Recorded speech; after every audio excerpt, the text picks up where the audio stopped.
Melkoista meininkiä. Ottakas vähän, mä pistän. Pistän vähän valoja päälle. Ja sit kun mä pistän niitä valoja päälle, niin mä pistän ne vaan mun niskantaa. Mä pistän tos. Pistän tos noin niin.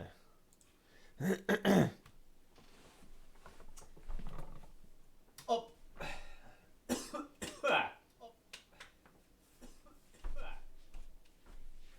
Ja mä valot sammuksiin.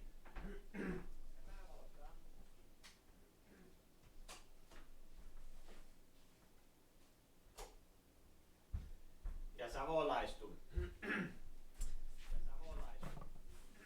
Oi.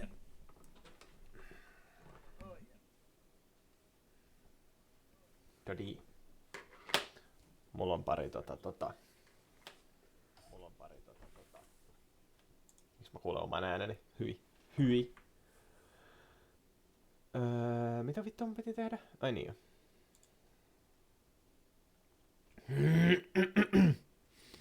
Hetkinen, miksi kysymys on savolaismurteista? Eikö niin, se saakeli ruottimurteen takia vai ruottiaksentin takia? Ei se mikään murre ollut. Saakeli ruottiaksentin paskan takia. Siksikö? Tee vaan kabor. Tervetuloa tänne. Kauhuperjantain pariin. Äijävi kaikki.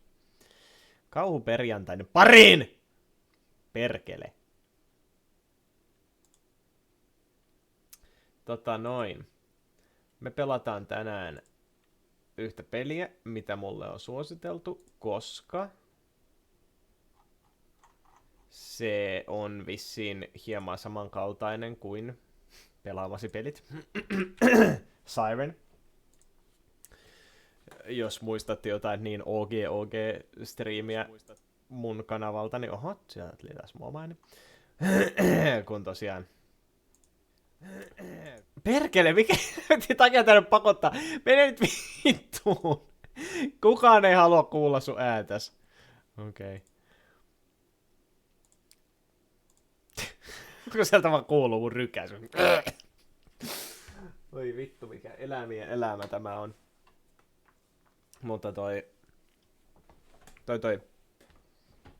tosiaan juurikin sen takia, kun joskus pelasin Sirenia, niin minulle suositeltiin tätä, niin nyt me pelataan tätä. Steam sai sen meinaa juuri äsken ladattua. Joulualet. Perkele. Joka ikinen Steamin alennus maksaa mulle kallista rahaa. Mikä saakelin kakka mulla nyt meni kurkku, ootaka vähän.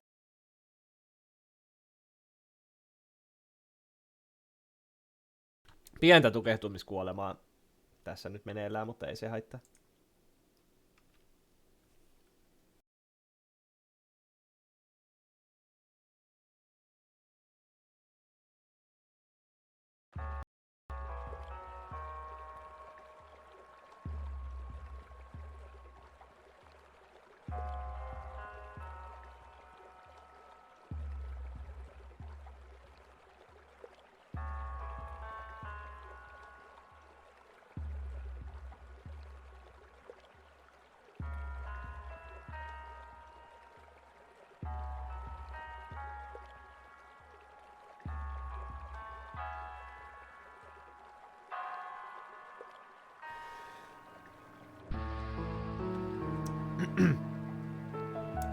No niin. Anyway. Tuolla on joku saakeli sykkivä pallo. Ihan niinku se hengittäis.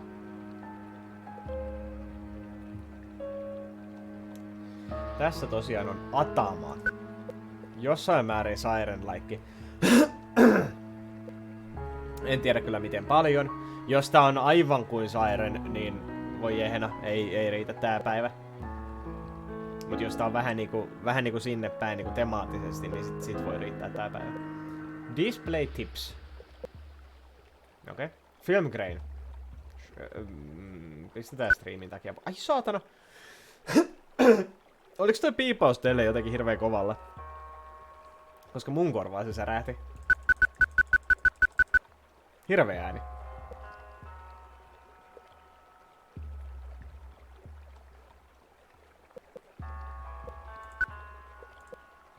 Miksi kaikesta kuuluu toi? Please, no.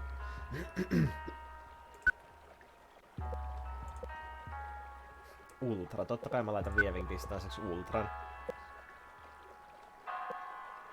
Eikä mä nyt saa kyllä missään PS1-aikakaudella eletä. Reduce flashing. Ei missään nimessä. Epilepsia tai ei mitään.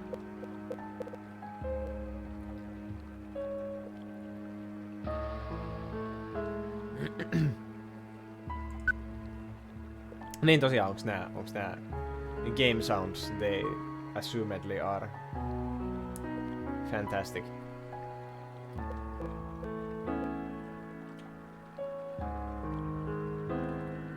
En tiedä mitä mä odotan tuolta peliltä, mutta kohta se nähdään. Painetaan new game. Oh fuck. Mä ajattelin, että tää peli alkaisi vaan suoraan ja sitten. Herra jestas, mikä tekstiseinä. Select game mode. Oh, Jesus. Normal mode. The normal mode is for most players. Some parts will be challenging and may take several tries, as well as planning and strategy to get through safely. Story mode. Difficulty for people that do not want a challenge and want a very casual experience. Most enemies in this mode will disappear and allow you to continue rather than causing a game over when they catch you. Some achievements are not available in this mode. Okay. Hardcore! Mä en edes voi valita sitä näköjään vielä.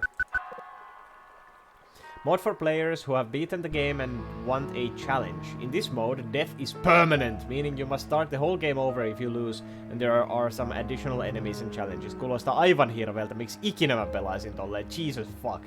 That sounds absolutely fucking horrendous. I don't think that would be fun in any sense of the word. Developer commentary. In this mode, the environment is filled with audio notes and images that give background on the development process of this game. Some achievements are not available. Okei. Kai me sit ollaan vaan ihan normaaleja. No siis mä en ole, mut mä toivon, että te ootte. Please. Please olkaa normaaleja. Älkää nyt saatana alkako temppuilee siellä. Siitä on pitkä aika, kun mä oon perjantaina pelannut. Viimeksi viime perjantaina? Joo. Oliko? Oli, joo, kyllä. Itse asiassa. Se oli kauhuperjantai, se oli ihan muuten vain pelailua. Vaikka mä pelasin kauhupeliä ja olisi perjantai, niin ei se tee sitä kauhuperjantaita. Joo, okei. Okay. Let's normalize this. Herranjumala. Mä en oo ihan varma, mitkä fiilikset mulla on tästä Arial-fontista, mitä tässä on käytetty. Käsi. Oh, saakin mä klikkasin sitä, sori. Anteeksi. Näpäytiinkö sormille? Chat. Tomoko-chan! 21.30. Kedi, are you okay? 9:30. Kedi, are you okay? Sanoisin eri tavalla, haha. 9:36 a.m. Kade, you're scaring mom and I. Where are you? Wait. Sisko? Kysymysmerkki? Tässä on jotain hyvin junjiitomaista. No sormet on piirretty uudelleen, ne on blurrattu. Hymiä. I'm fine, Tomoko. Oh, kun mä klikkasin sitä kättä, niin skippasko se tyyli fucking puoli päivää.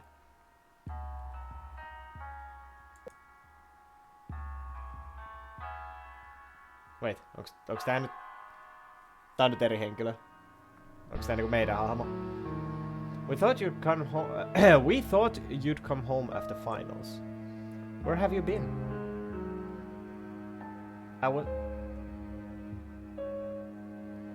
I just wanted to have some time alone.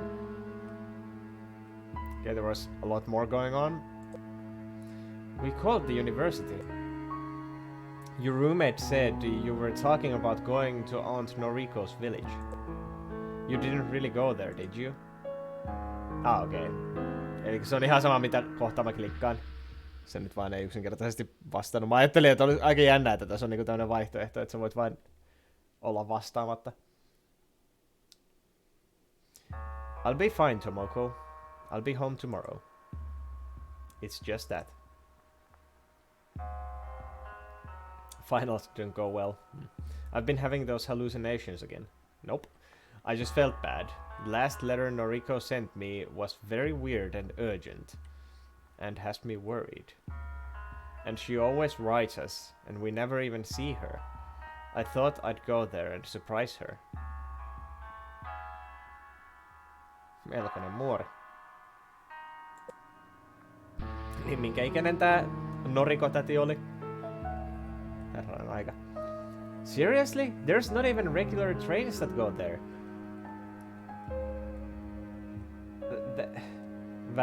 Väärät there. There are like weird ones that have cargo and you have to basically hitch a ride. That's why mom never goes.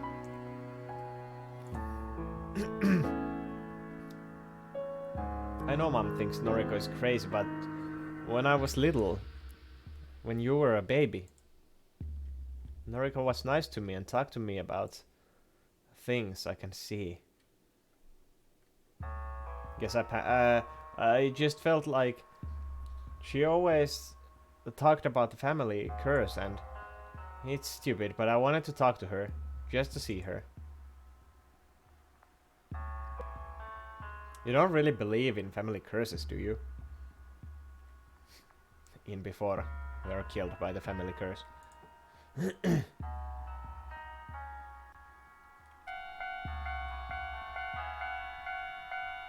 I have to go, the train is going! Miksi se lähettänyt sitä?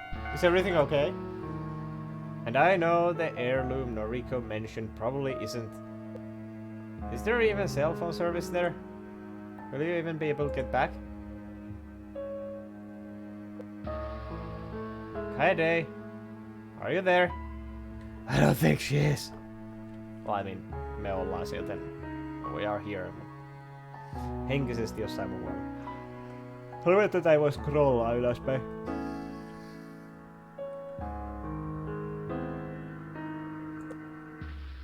Are you on the train?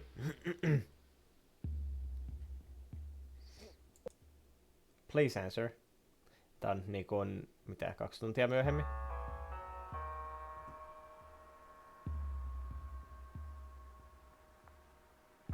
Eikö hetkinen? Eikö joo? Eikö ei? Nyt asti jo melkein 3 tuntia myöhemmin.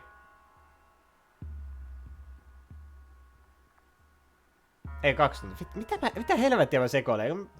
Helvetti osaa laskea enää. Joo, sitä... 2 tuntia myöhemmin, jeez. 2-3 tuntia, jostain siltä välillä.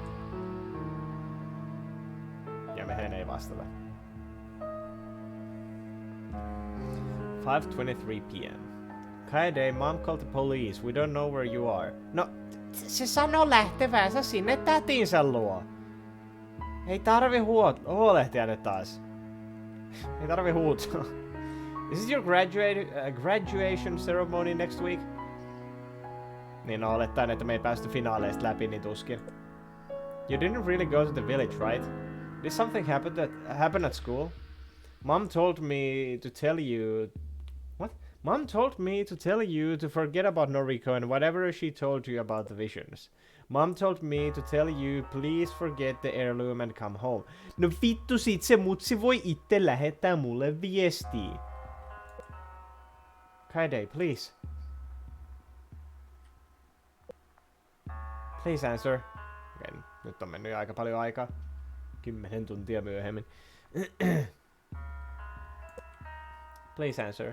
Kaede?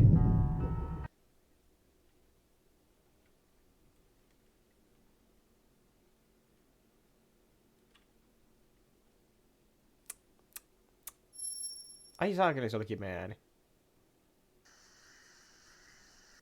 Se oli tää juna. This was an extremely uncomfortable train ride, but at least I am here. Määrittele täällä.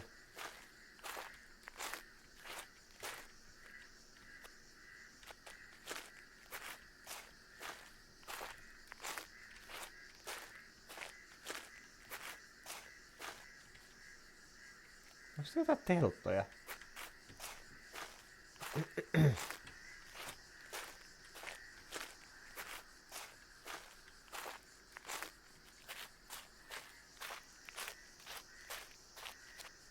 Hetkinen, onko toi film crane siltikin päällä? Eikö mä pistänyt sen pois? Mene helvettiin. How to play. Ai saakeli. Valkoinen teksti poltti mun silmiä. Normal controls. Movement. Click to interact. Hold shift to run. Toggle left control to crouch.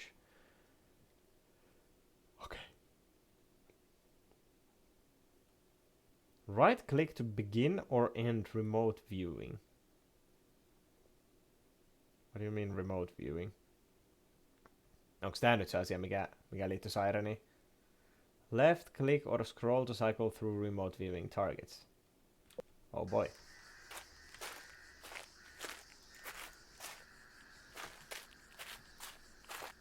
Wow.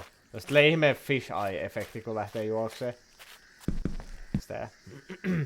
When reading a journal entry, you can press T to toggle the background image on or off. I see. Eli toisin sanoen tää ei välttämättä toimi ihan täydellisesti joka paikassa ja toi jossain vaiheessa tulee olemaan obstructive toi taustakuva. No. Kisaragi Station Update, April 14th, 2011.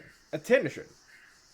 In response to the tsunami in Iwate Prefecture, the Minister of Railways has decided that routes to outlying areas will be temporarily reduced to twice weekly in order to repurpose trains for relocation efforts and disaster relief. Thank you for your understanding and sacrifice in these troubled times. The notice has faded with time. It seems like the station has been neglected for the past 8 years. Jähmä. Ei budgia millään.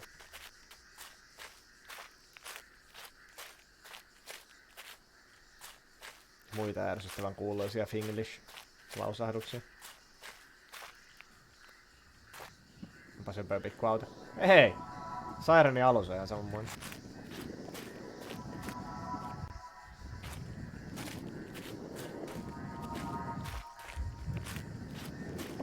Ihme höfkeli kyllä.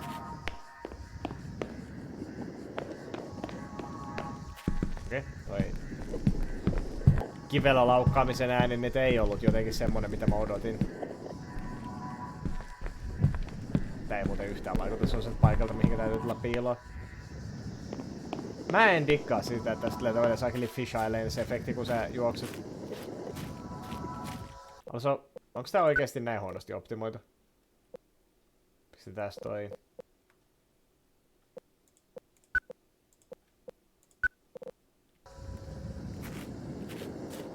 Ei. View distancen tiputtaminen ei auta mitään.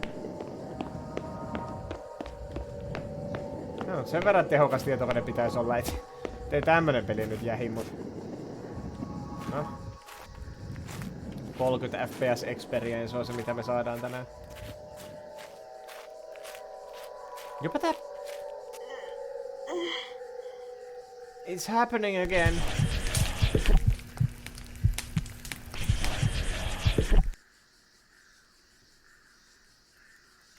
Asia selvä. Mikä olet sinä? I picked up the strangely large coin with the number 1 on it. There's something unnerving about the way this is staring at me. Tässä on siis niinku tommoista vähäistä ääninäyttelyä.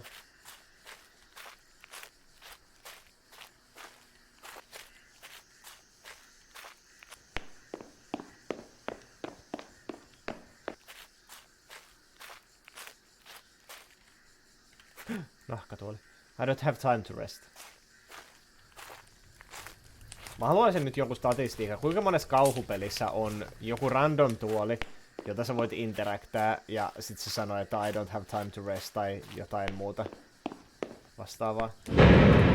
Look from the other side. Herra jesta sit kulkova ääni. Mitä landmine ei näe. Todella sileitä kiviä. Haluaisin hieman sipaista.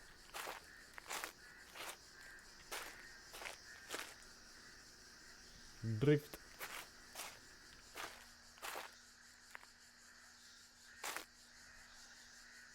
Kuinka monessa autossa on viivakoodi?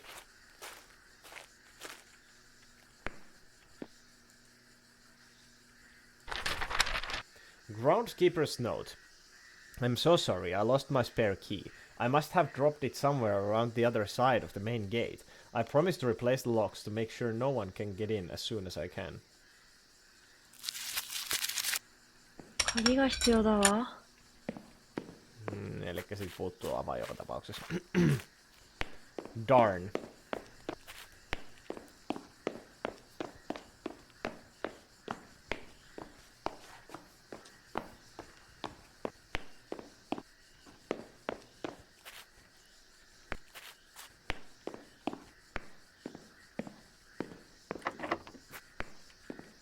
No budging. Mutta ihmiset olla tänään jo uuden vuoden vietos. Ihan hyvä, että mä en debuutannut tänään mitään uutta tyhmää formaattia. Kabor voisi viedä salaisuuden hautaansa tässä vaiheessa. Ominous warning. Niin oli muuten toi äskeinenkin lause. The train has not come in weeks. Keep your head down. Stay hidden. If they see you, you are already dead. Nani? If you can reach the train tunnel past the bamboo forest on the far side of town, we might be okay. I think that may be our only way out of here. Miksi aina kun minä menen käymään jossain kummallisessa hylätyssä kylässä, niin siellä on murhamiehiä? Joka kerta sama juttu. Mikä vittu se oli?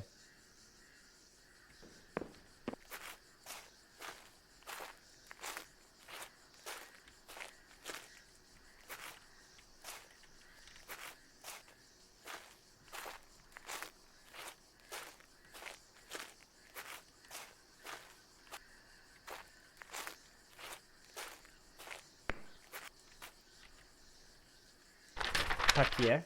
Packet of UFO flyers. Strange sightings have been seen in the skies above Kisaragi. They float overhead, way up in the sky. They are often found hiding behind clouds and appearing at dusk. But what are they? Well, everyone has their theories. Government drones, foreign invaders, or the more superstitious believe them to be vengeful spirits. However, you, dear reader, and I know the truth. They are out there. Please, if you have any information and an open mind, please contact me.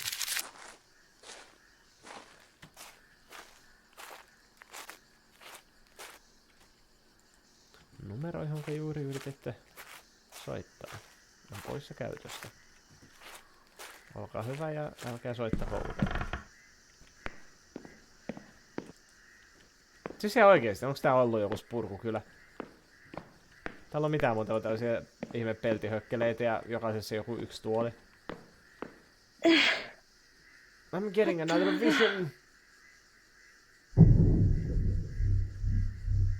The fuck was that?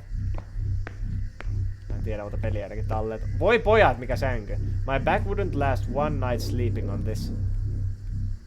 What the fuck? Miksi sä mieluummin nukkuisi vaikka maas? Jestas.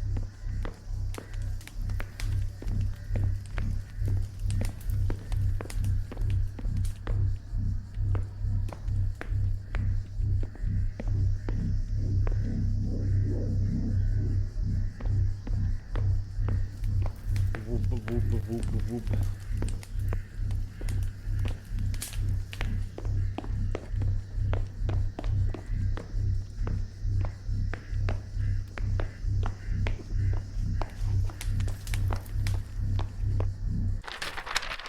Factory condemnation notice. Condemned. Unfit for human occupancy.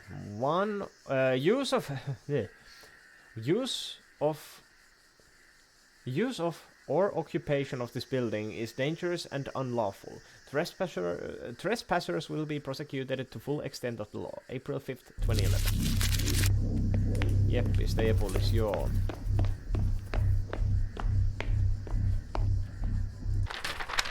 A drunkard's note. No, niinpä niin. Sellaisiahan täällä asun. They think they know me. That I'll just lie here and let them take it all. It's mine. It's all I have left. If they're gonna take my livelihood, then I'll take everything from the factory. I deserve to have it anyway, and I won't let it go. Just you watch. The way they look at me, all puffed up, head swollen on their own self-importance. Just you wait.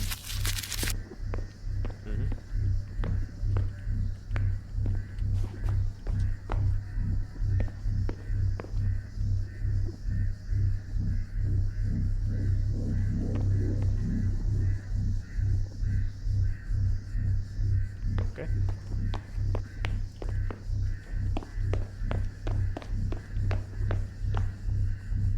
Stop. Ei ole kyllä japania. Oi vittu, mitä tapahtuu?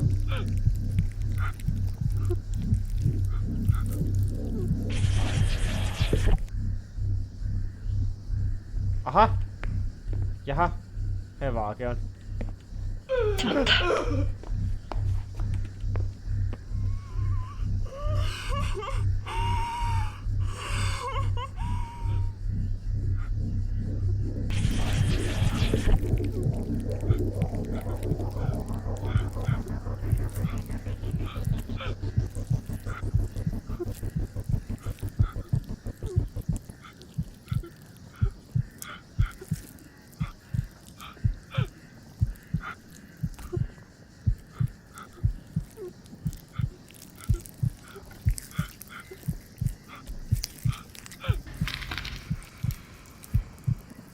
Mikä ihmeen junjii ton lentävät päät tämä on?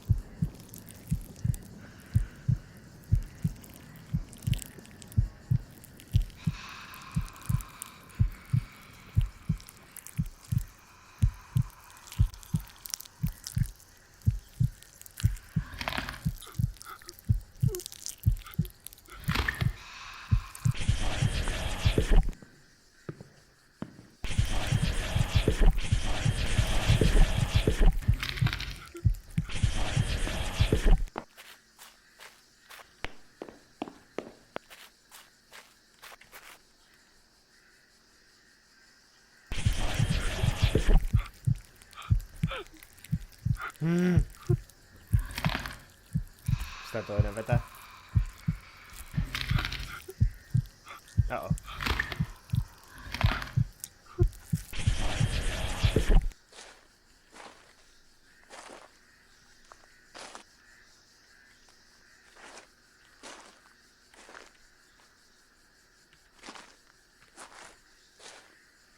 Absoluuttista helvettiä. Onko mitään karttaa tästä paikasta? Ei tietenkään. Älä koske.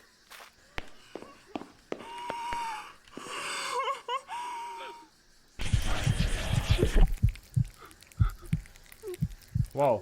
Ei saa klippaa tolleen seinän läpi. Tyhmä pää. Okei, miten tosta niinku pääsee kaikkiin järkevimmin? Onks tuo joku reitti? Oh, suoraan se alapuolella.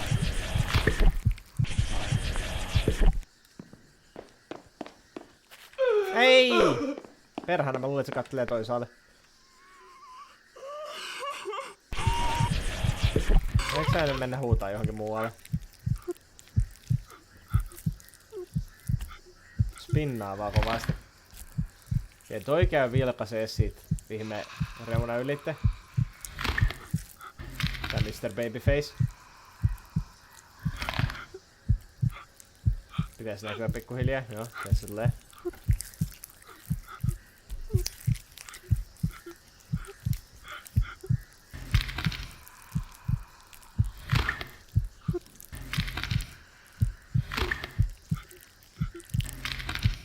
Ja nyt se lähti menee. Odotan, että tää nyt tekee tämän käännökseensä ja sit mä juoksen.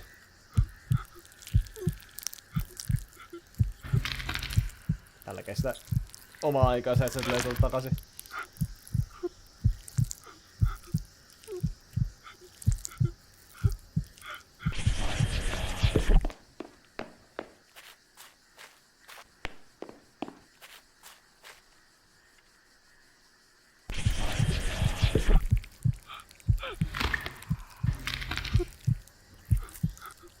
Ehdin ihan hyvin.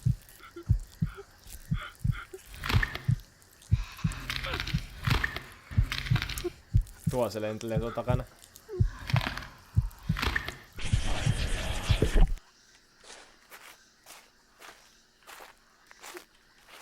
Morjee, jaha. No vittu, mä luulen, että tää oli semmonen paikka, mihinkä mun kuuluu mennä.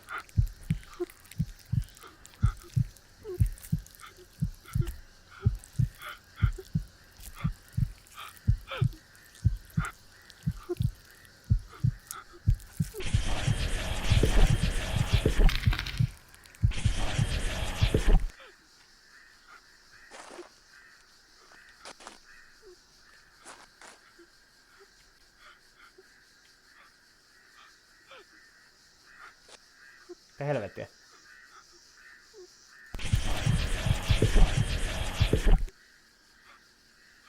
No, katso jonnekin muualle. Ah! Jeesus Kristus.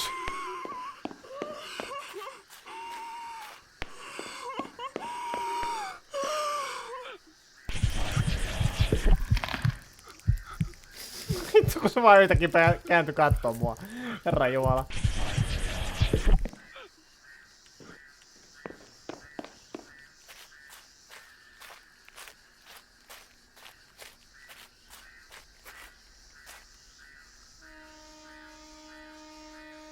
Tööt.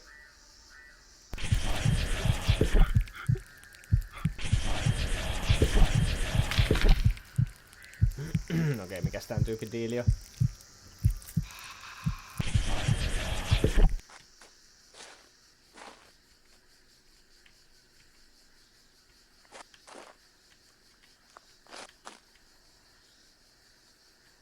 Well, this game is fucking weird.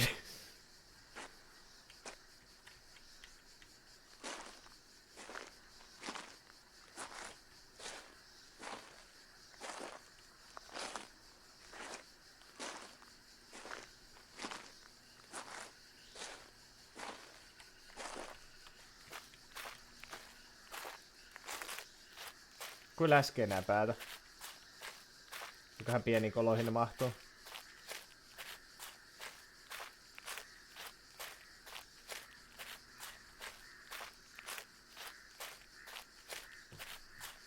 Ehkä mä odotan, että se lähtee helvettiin. Käy spinnaa vastua nurkan takana ja tulee takaisin.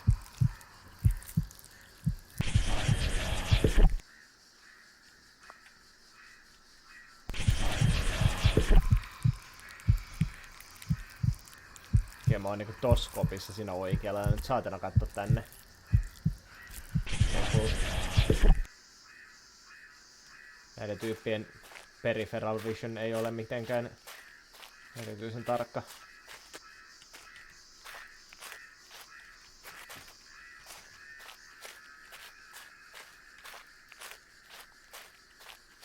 Okay, go, go, go, go, go! Jesus Christ, the giant head is coming! Fuck! Joku tää takana oli jotain.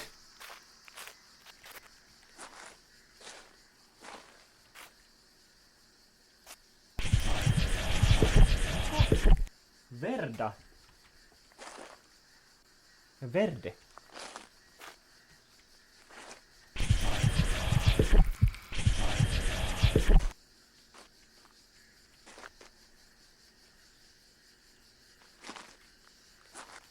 Sokia kuin mikä.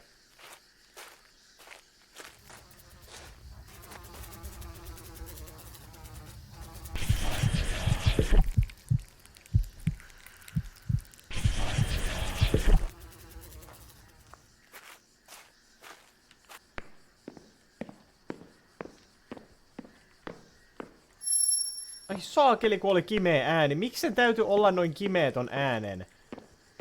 Jesus. Squeak!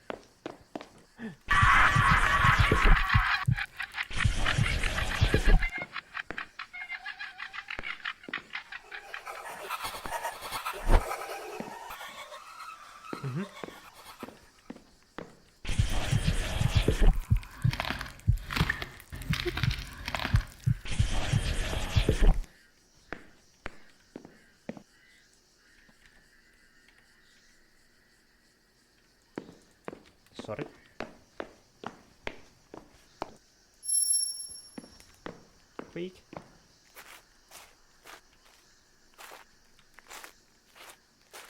Hei, mä tulin tänne. Nice. Mikä se oli?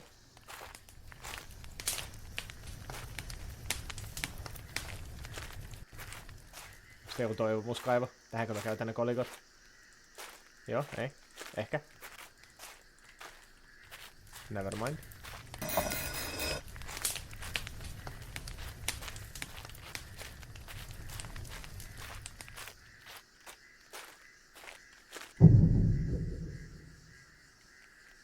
Okay.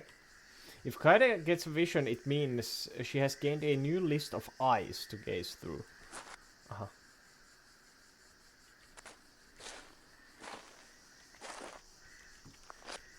Uusi lista, eli niinku periaatteessa...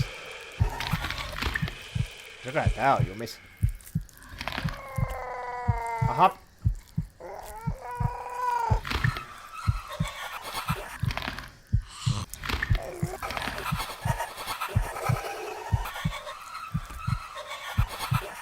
Niin onks tää nyt se oven takana, missä mä kävin aikaisemmin? Taitaa tulla siinä jo.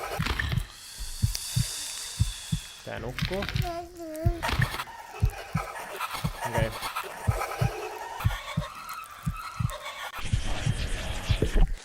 Elikkä kun me nähdään... tuolla tuo ihme vespa. Anteeksi, verde. Mikä tarkoittaa sitä, että...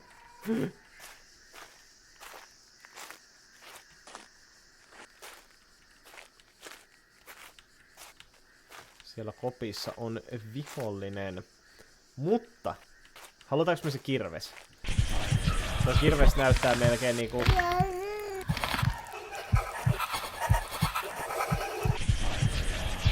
oikeesti tarpeelliselta asialta.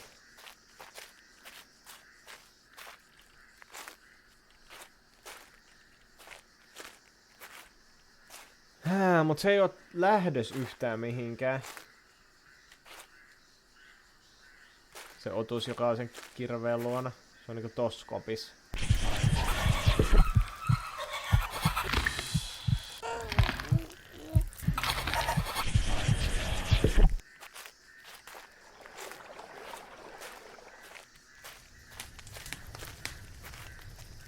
I do wonder.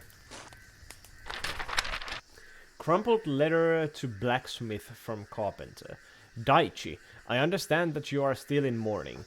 If it had been my child, I don't know what I'd do. But this is a matter of business. The axe you made me took a notch the first time I used it, and I need lumber. Mayo-sama is demanding the roofs... Mayo-sama is demanding the roofs be fixed by the end of the month, and I am only halfway through building the scaffolding. I left the axe in the woodshed next to your workshop. Please, at your earliest convenience, Jiro. Okei, musta tuntuu, että se ei sittenkään ole ase.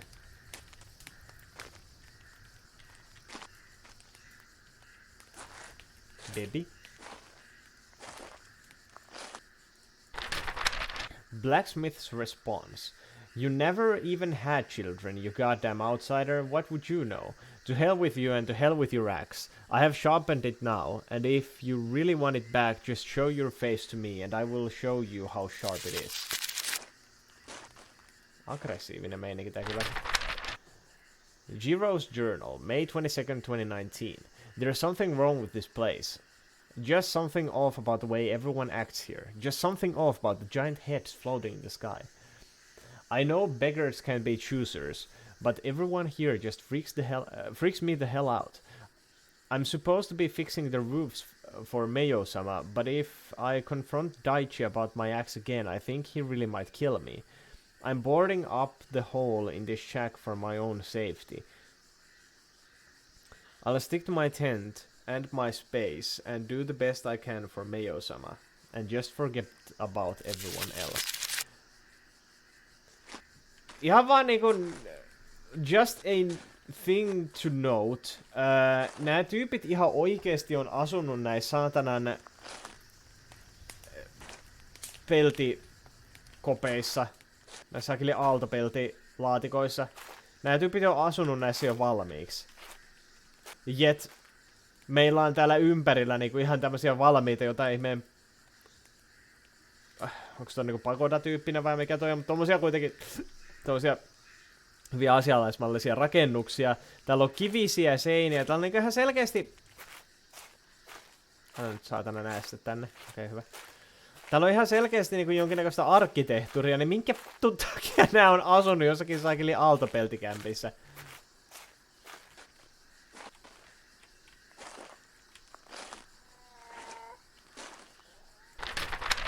Note by bed. I swear, the small jingle from the bell next door drives me insane. Every night, whenever the wind blows, it chimes incessantly, and I cannot sleep. No matter how I cover my ears, it feels like it is so deafeningly loud. No vittu varmaan, jos asut aaltopellissä tehdyssä kämpässä, jossa ei edes ole ovia. Hemmetti, miten sä pystyt edes nukkumaan täällä, kun tää tuulee? Mitä absoluuttista persettä? Klink. Clonk.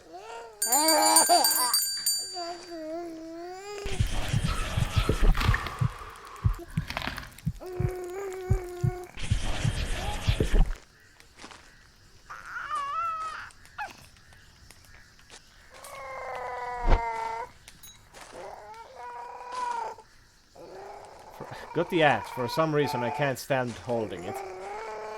The fuck do you mean? Can't stand holding it. Paikka oli ihan ihmeellinen jo ennen lentäviä päitä. Selkeästi. Uudenmallinen eko. Kyllä. Käytetään kaikki vanha aaltopelti. Tarvitsee vähemmän valaistusta, kun puolet seinistä puuttuu. Totta. Etenkin kun valaistuskin on niinku kylän providaama. Täällä on tällaiset paperit lyhdyt. Ja hei, palaa tosi heikosti tää kylä, jos niinku jotain ikävyyksiä tapahtuu, kun kaikki on tehty aaltopellistä. The head of the axe snapped off. Olipas paska, kirves.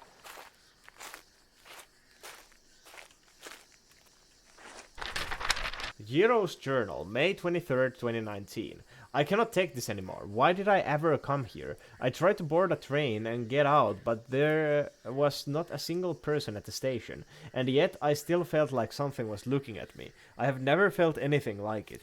Piercing. What the hell is going on? I feel like I can't even leave. Like I'm in a prison with all these monstrous people. I have to talk to Mayo-sama. He is a good and benevolent man. I know he can make things better for me. But the residential district is blocked off from us. I will have to use my ladders to sneak in. The fuck do you mean residential? There's no... I wouldn't call fucking boxes residential. Ei Resident Evilkään tapahtunut missään hemmetin aaltopeltilaatikossa.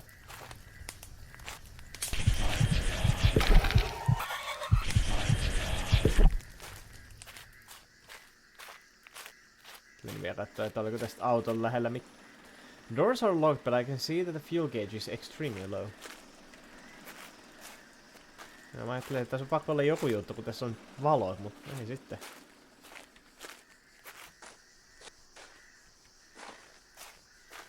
Hyvin hämmentävä paikka.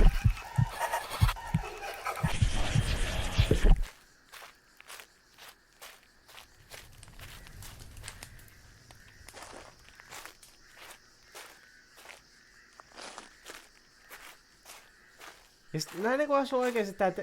Siis, kuka tää saakeli Mayo-sama vai mikä hitto onkaan? Niinku minkä ikäinen? Siis niinku mikä sen diili on? Mikä fucking ikuisuusjumala tää äijä on? Niinku mikä vitu juttu? Se pistää omat kyläläisensä asumaan jossakin saakeli puulaatikoissa ja... Kaikki on vaan silleen, että oh, he's such a benevolent leader. Mut me kuitenkin eletään niinku tarpeeksi... Tuli mieleen, että olisiko tässä nurkan takana ollut joku. Me kuitenkin eletään niinku tarpeeksi nykypäivässä,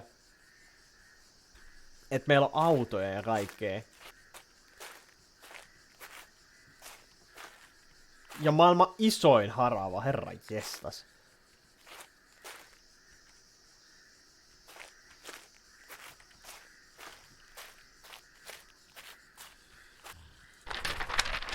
addict's ravings. The doctor doesn't believe me. No one does. But I swear if I just concentrate, I can see what other people see. The blacksmith staring at his son's shrine. The old woman pleading with her grandson to drive them out of town. But also something flying, like way high up. I have never felt like this before. I have gone through withdrawal before, but this has never happened. Never. Just a couple more days. If I can get through just a couple more days of this, maybe this will all stop.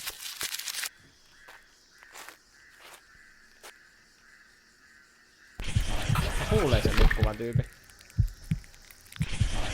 Mä en tykkää siitä, että mä kuulen sen.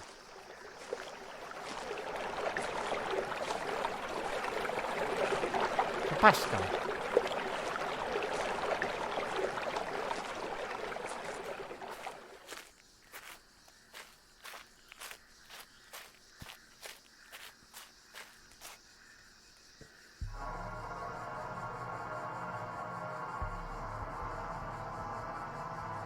Tää ei ollut se animaatio, mitä mä odotin. Aha.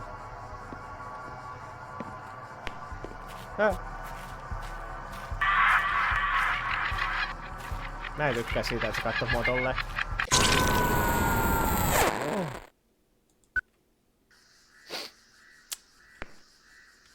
Jeppistä.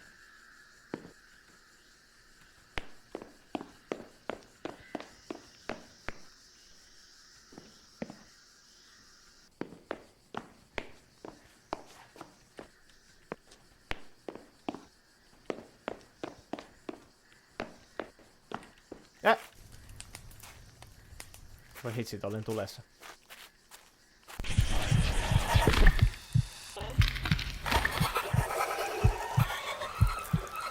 Mitä hihittelijä on nyt tullut tähän?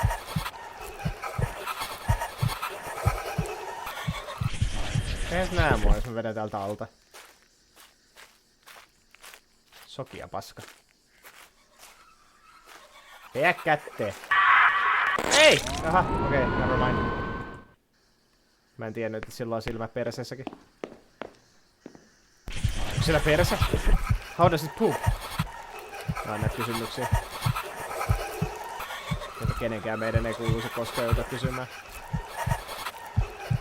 Mikä pölyimuri ääni tulee kun game over? Joku alkaa imuroimaan. Täytyy ne suolenpätkät jotenkin siivota. Industrial grade imurilla. Älä nyt saatana! Ei vittu, täälläkin oli!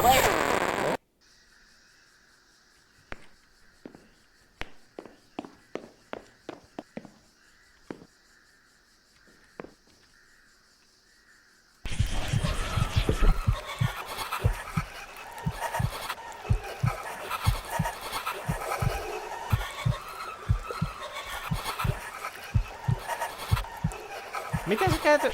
Miten se näki mut? Älä katso. Mä en oo tää. Ah niin, se on se nukkuja, joka on tossa mun alapuolella.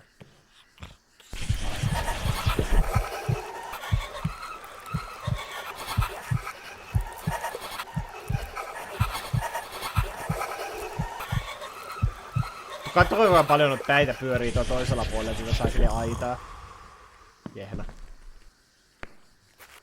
Very unpleasant.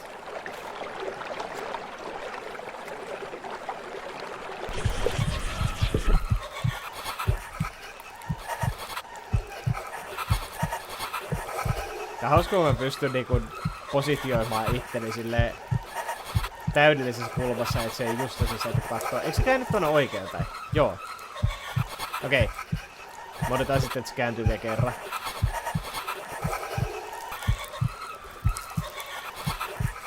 Jos se kääntyy oikealle päin, niin eihän mulla ole mitään hätää. Lentävä pää ei tunnu aerodynaamisesti mielekkäältä. Entä puhuva pää?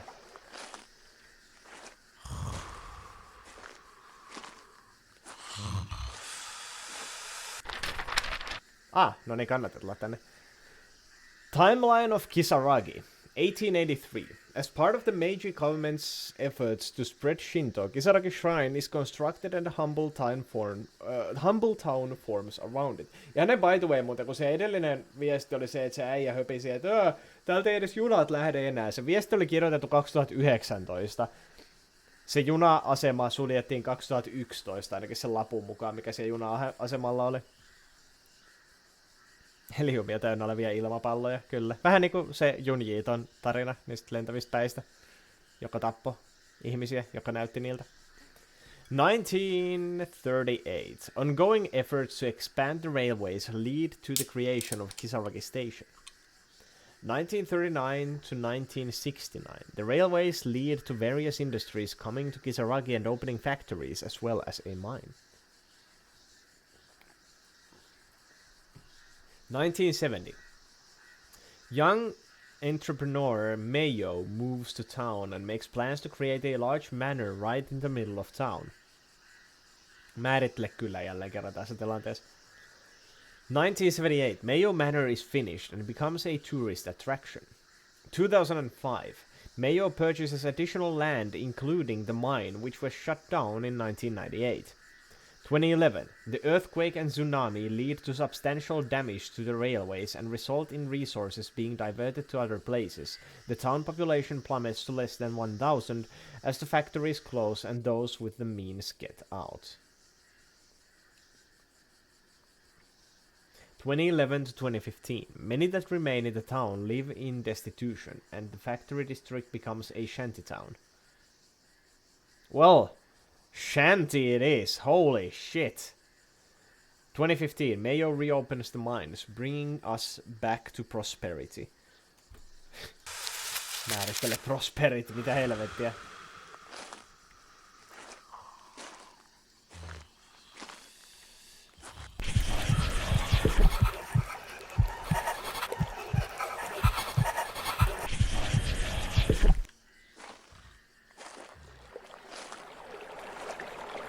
Kyllä lähtee ihan persreivässä täällä.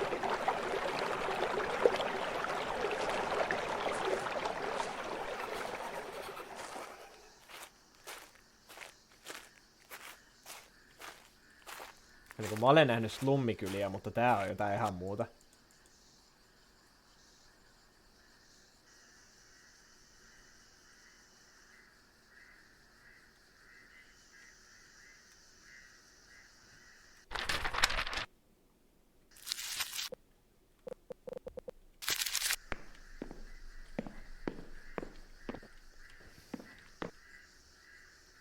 Hyvä, että noin aidan toisella puolella olevat päät ei voi aiheuttaa meille mitään ongelmia. Niiden ei oo sallittua.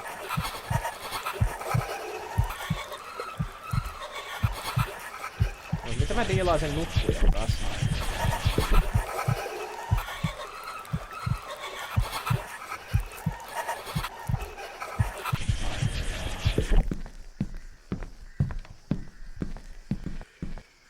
Koska se paskiainen herää heti, kun mä lähden tästä alas.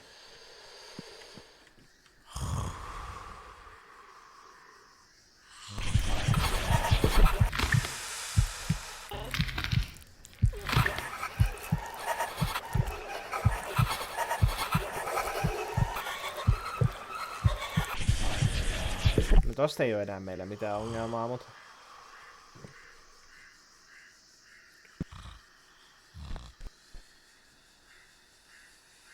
Alltså toss!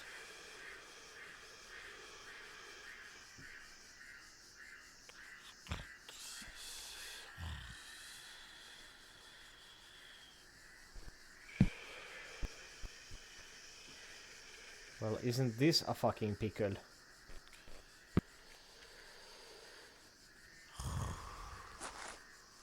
Mä en oo tää. Mä olen vaan viaton puska.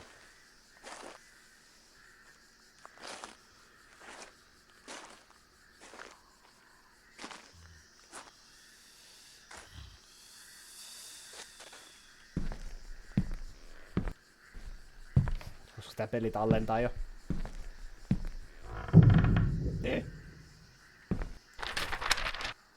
Jiro's plan. I must reach Meio-sama's manor without being seen. I know I'm not supposed to be here after curfew, They're all still out and about. I'll have to plan my route carefully. For some reason I feel safe in here for now. Perhaps it is because of the Ofuda. Is this the Ofuda? Ah, tallennus ihana. Is this the Ofuda?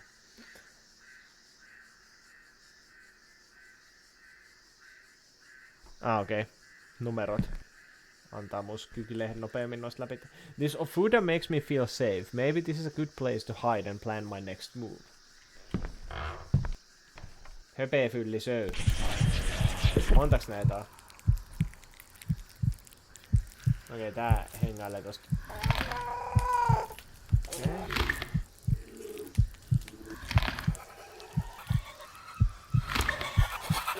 Montaks näitä on?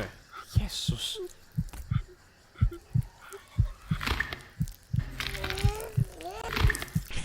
No.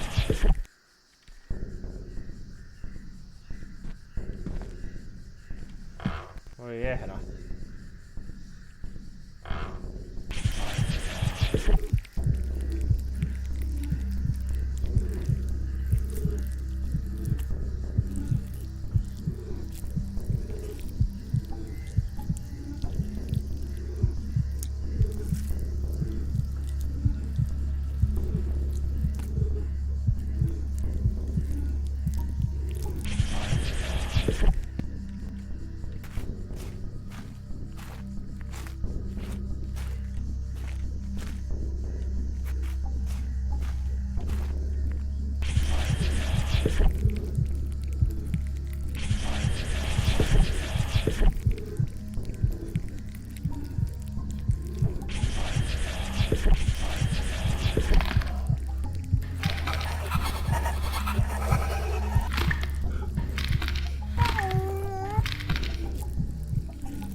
Mikä näistä nyt lentää mun yli? Onko se tää?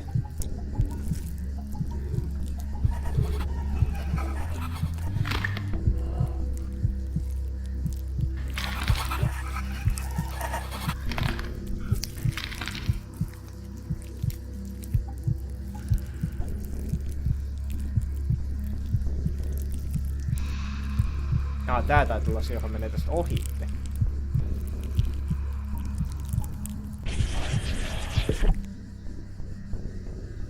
Hiljaa.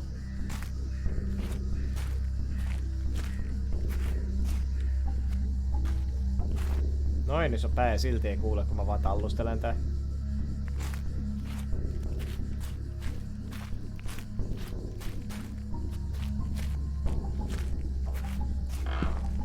Hyvä musiikki.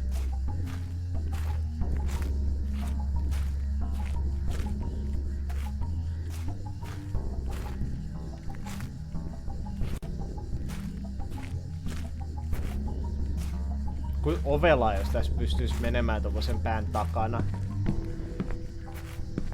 Silleen niin täydellisessä kulmassa muut päät ei näe sua.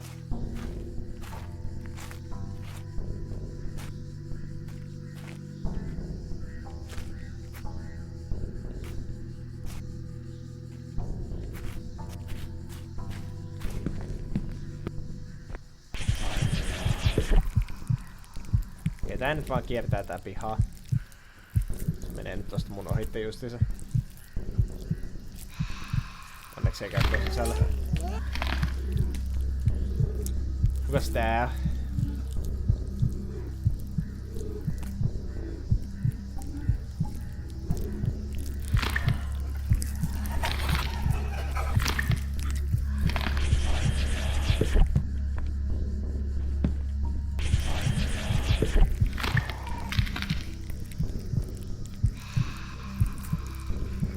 Ja sit heti täytyy alkaa toimimaan, kun tää pää on mennyt ohitte tästä.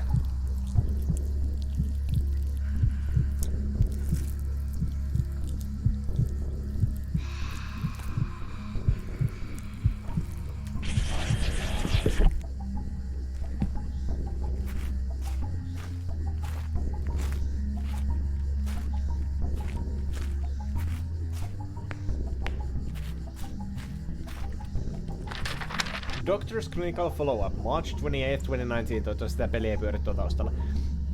Thank you for coming to see me as soon as you weren't feeling well, Perudo-san. It is with some humility that I must admit I cannot find what is causing your skin condition, and even ever since our phone troubles, I cannot get a proper referral. That said, I have ruled out scleroderma, and whatever is causing your skin to tighten doesn't seem to immediately distress from a health concern. Hetkinen, doesn't seem immediately distressing from a health concern. Toi lause on jotenkin tosi kummallinen. Ehkä mun aivot ei vaan ymmärrä sitä. Doesn't seem immediately distressing from a health concern. Voiko se muka sanoa noin? Niin mä ymmärrän mitä siinä tarkoitetaan, mutta onks toi niinku ihan grammatically correct? As we have said, you do look years younger.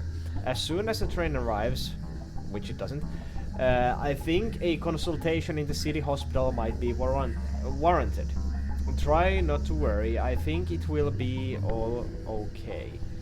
What might not be is the knot stops suddenly and you check the other side, but there is no more writing. Jinkies.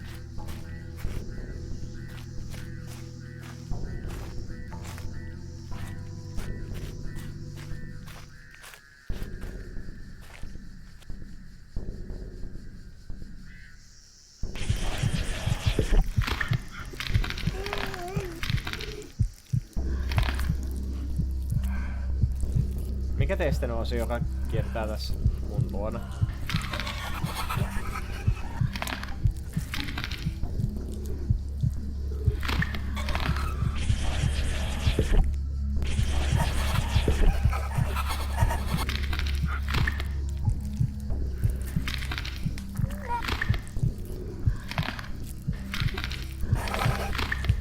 Ihana rusahtelu, kyllä. Ja vaan peiposka. Tervetuloa rusahtelemaan. Miten rusinat? Mä en oo tää.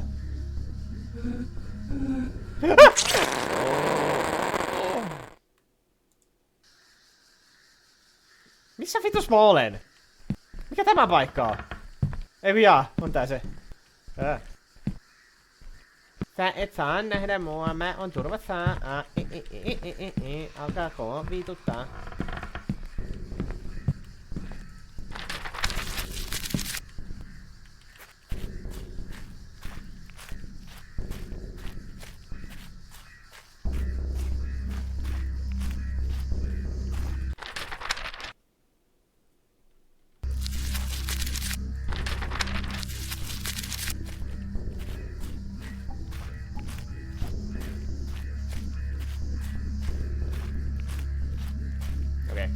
Tässä mä oon turvassa. Kuulosti joltain märältä suukolta tällä kertaa. Mä tykkään kyllä siitä, miten niillä on erilaiset äänet, kun ne tulee rusauttamaan sut.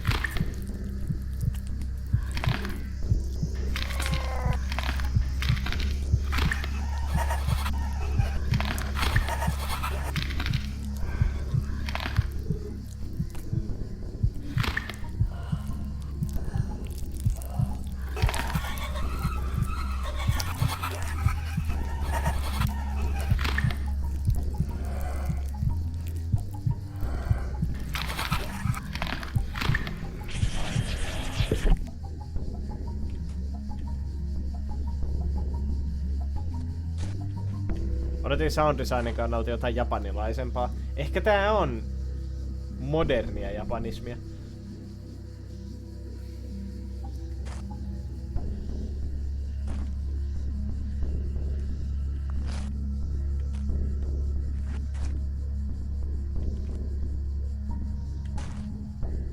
Voisiko se kuuppa nyt kierähtää tuossa noin, että mä pääsen lähteen täältä?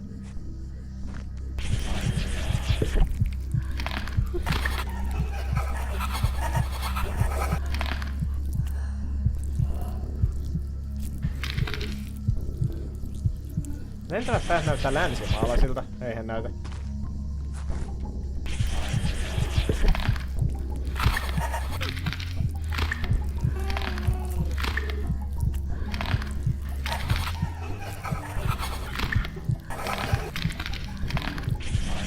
Näitä tunnistettavaa aasialaisia. Hei, mä en oo tää. En oo.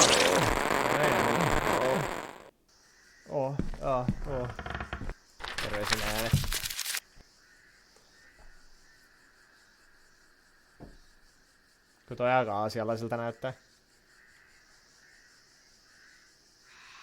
Moro. Ja liukuu niinku raiteella. Niin sitä ne tekee. Hyvin minimalistista tällaista matalaa rytmiä pitkälti. Ehkä ne hakee just PS1-aikakautta jotenkin. Maybe. Mut kai PS1-selläkin on ollut vähän aasialaisempaa meininkiä. Ennen toki... Mikään... Aasialaisuuden... Mestari tässä ole. Älä koske mua.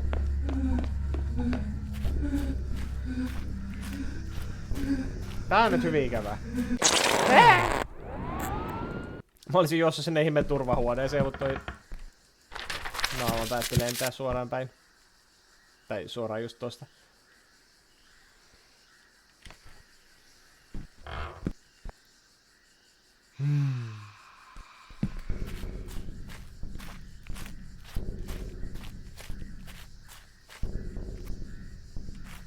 Okei, mä näen. Se yksi pää on tulossa tuolta. Musta tuntuu, että mä ehdin menee tästä. Tässä on taas tämmönen Ofuda-huone. Doctor's Clinical Follow-up, April 3rd, 2019. Thank you for coming to see me as soon as you weren't feeling well, Tamao-san.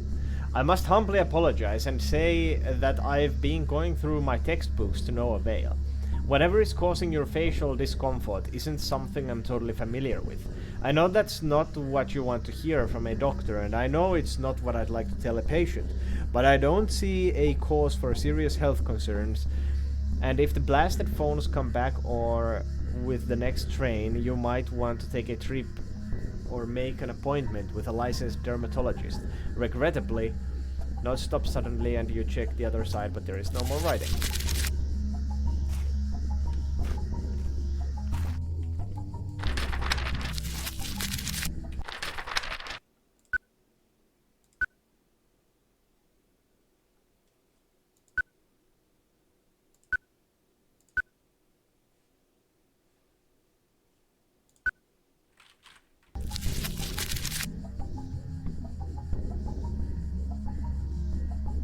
Mitä? Lähin konkreettaan tätä peliä, niin tuli ilmoitus, että Safe Search on päälle, ja kun kytki se pois, niin tuli varoitus avoimen seksuaalisesta sisällöstä. Aha! Mun mielestä leivat päät on kyllä aika seksekkäitä.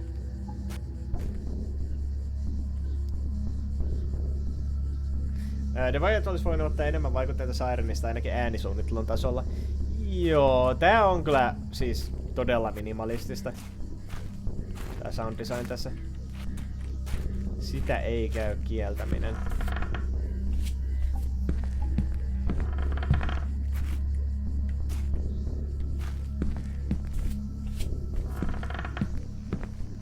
Soundtrack on niinku joku 80-luvun Carpenterin leffan B-sides.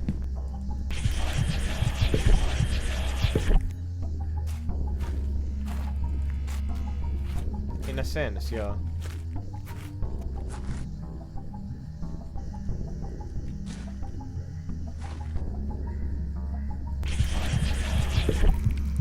Mä tykkään kyllä tästä biisistä, mut tää on kyllä vähän tämmönen. On tässä painostava tunnelma tietysti. Ei siinä.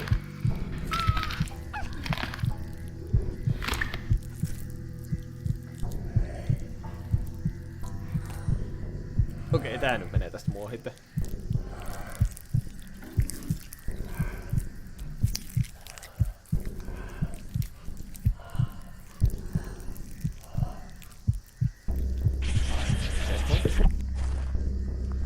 Bye.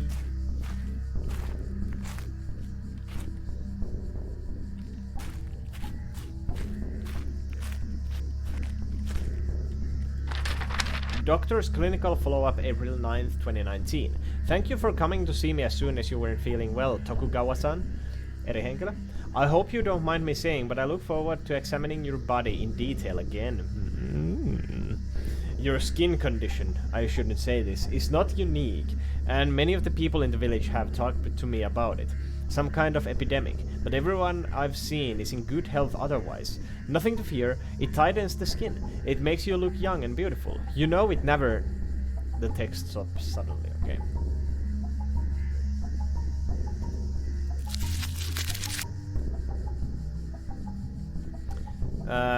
Tässä sanotaan innovoittajana Junji Ito. Onko tässä jotain Junji Itomaista, kun pidän työt paremmin? Siis noin lentävät päät on aika lailla suoraan yhdestä Junji Iton short storysta.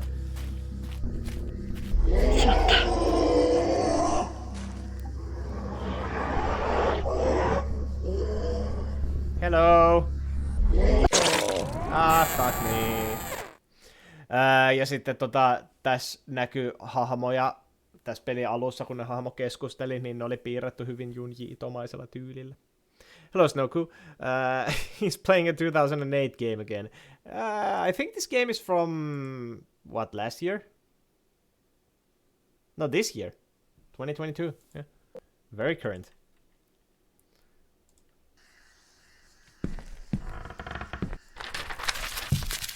This is just one of those very retro-inspired games. Also, meneekö tää saatana paska? Ei. Film Grain on pois päältä, mutta silti tässä on... Aha! Film Grain meni pois päältä, kun kävin menussa. It looks like a game from 2015. Well, like I said, retro-inspired.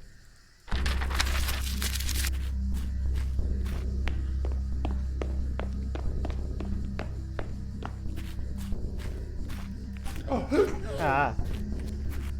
Fuck you! You can't come here. No, seriously, you can't come here. Well, like I said, you can't. You're not allowed. Eat my dick. Can't have a normal neighborhood in Idaho. I'm pretty sure we're in Japan, and I'm pretty sure this is quite a normal day in Japan.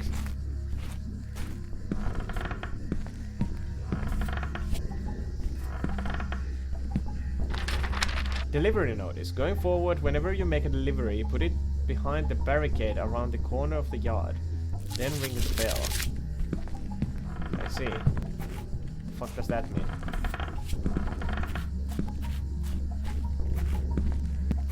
Then ring... Oh, there's the bell. Japan is filled with VTubers nowadays. Maybe these guys are VTubers. These are the VTubers of the future! Don't eat me, boy!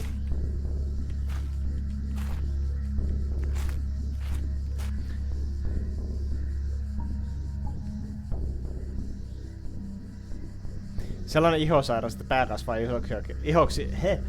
pää kasvaa isoksi ja keho muuttuu näkymättömäksi. And that's what I was wondering though. If this was caused by a skin condition. God damn.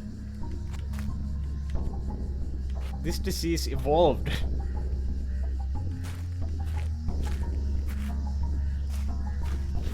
Quite drastically.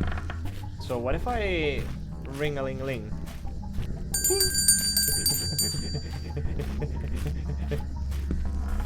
So who's gonna come running?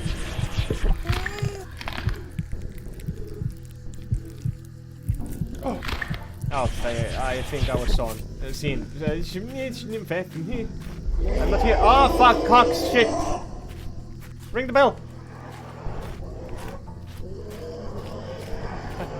I'm not here, you asshole!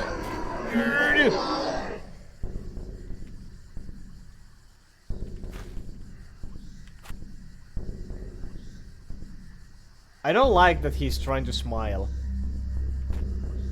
It was like watching a frog breathe.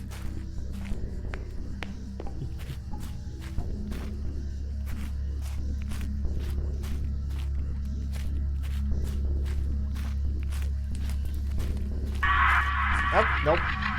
Fuck you.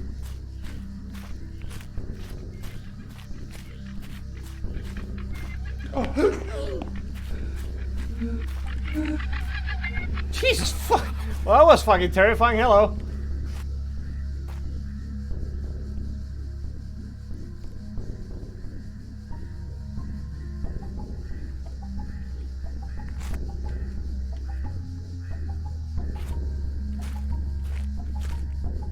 Yeah, for some reason that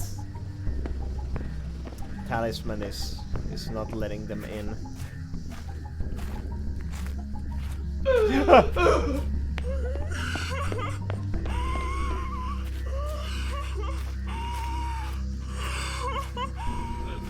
Where are your eyes? Damn, woman. You're gonna fuck off? Thank you.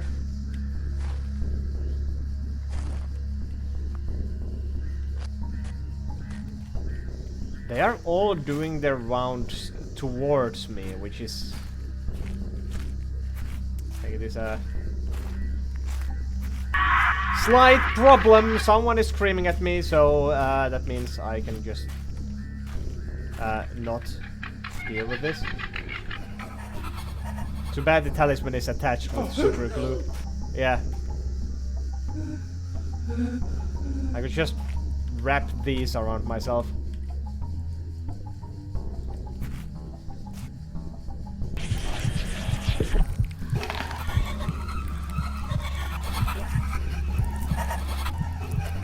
I don't really know what ring the bell meant. I don't think that actually did anything.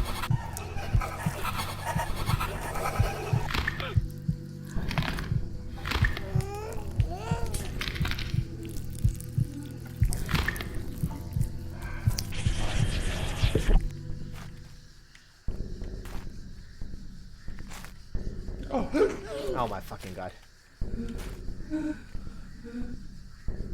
Maybe if I just ran for it. Shoo. Go away.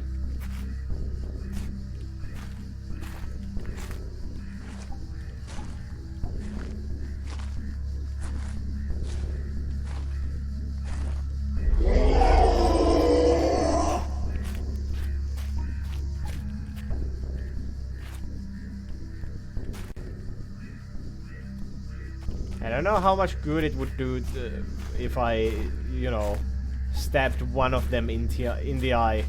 There's like fucking 10 of them. And each one is, I don't know how many times the size of me.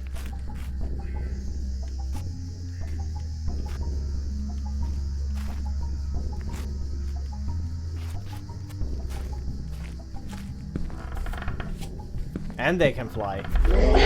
Which is a problem! Jesus fucking Christ!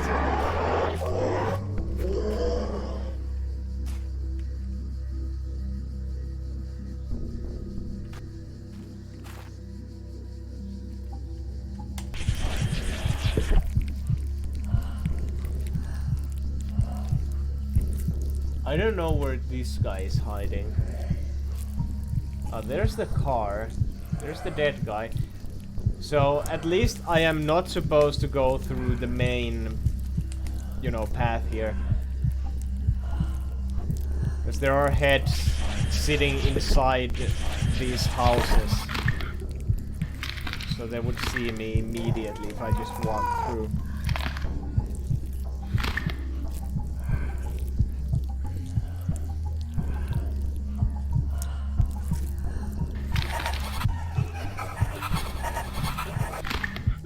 Ring the bell didn't seem to do much of anything.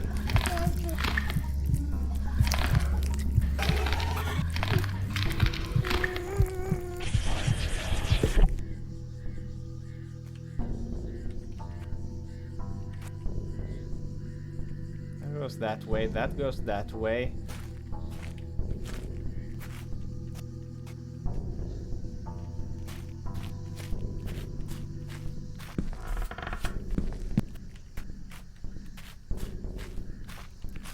Do I have the time?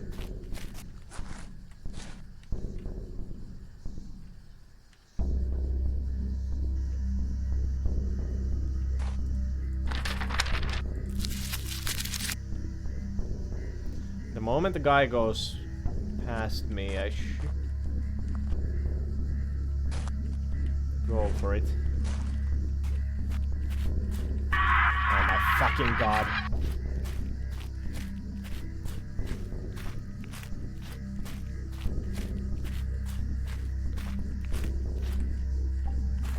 I think she lost me though. Yeah, she did.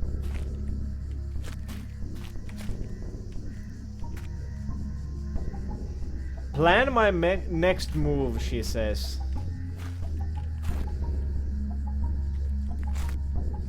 There doesn't seem to be...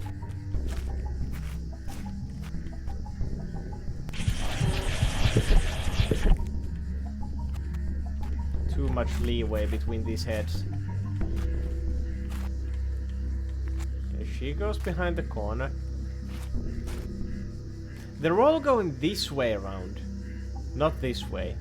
Because they're going that way, which means they're always coming towards me.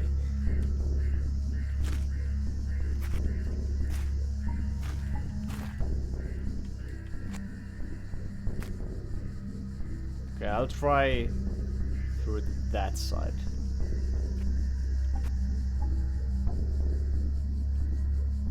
Once this guy goes away.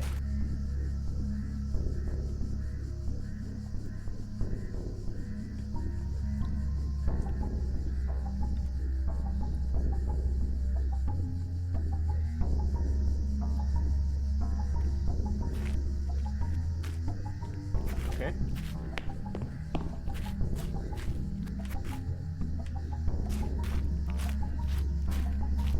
There we go. Some progress has been made.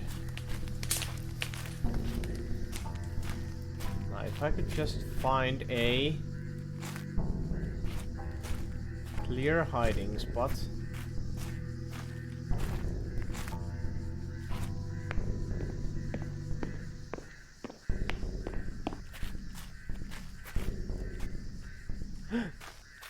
A Fuda building. Hell yeah! Please save my game, holy shit! Professor's report, June 10th, 2015. Anime professor. Before the phones went out, I managed to smuggle some of the ore to the university and received a report from the chemistry lab. They had metallurgists look at it. And they called, when they called, they said it was singularly the worst metal they had ever seen in terms of application.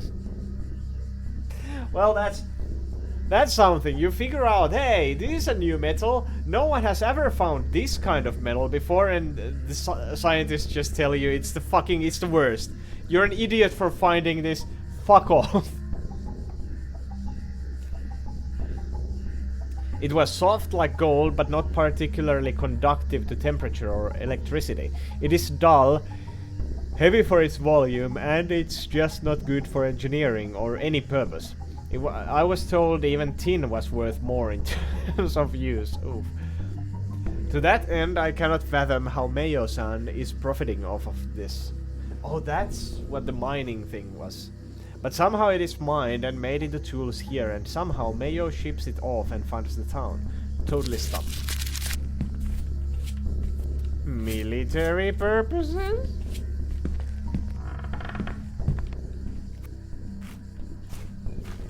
I mean, it's cheap and shit. Just like the American military. Oh.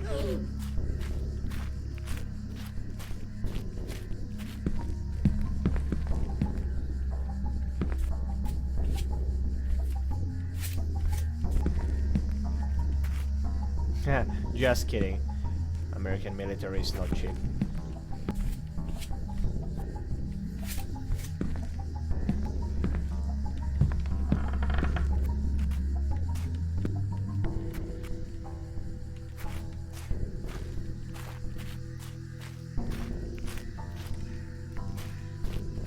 Okay, then what? Uh-oh.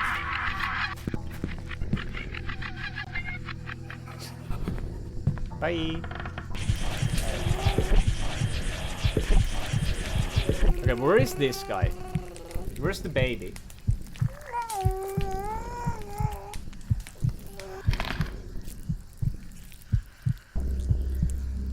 Okay, this guy is all the way back at the beginning. I don't know where the baby is. This guy is doing the rounds. So is he. So is he. I'm in the building to the right. I've already gone past this guy. And this is just a, yeah, okay. Well, I don't really know what to do. I mean, other than just get the fuck out of here.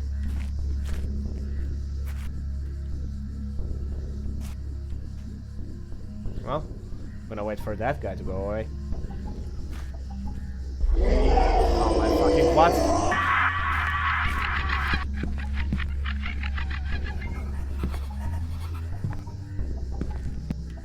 Who found me and how? I'm gonna slap you on the tits. Go away. Come on. Go on.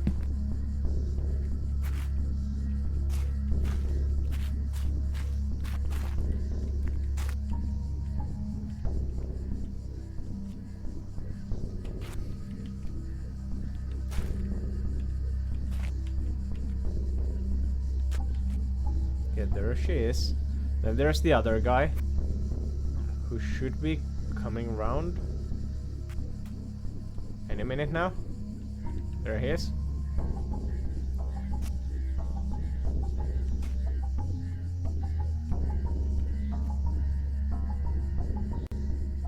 It's gonna go that way, right?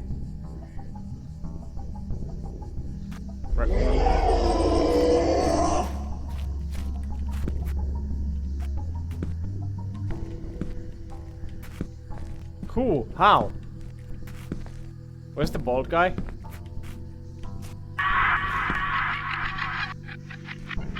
You know, we have to stop meeting like this.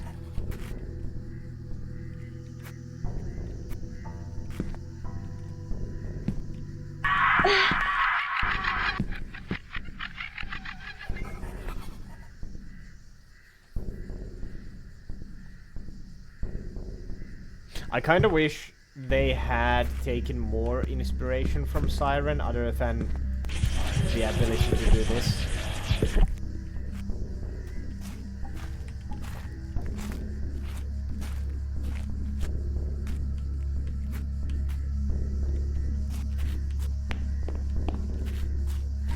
Ah, fuck.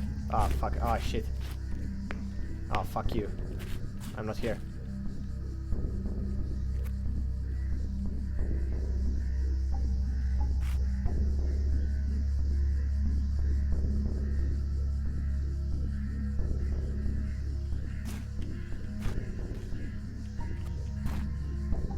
There it goes. Right, I think we're in the clear, except there's a baby in this building here. I recognize the benches. Yokai Report 52, Nukekubi. This week's yokai highlight is the Nukekubi. By the day, these vengeful spirits look like anyone else and are able to blend into society and manipulate those around them. However, at dusk they are able to sate their thirst for blood by detaching their heads and searching for prey. It is said that their blood-curdling scream can incapacitate with fear before they fly down and drain their prey's blood. Their origin is unknown, but speculation is that they were humans who were afflicted with a curse. There is no known cure, and because they have been known to pass down the curse, the only treatment is to end their suffering. Thanks again, readers. Next week for Yokai Report Volume 53 we will be covering the Raiju, beastmen with the power to control thunder!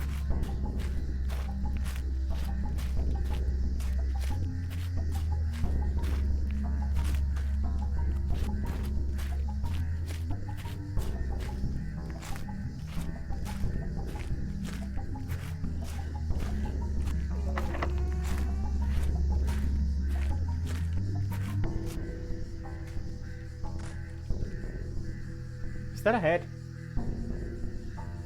That's a head.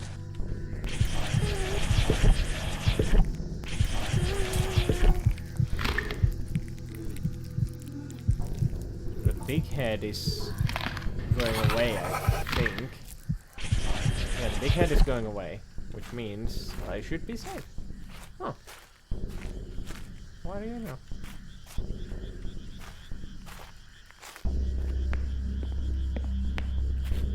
check if there's anything lootable here. Probably not. It's not that kind of game.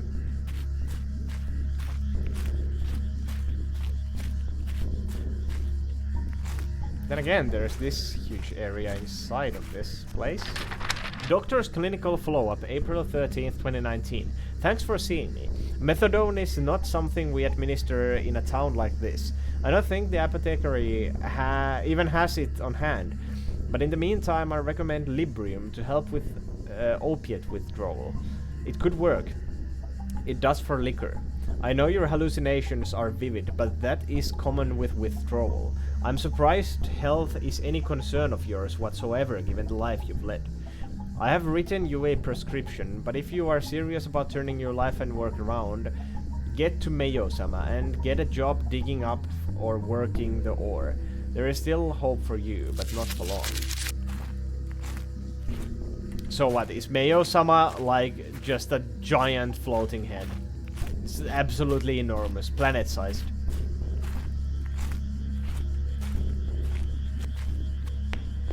Fuck you!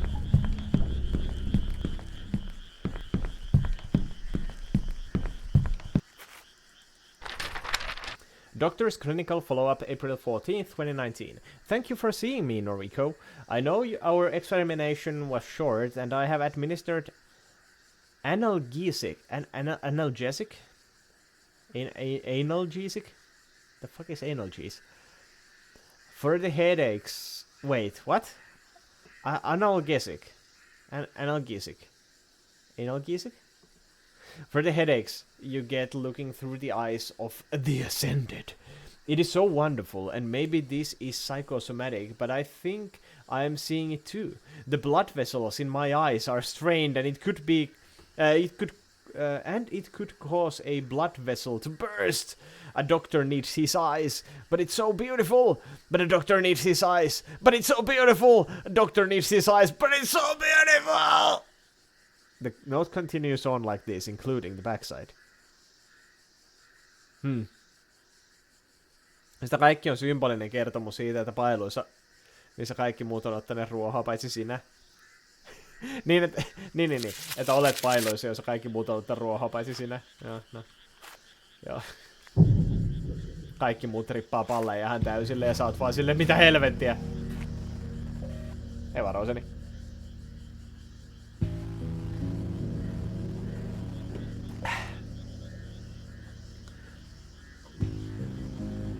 Nyt vasta huomasin, että se ihan edessä leijuu ihan helvetin iso pää. Mä en oo aikaisemmin nähnyt noita isoja päitä tässä pelissä. Ihan uusi juttu. Ai saakeli kun naksahti.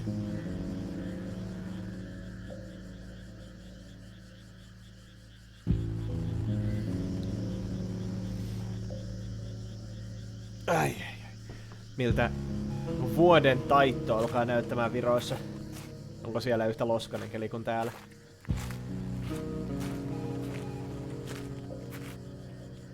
Nää kaikki kattelee muualle. Kukaan käy sitä kattoma mua päin.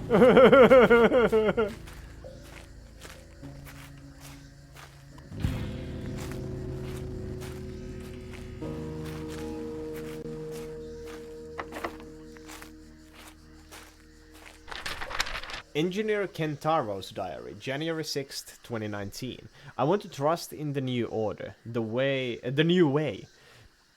But this is absurd. The year we live in, if Mayo-sama desired a remote switch to open the door, there are electronics that can do this, but to engineer all of this with counterweights and gears, and then destroy the schematics? I did, but I can't let it all go. And not to mention the controls for the fountains inside are located outside. Why does it all need to be tied to the shishi or doshis at all? Why have them be outside? What possible reason for such a convoluted setup? And what does he intend to hide in the tower that's so important to lock up? Mikä on shishi or doshi? Niinkö se kirjoitettiin? Joo. What is shishi or doshi?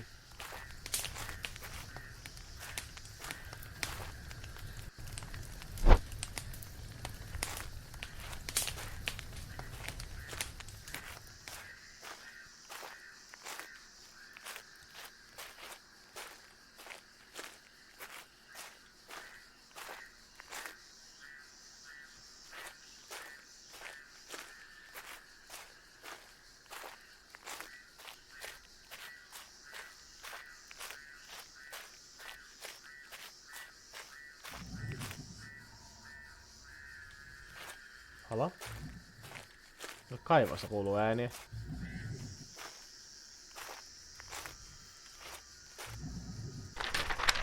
Made Ayumi's Journal, May 10th, 2019. Wish I had the courage to ask Mayo-sama to have someone else do it. How pathetic I am, that I can't even collect well water. Every time I go to fetch water, I hear strange noises down below, almost like something breathing underwater. Yep. One time I saw a blinding blue light shining up from the shining up from one of the vengeful spirits. I swear it is real, but the doctor insists it is in my head. In a way, I wish I could believe it was just me, but I know there's something happening down there.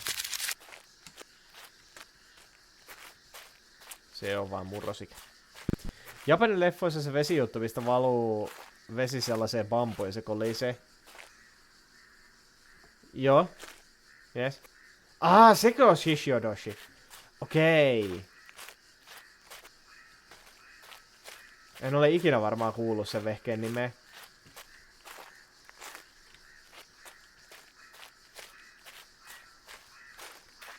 Mä olin jo ihan kokonaan unohtanut, mistä jo puhuttiin aikaisemmin. Keep out. Do not enter the manor grounds under penalty of death. Siistiä. Tyyppi asuu tämmöisessä saatanan linnassa ja sen kansalaiset joutuu asuun kirjaimellisissä hökkeleissä.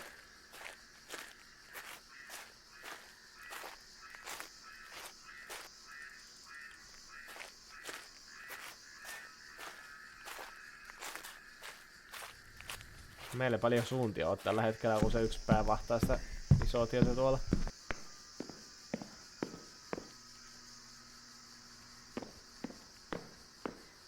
Tässä koetaan Shishiodoshi. Shishi.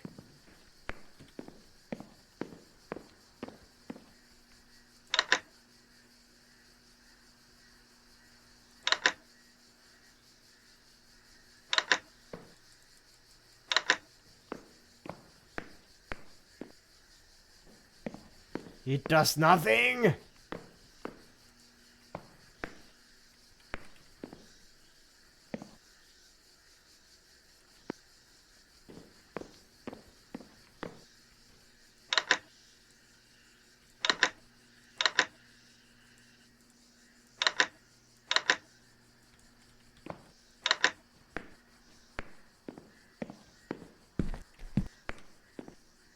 Kuollut kala. Mun kala!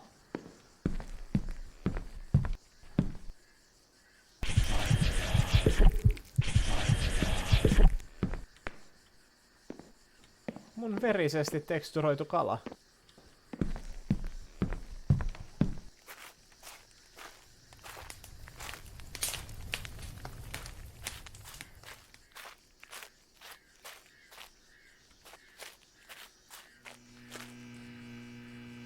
Kuuluuko tästä päästä toi hurina?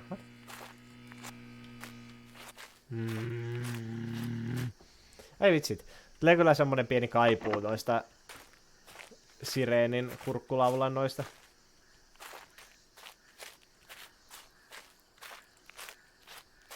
Oh, those were good times. Joku vois vähän kurkkuhoilaa mulle.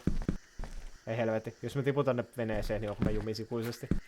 Ja mä ajattelin, että tää ei pysty ylittämään noita reunoja sisäpuolella. Se olisi ollut ikävätä. Joo, tää vahtaa ihan suoraan tuohon. Tonne ei oo mitään menoa.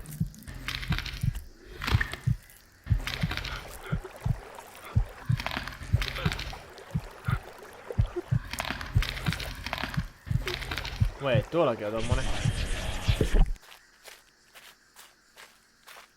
Katsotaan mitä tää sanoo.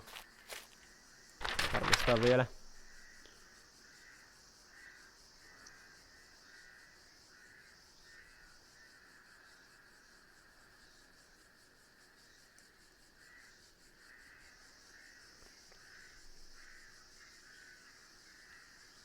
Controls for the fountains inside are located outside.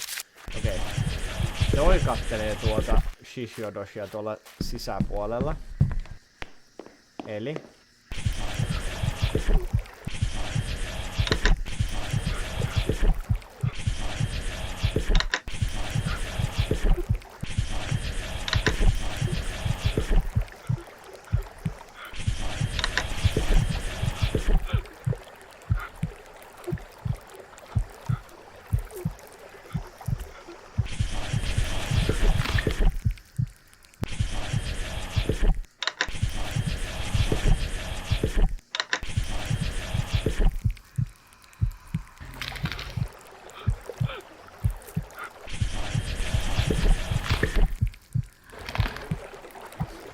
Niin meneekö tää vesi niinku aina alemmas?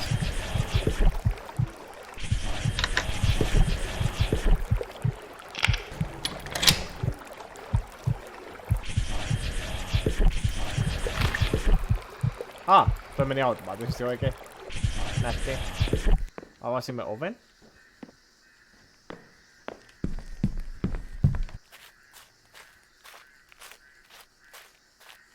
Da.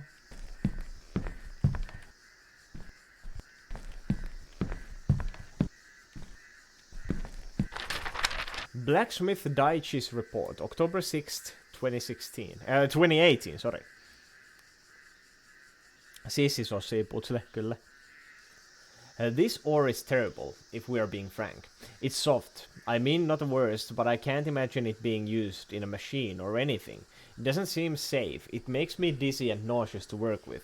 But funnily enough, it seems to calm Toshio when he is crying in his crib after I come in after working with it. Yes, mikään ei saa itkevää lasta lopettaa itkua samalla tavalla kuin säteilymyrkytys. Well, the gong is made, and Mayo paid handsomely for me to make it and destroy the cast I created. And the schematics he gave me, so that is done. I need to lie down. Vitsit. On kyllä oikeesti niinku hyvin nahkeet silleen, että sä löydät jonkun uuden metallin ja sit se on niinku helvetin painava, helvetin pehmeä, ei johda sähköä, ei oikein kestä yhtään mitään ja on vielä kaiken lisäksi myrkyllinen. Silleen niinku ihan paskametalli. Aivan surkee. Eiks tässä ollut yhtään, joka vaihtaisi tänne sisälle? Niin tämä, joka vaihtaa tuota gongia.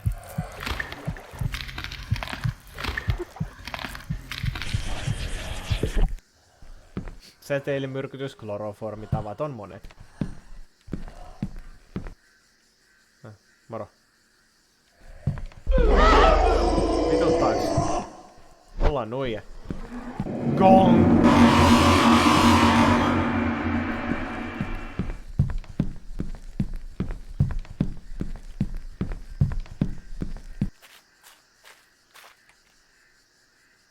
Nää päät meni jonkinnäköiseen shokkiin. Tää oli ihan hassu putsle.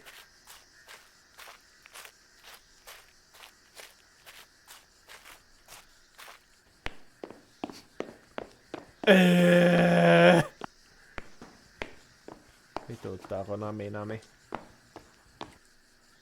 Oho. Unityn oma loading screen. Also toi screen fucking efekti oli taas takaisin. Nyt on aina eskin kautta mennä. Lähtee pois.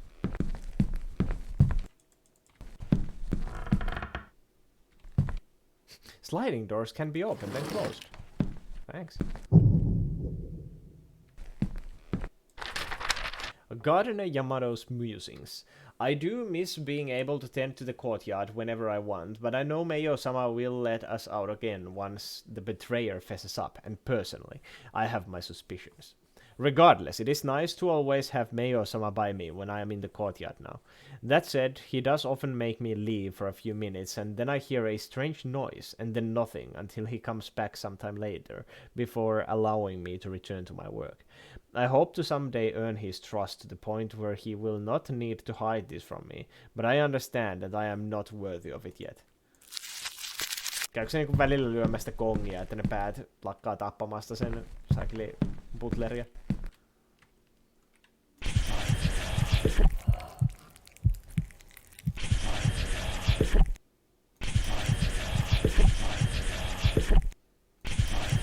Voi olla ehkä toi.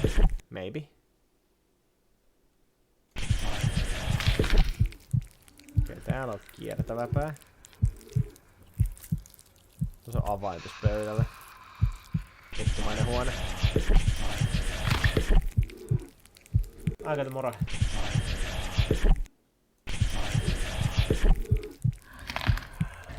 Ei tulla 3 päätä.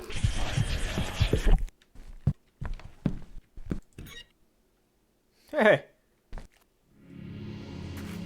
Alaston mies. Mikä ihme kurkku sillä on kädessä?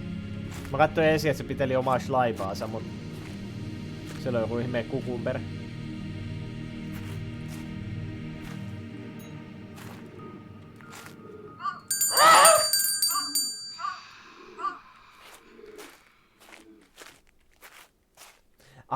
Niin se tietysti vetää... Of course it's headless. Tietysti. Niin, toi vetää toi ihmeen kilikello noi päät lähelle. Vähän niinku näin.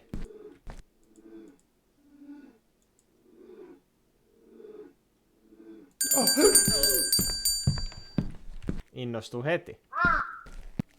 Square.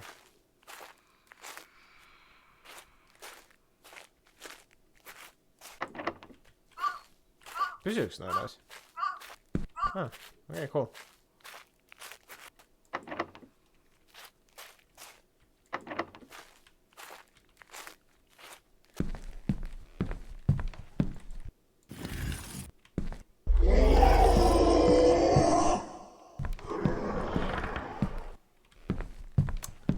Joo.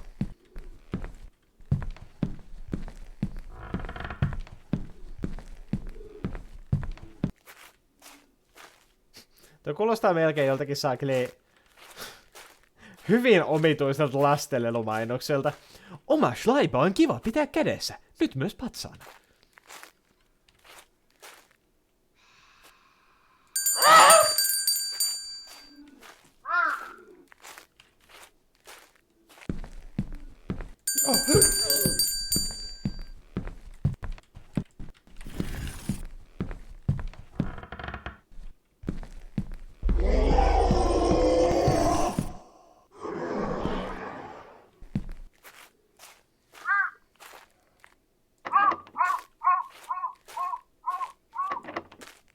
Tää on nyt hyvin problemaattista, eihän mä pääse mihinkään.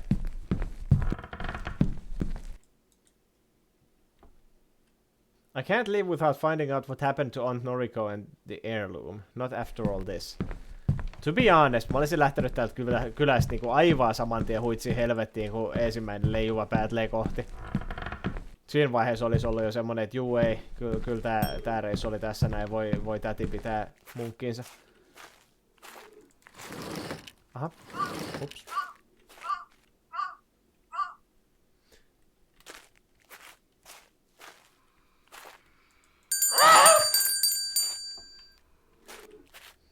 Kilikello.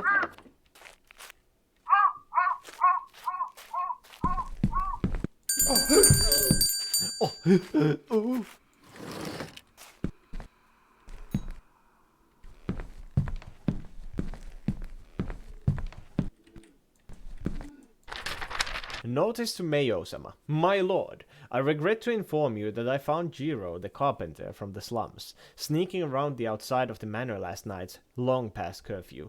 He insists that he had to talk to you, and I tried to handle the situation amicably and return him to his work. However, as I scolded him, he saw something he shouldn't have. I knew you would not want to be bothered with something so trivial when we are at such an important time, so I took him below. Seiyuchi. Kana. Ei budgia. Anteeksi, minä haluaisin tämän avaimen tästä, kiitos. Ja tämän paperin, kiitos. Recipe list for Mayo-sama's guests. 1 slab of ribeye. 1/8 of tablespoon of salt and black pepper. 2 tablespoons soy sauce. 2 teaspoons Worcester sauce. Worcester. Eikö se ole Worcester? Onko se mukaan Worcestershire? Worcestershire. Eikö se ole vaan Worcester sauce? Se soosi, minkä nimeä kukaan amerikkalainen ei osaa sanoa. What is 2 teaspoons of Worcestershire? Miksi siinä on kontu lisätty?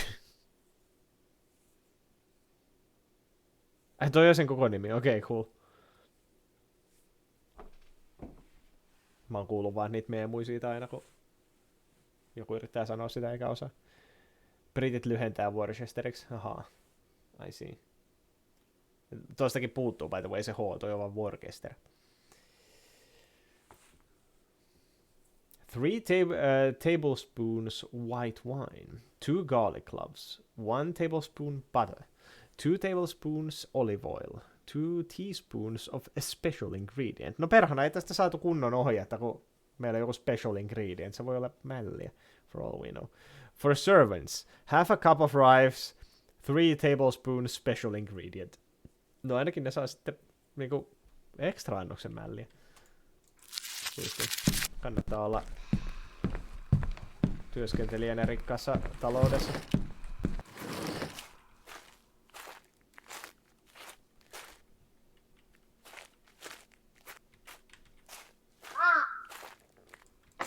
Kraa.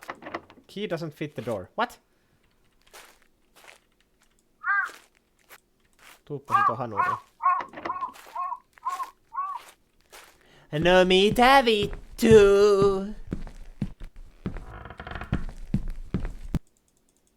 Näihin sitä ei voi käyttää. Eikö tähän? Okei. Okay. Niin kumpiko näistä olisi, joka hähtää, kun sen perseeseen menee hamsteri? Toi vois kuulostaa siltä. Toikin voi kuulostaa siltä. 2 hyvin erilaista reaktioa.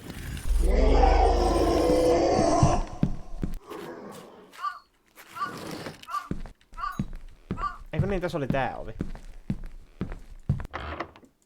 No, haista vittu sitten. Jälkimmäinen. Voihan se ensimmäinenkin olla. Se vaan jännittää enemmän.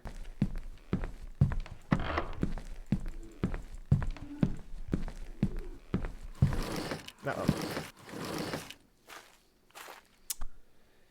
Jaa! Meillä on avain. Se ei sovi tähän. Miksi avain ei sovi lukkoihin? Miksi ikkunasta vaatteita niin lentää? Eka on sellainen iloinen yllätys, toka ei niinkään. Niin.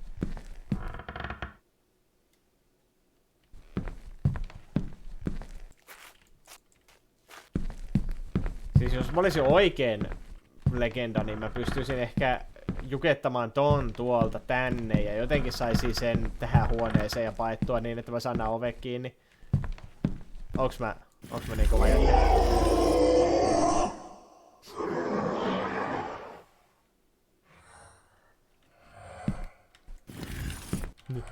Hei, tänne näin. Squee!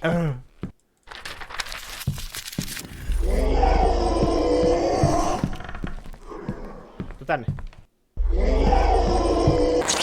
Perkele! Kyllä mä onnistun tässä vielä. Tää on ihan doable. Joo. Tänne näin.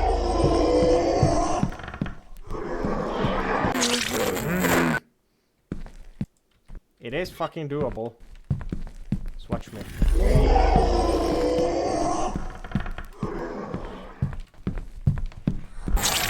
Oh, come on! Toi oli niin hyvä, jos mä olisin saanut sen pysähtyä.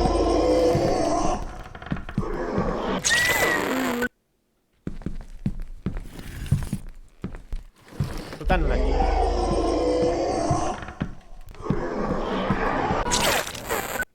Ei oo reilu, et sä lennät.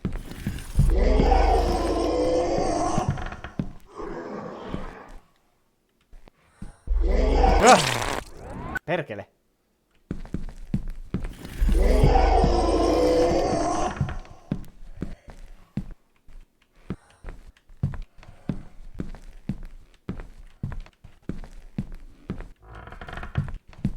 Hei. Okay. Ja.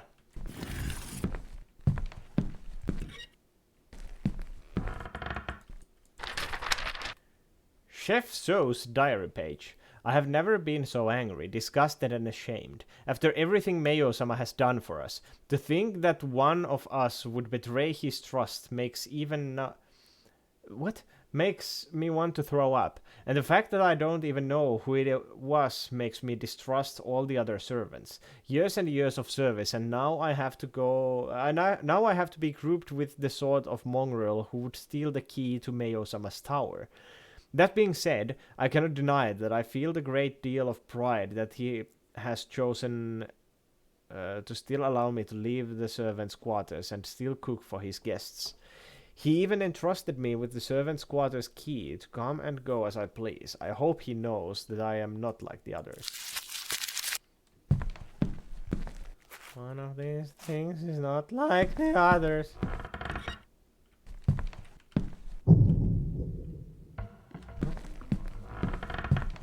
Juukelis puukelis sentään.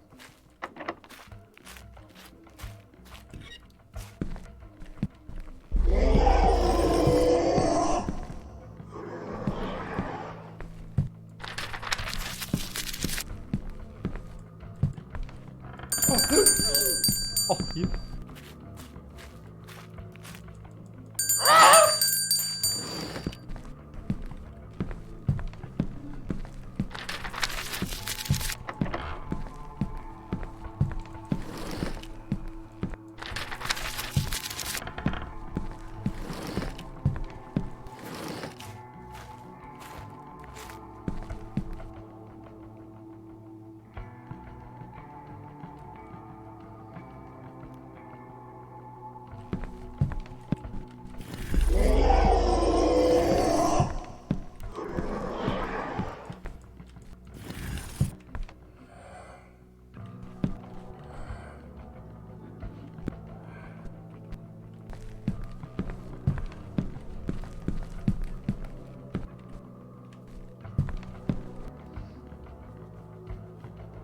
Demer tullut näköjään Gogiin ilmaiseksi.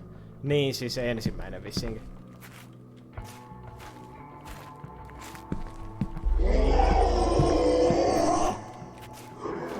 Ensimmäinen päiväpainajainen.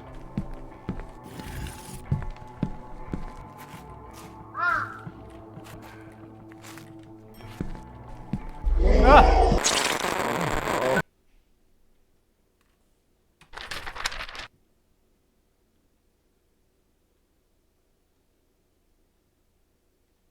Mistä mä tän nappasin?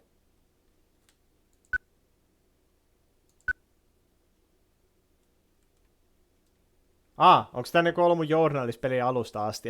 Mä en oo vaan lukenut tätä. Noriko's last letter. Katie, I'm in danger and so are you. I have written about the curse before, and I know my sister, your mother, doesn't believe it, but I'm afraid for you. I just feel it spreading. Ja tää on tosiaan se syy, mikä me ollaan tää kylässä. Tää mainittiin siinä openingissa, mutta en mä ikinä tajunnut lukea tätä. Our family heirloom has been passed down to provide protection for whoever held on to it, but the ways of our family are to pass it on to whoever needs it the most. That's you, Katie. It's your birthright. It's your time to have its protection. Please come to Kisaragi as soon as you're able. There isn't much time left. It will set everything right. Noriko. Leijaileva pää tulee ja huulilla pörröttää paljasta vahaasi. Kuin siistiä se olisi.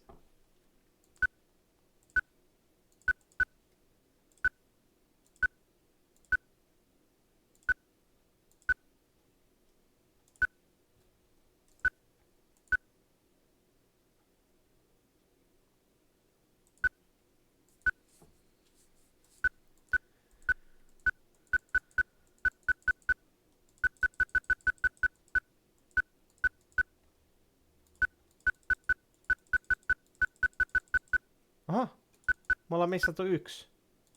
Se oli siellä saakeli kylässä, missä oli muutenkin ihan perseestä kaikki.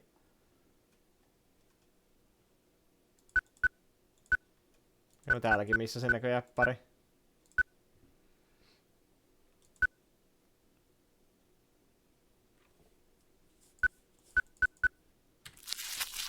Oh well. Anyway, mitä me oltiin tekemässä?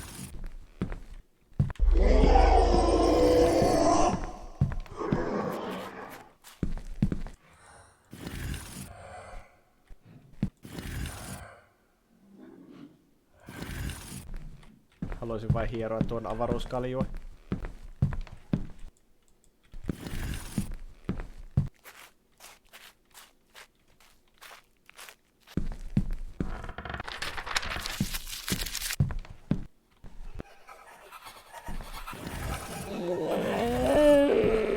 Asia selvä. Tuo oli sen verran kirottu huone, ettei mennä sinne.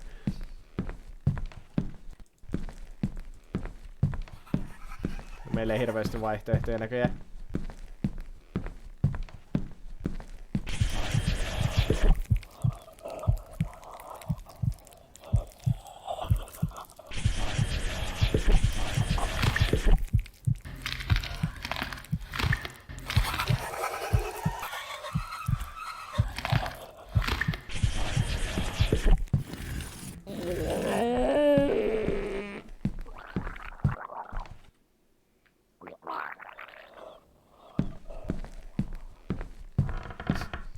Nää ei oo kivoja ääniä yhtään. Cobra.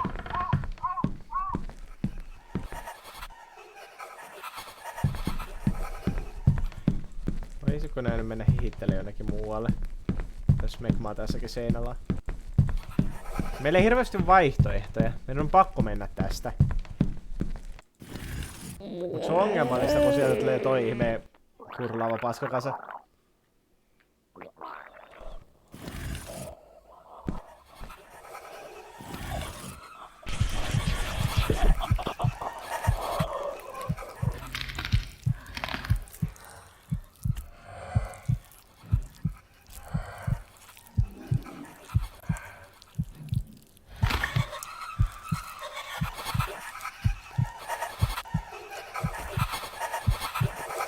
Pitäisikö tästä niinku pystyä jotenkin lukitteen näitä huoneisiin?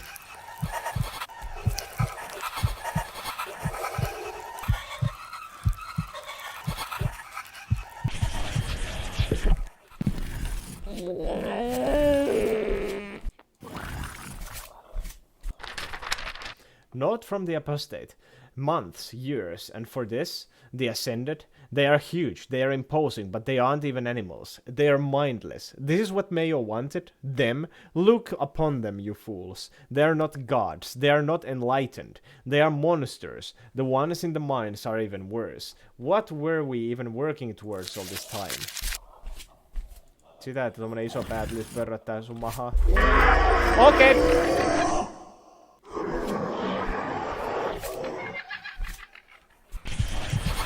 Tämän pelin tarkoitus on olla kuolematta näille isoille päille.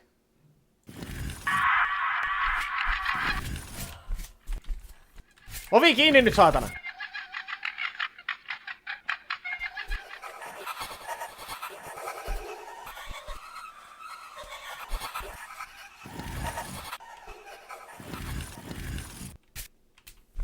Okei, cool.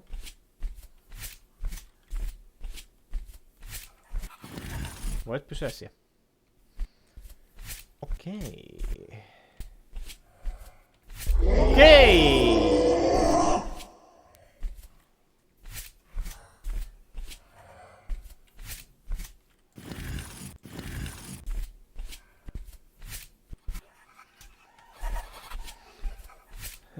Siis me tultiin tänne kylään etsimään meidän tätiä, kun se oli lähettänyt jonkun hyvin ahdistuneen viestin tälle. Meidän joku perhekalleus on kadonnut ja se on ainut, joka voi pelastaa meidän perheen kiroukselta. Sitten me tultiin tänne kylään ja tajuttiin, että ei helvetti. Täällähän on kaikki aivan päin helvettiä. Ja sitten sen sijaan, että me oltais lähdetty pois täältä, niin me jäätiin hengailemaan tänne.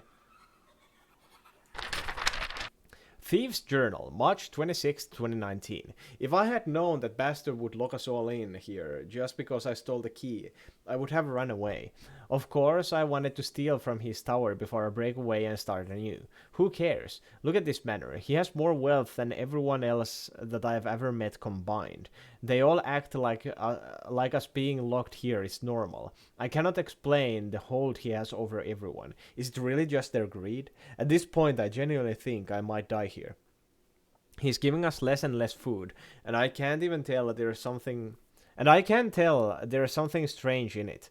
And he even said that we won't need food anymore soon. And yet everyone just keeps smiling. Yebin!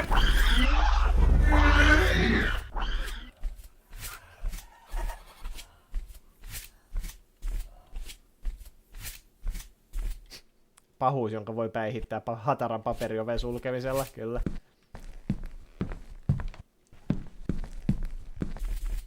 Mä haluan kokeilla yhtä asiaa. Moro! Oi vittu, niin joo, toi oli tossa huoneessa. Perkele.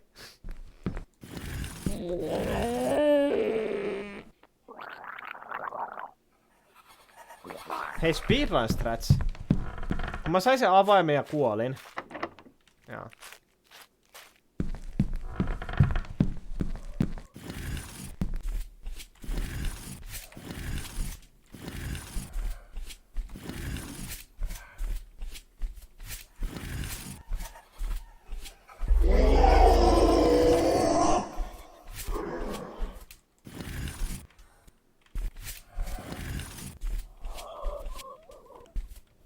Ei mitään secrettiä. Uskomaton. Suuri pettymys.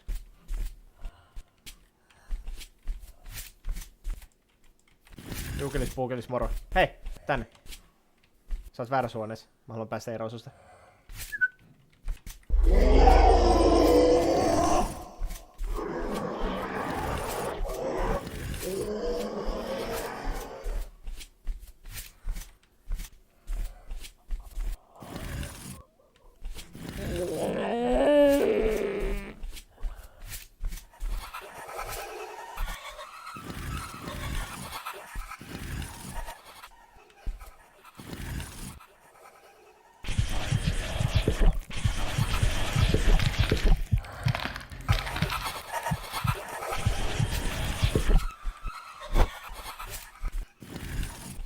Haha!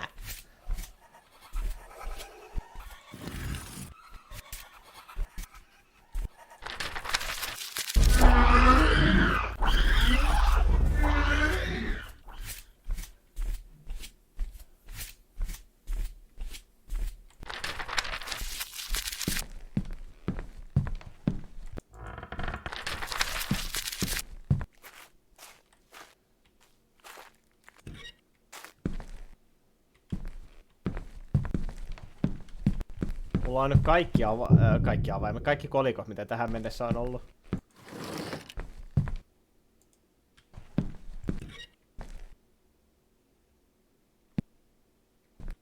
Okei, moro.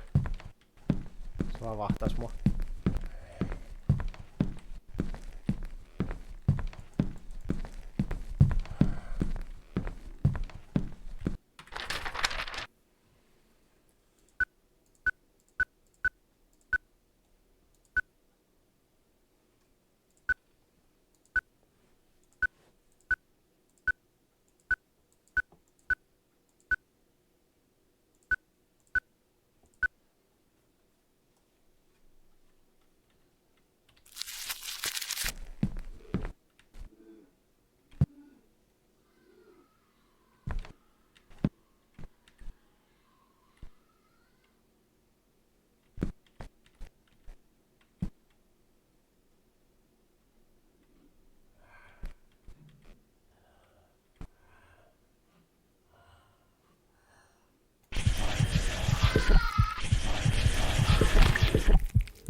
Tää mesta on ihan pyllyaukosta.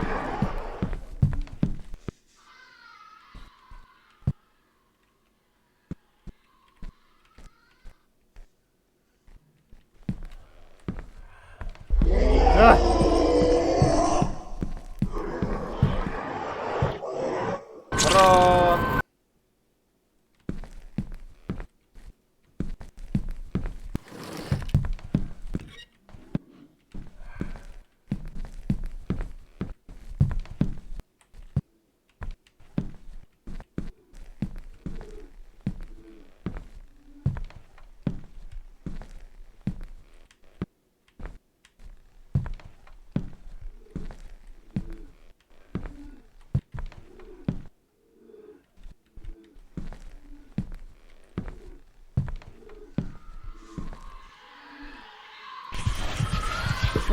Tää yksi pää vaan spinnailee tässä.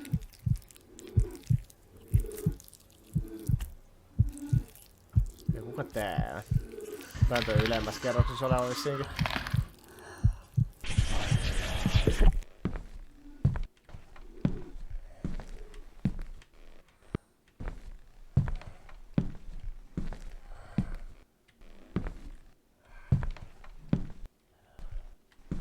Oh my fucking god, really? Oh, oh.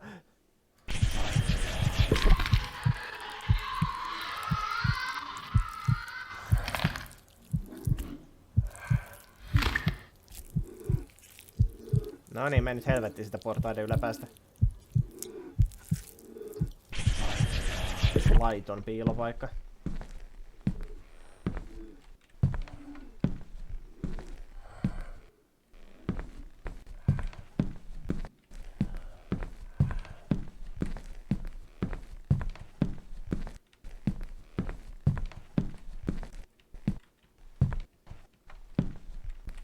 Toi spin my head right round -tyyppi nyt vetää tuo kauheat vauhtia alaspäin. Joten this is my chance.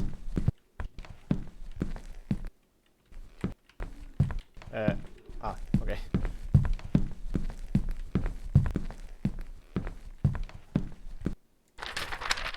Mayo's journal. It is hard to believe that after all these years of sacrifice and completely dedicating myself to my works, that the end is finally nearly here. Truth be told, when I started, in spite of my outward confidence, inwardly I had my doubts. But every time I saw the admiration in the eyes of the townspeople, I was reassured that I would succeed. My only regret is knowing that despite everyone's hard work, I know not everyone will be able to join me. But I will never forget that they made all this possible. Soon I will arise, and with me, so too shall the world be. Yeah. Books are a mix of stories about yokai, business, how-to guides, and old medical journals. Se ei taida leijalla tänne asti.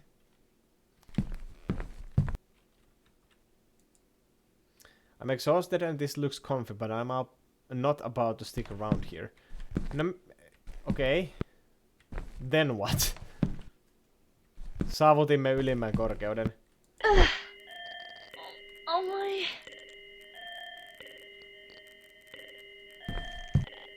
Hei randomiksi. Tämä pää on erittäin painava.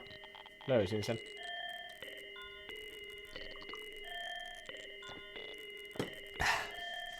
Pitää melkoista meteliä tämä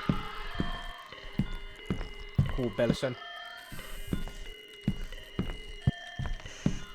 Pitääks meidän oikeesti saada tää tonne alakertaan asti? Ei helvetti. Pitääks meidän oikeesti seikkailla niinku loppuun asti?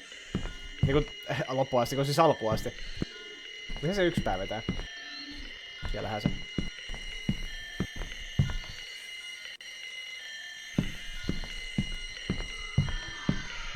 Hei mulkkeleis!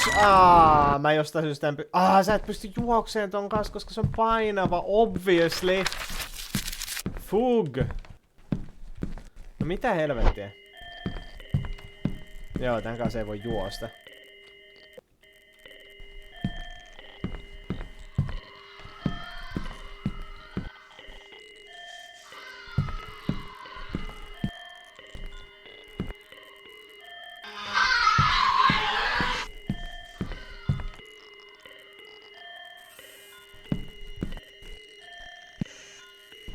Voiko sä mennä helvettiin? Kiitos.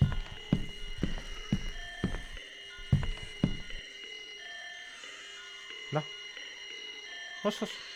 Mene. Grade ei sonnin paskaa. Missäköhän se ihmeen sonnipatsas on, mikä mä näin aikaisemmin?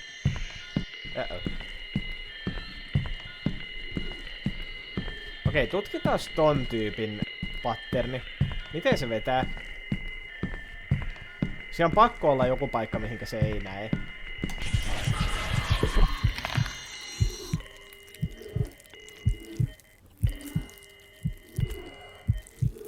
Se ei näe itse asiassa minkään noiden taakse. I don't think.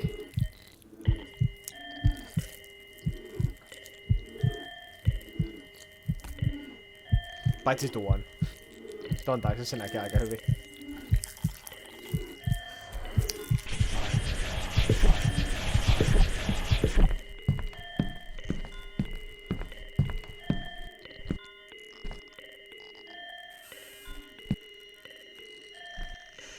Oh, fuck me.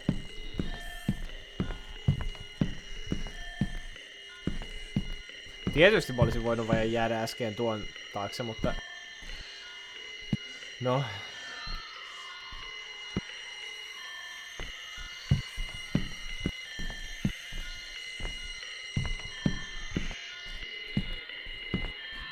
Perkelöittiinkö mä tän patterin? En!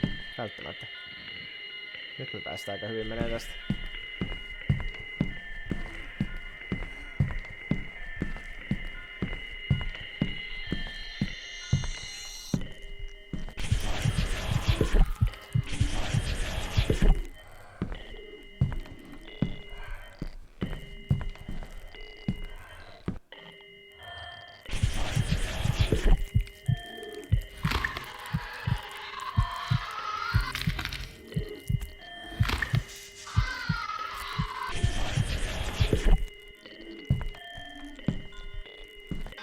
Ei!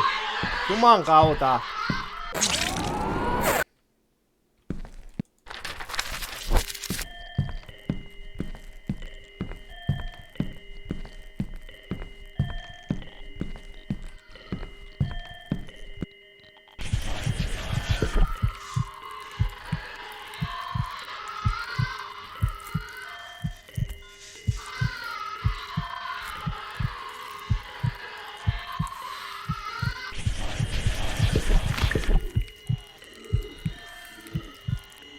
Okei, nyt taidetaan olla aika hyvässä kohdassa.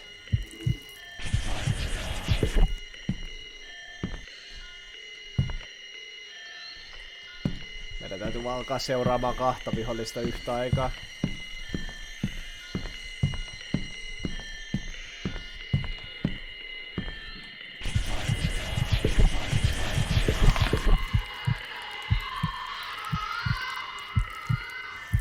Ja tuo ulkonakin kulki yksi pää.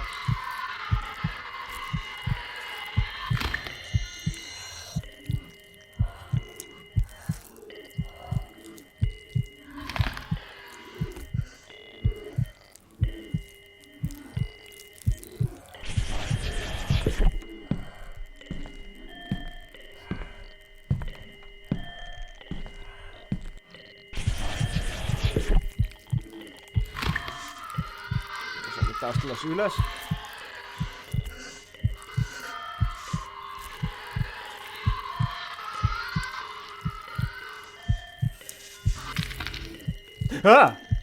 Hei vaimi. Pelästyin. Olit kuin lentävä pää. Yllättäen. Singahdit sieltä.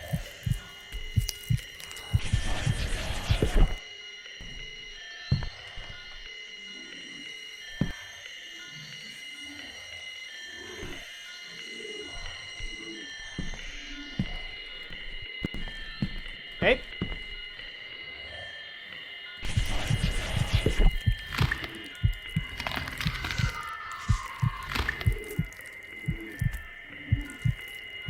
Et oo välttämättä kyllä näe tonne sisälle. Ehkä.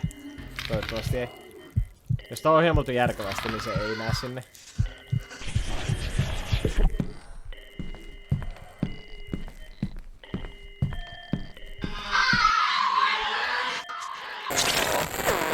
Ai jää.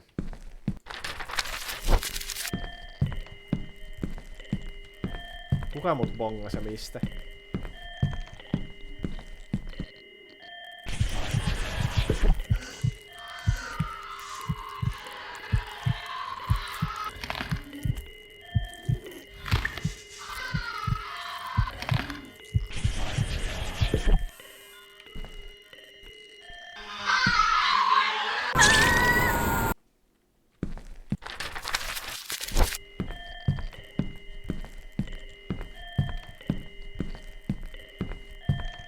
Tää on nyt pahas kohdassa tää checkpointti. Joo, siis toi silmä on muova.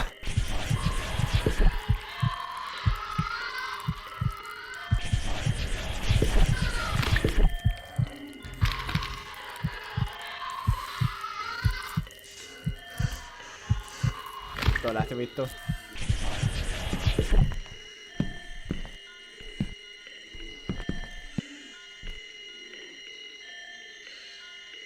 Mene! Go!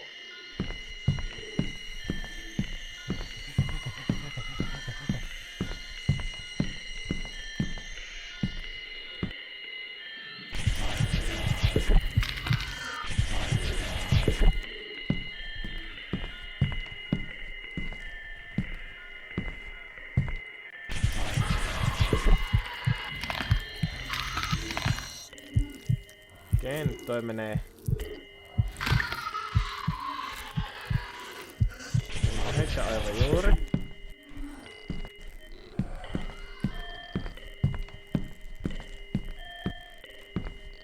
Okei.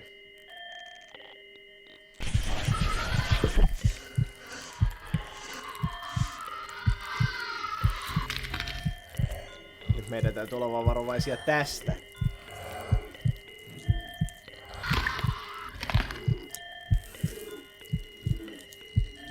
Toi olisi ollut muuten ihan täydellinen paikka äsken mennä.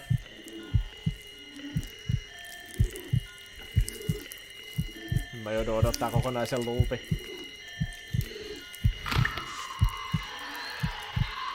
Silloin toi pää on ylhäällä, niin se on paras paikka mennä. Ja sitten täytyy vaan odottaa, että tää ei tosiaan oo tässä portaiden alapäässä.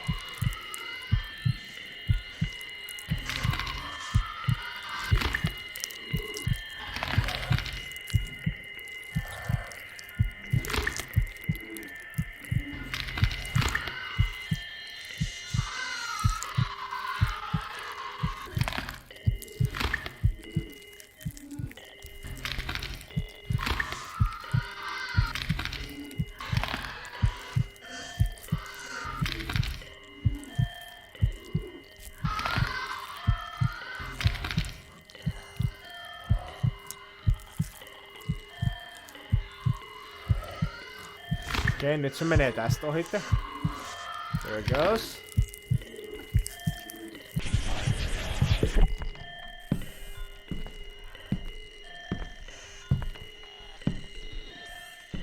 Vittu. Ei saatana, saatana. Ei jumalauteen, se oli se.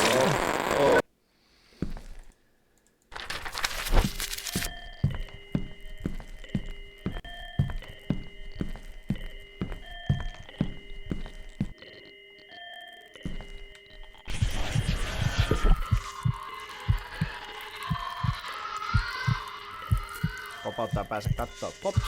Ai. Se lähtee menee takaisin. Eikö sitä oikeesti ala tekee pahaa, kun se pyörii tälleen?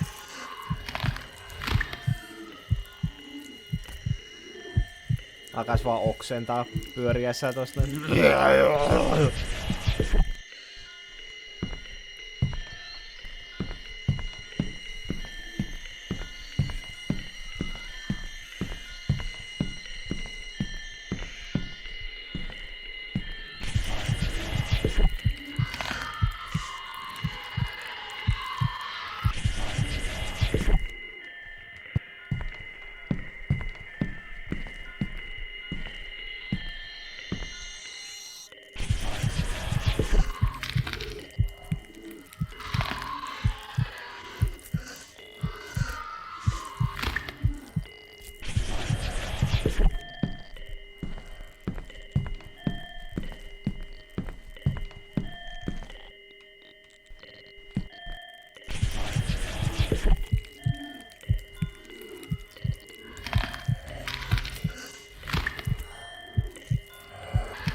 Voi vimpeli.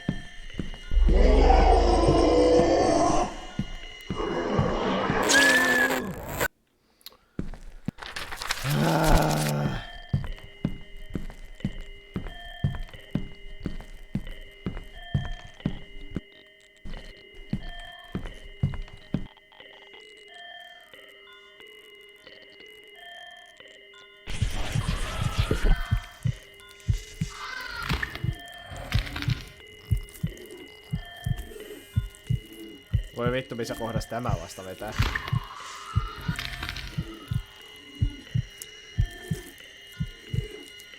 No kyllä mä silti ehdin. Mene, mene, mene.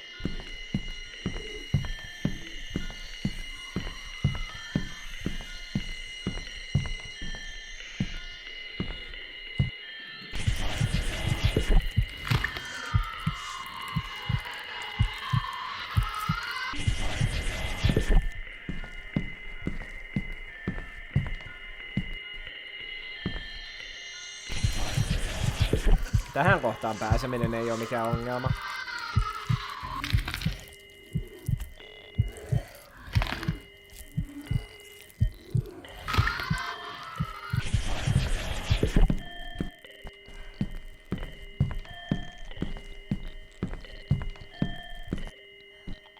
Okei, okay.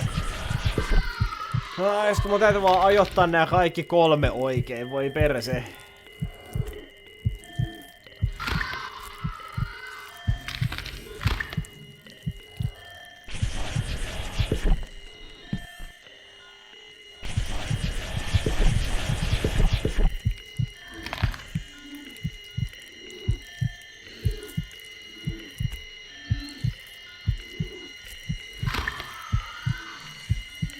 Tän täytyy olla ylöspäin. Joo, ylöspäin matkalla.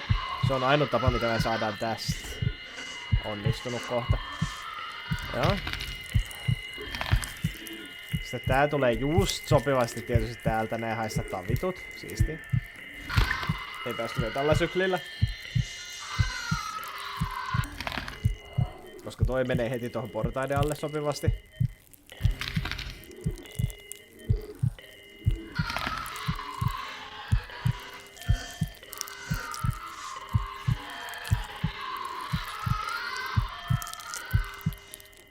Bounceaisin takaisin ylös. Joo, okei. Okay. Nyt sä oot matkalla ylös, mikä tarkoittaa sitä, että tämän pitäisi olla just semmoisessa kohdassa, että mä ehkä pääsen tästä menee.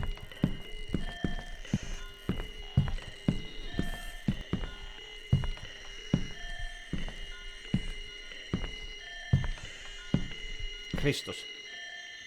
Okei. Okay.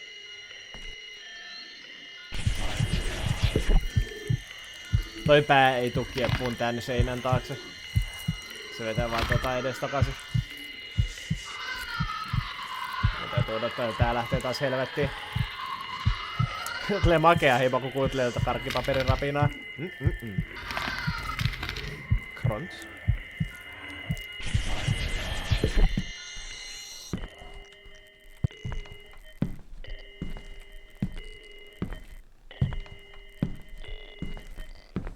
Fuck y'all, I'm out of here.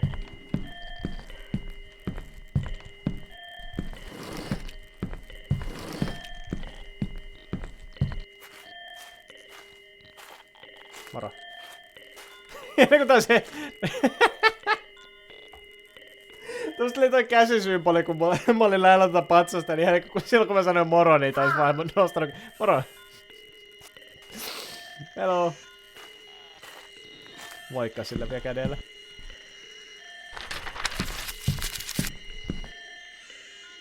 Tavahtaa.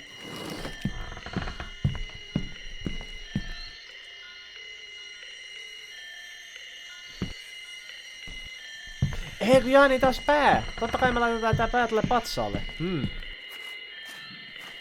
Dodoi.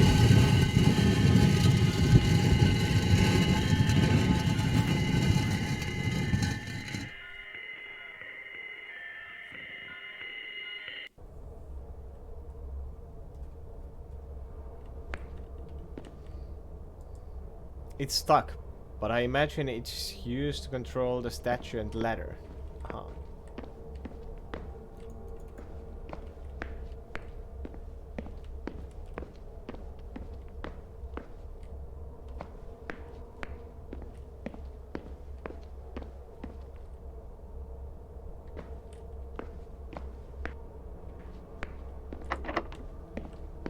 Looks like it takes a key. Okay.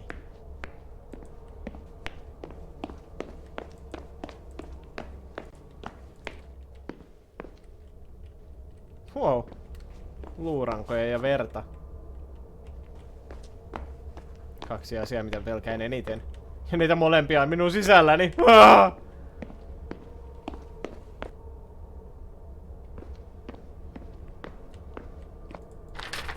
Mayor's Research Note 1.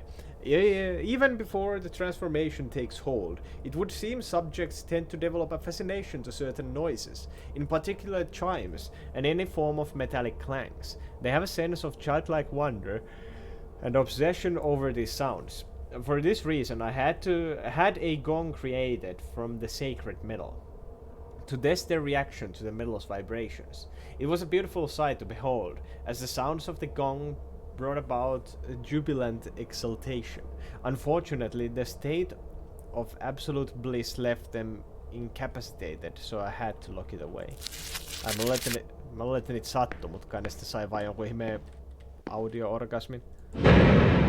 Jes, taas mikä ääni. Jiro's final note. I believe in you. When everyone else treated me like an outsider, you made it clear that I had a purpose here. You made me have pride in my meager living. I thought your wealth was a reward for your benevolence. But now I have to see you for what you really are. A monster, a lunatic, a charlatan. Then again, perhaps you are so delusional you actually believe your own bullshit. You sold us all for your own glorious future, but I won't be a part of it. At least this final act I can take. At least this one final act I can take into my own hands. Ja. Sitten hän itse murhasi. Mitä? Oletettavasti kaiketi. Paperi. Avain. Hidden note. Kaede. I have recovered the family heirloom and found a way to escape from this prison. Unfortunately, it would seem the heirloom is powerless in this place. The only way out for me is through the sewers. Ei viemärikenttä. I will lock the door behind me so I am not pursued. But this key should allow you to follow. The worst is yet to come, but I know you will make it through this, for I have seen a wonderful future for you. Stay strong! Noito. Syverkii.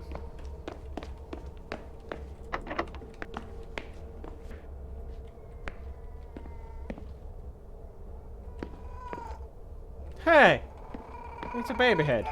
Miksi sit törröttää kalaa? Disturbing, I already didn't want kids. Miksi sillä on kalapääs?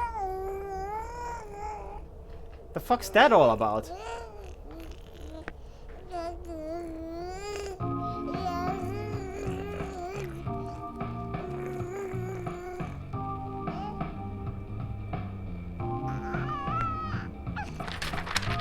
Mayo's lamentations. It doesn't bother me when they scream and cry and wail. I would prefer they wouldn't, but I understand it is a painful process.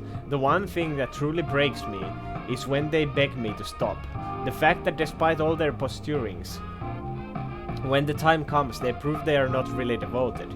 What depresses me isn't the fact that they don't believe in me, it is that they are giving up such a wonderful future for nothing. Sometimes I sit there and just think about these souls that are too weak to ascend and mourn. But with a little help from my record player and my little companion, I am able to cheer up and remember that so many others will join me.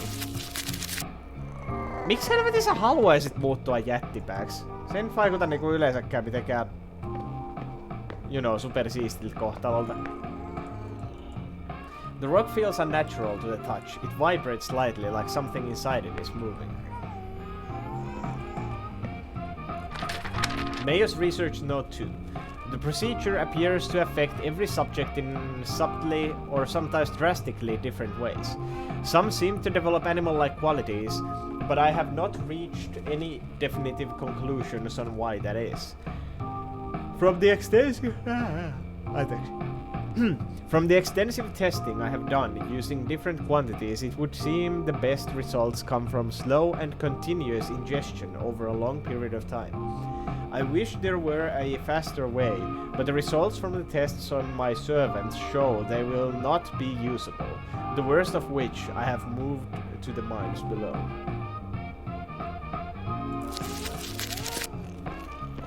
Cool.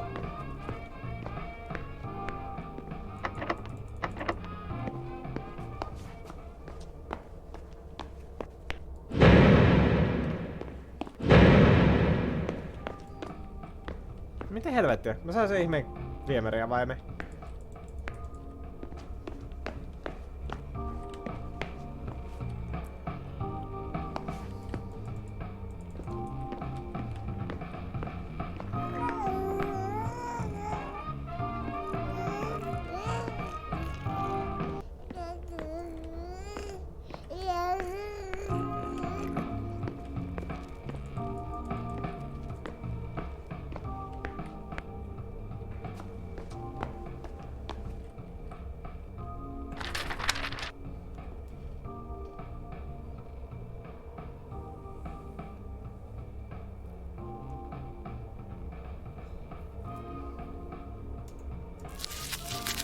Hei vaan Marsu. Mitä helvettiä? No niin. Niin kuule. Sitäpä juuri.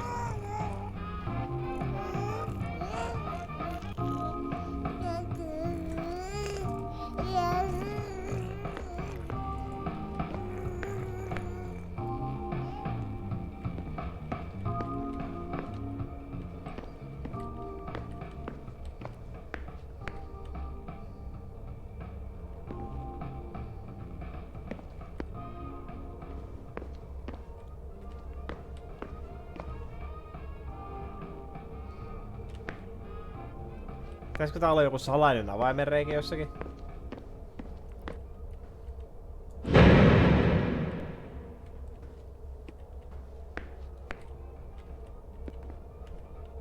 Tuollahan se Jiro on.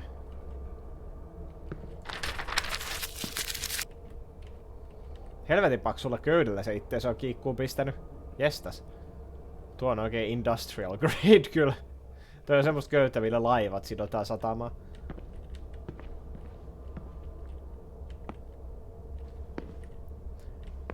Iso ja verinen pää.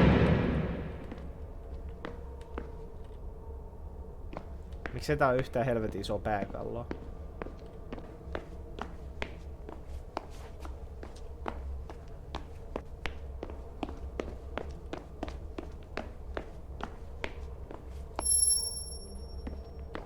Inhottava vingahdus. Sweet.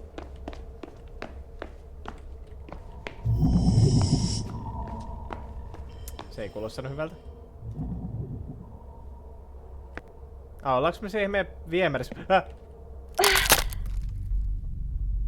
Oliks ne nää luut vai mun luut? Ei kuulostanut hyvältä. Mut joo, toi oli se ihme ääni, mikä kuului sieltä kaivosta aikaisemmin. Joo, se. Siihen olisi tarvittu se ihme Femur Breaker ääni. Kauhea rääkäsy päälle.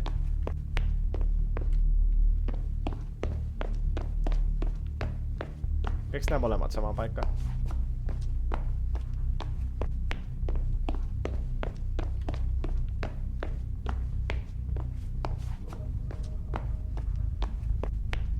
Onneksi noin loot pehmeesi, noin niinku muutamat satunnaiset loot pehmeisistä pudotusta, kun mä tipuin joku fucking 10 metriä alas. Mad ramblings. They howl, they know the secrets, the paths, winding and weaving through the dark places of the world. They have seen horrors, felt the prickles of sinister things crawling, breathed in the putrescence of the rotting foundations of the human race. They will be there to devour what is left when we all are meat and worms. They know! Okay.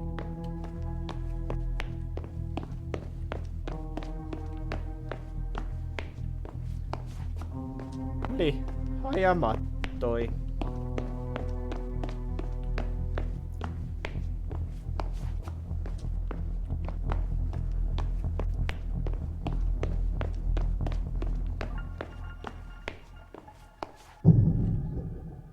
Ei taas. Warning about light. Kaede, stay out of light. Okei. Okay.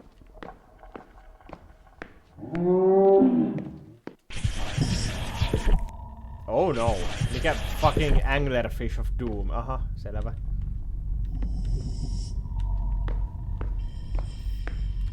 Jinkies.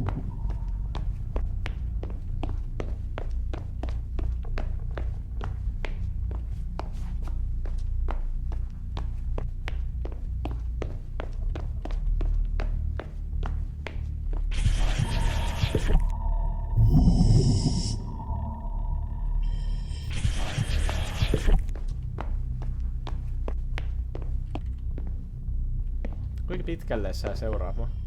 Me tänne. Oh, fuck you! Uh-oh. Oh no, näitä on täällä kuinka paljon. Ah! Kristus sentään, mistä tuo tuli?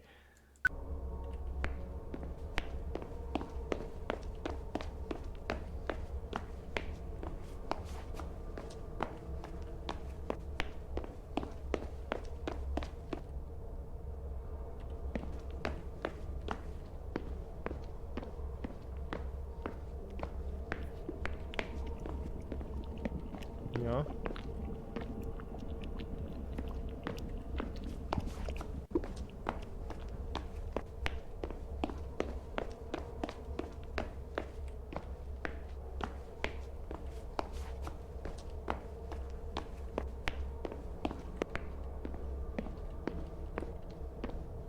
Älä.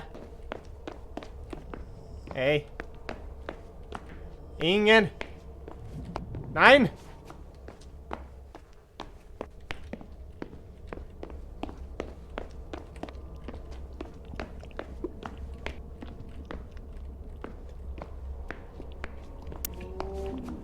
Älä oli se. Älä oo tommonen.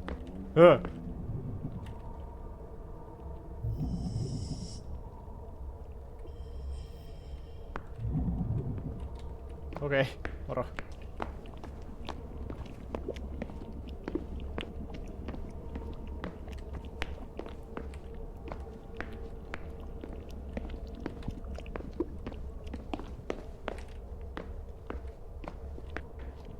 Voiko nää nyt lähteä helvettiin sit, kiitos.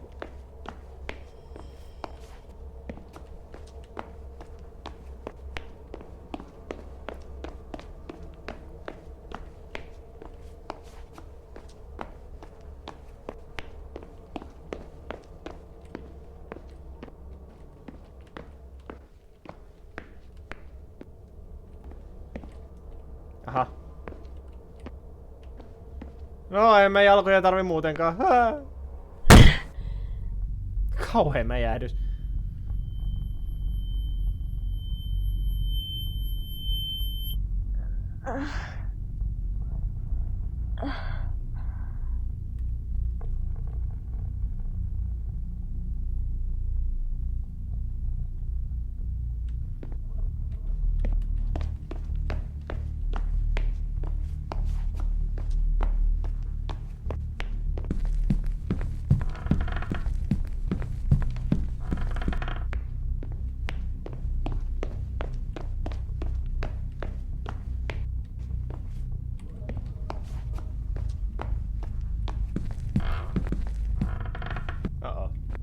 Täti?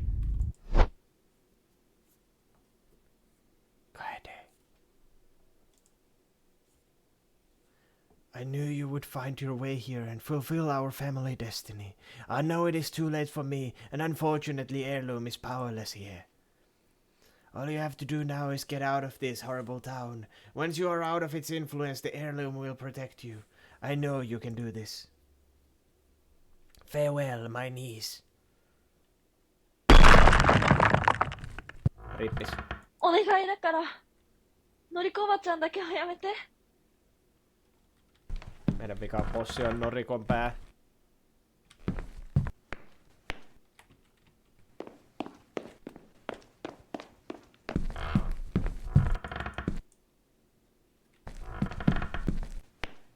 I really hope this isn't actually Noriko. No ei, kun se ihan muuten vaan kirjoitti tommosen voi helvetti, mä meinaan kuolla viestin ja jätti sen arvokkaan perhekalleuden siihen lattialle. Ihan vaan for effect. Halus olla dramaattinen.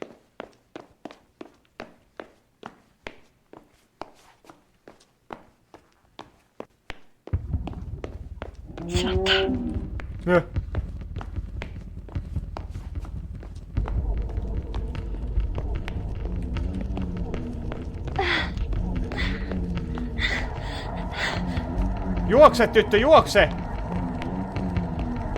Käytä niitä jalkoja!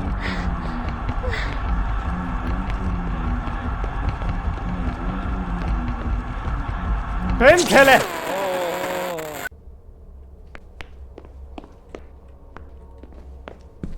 Meni vähän vituiksi siinä vaiheessa, kun piti lähteä menee kyykyseen. Tää ei mennyt ihan niin nopeasti kyykkyyn kuin mä halusin. Tai tää ei liiku kovin nopeasti kyykyssä.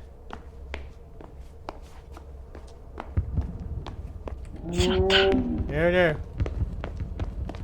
It's coming! It wants to eat my heart or something, I don't really know. What do they want? Who fucking knows?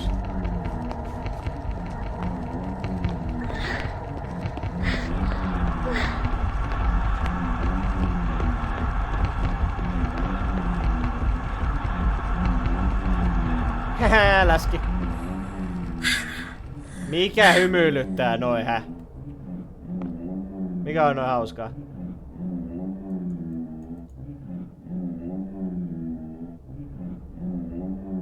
Kauheet hammasvälit sulla, herranjestas. Tonne mahtuis kokonainen sakeli Hot Wheels auto.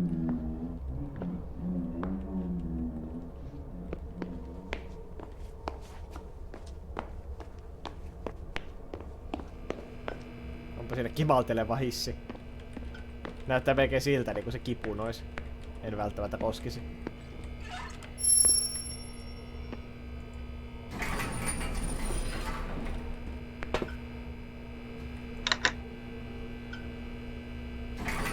Fuck this place!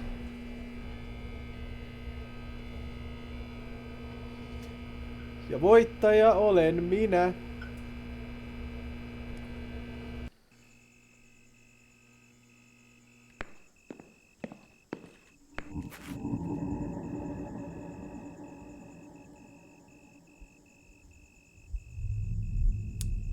Noin niin.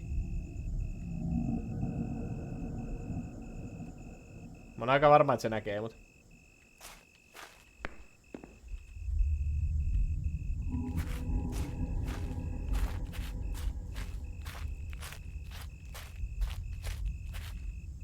Miten menee?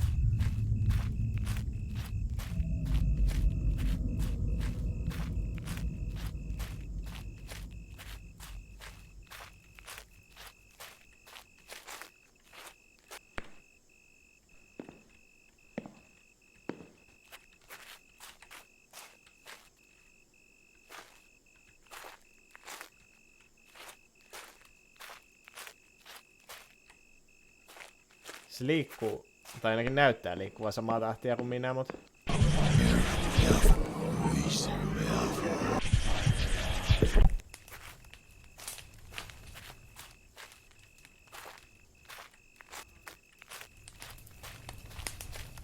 No pois.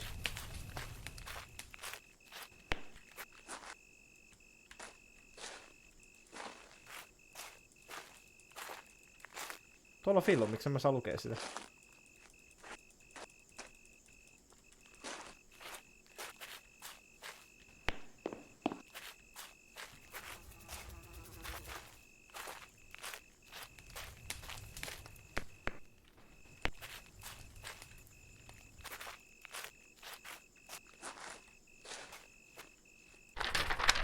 Kisaragi News, final issue. On behalf of our modest staff, consisting of myself and my son Ryotaro, I would like to take this opportunity to thank our readers. I had a crisis of conscience decades ago and moved to this hamlet with my wife many years back.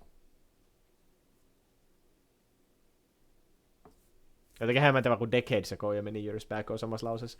I have made no secret of my concerns about Mayo's so-called entrepreneurship, and although many of my compatriots find his ambition inspiring, well, I truly hope for your sakes that they will prove me wrong. Mayo's request that archival copies of this paper be destroyed are disheartening. Is the record of what our town once was really truly to be cast away? Niin, no te asuitte hökkeleissä, joten... Tai ei edes kunnon hökkeleissä. Te asuitte saakeli laatikoissa, joka oli tehty aaltopellistä. Musta vähän tuntuu, että siinä ei ihan hirveästi erikoista historiaa kerrottavaksi. Were we nothing before him? Are we to be nothing after? Is our history just prologue to our strange worship of him? Was my family's work for naught? As I said, I do hope I am wrong. But just as strongly, I hope that we will all come to our senses. Mm-hmm.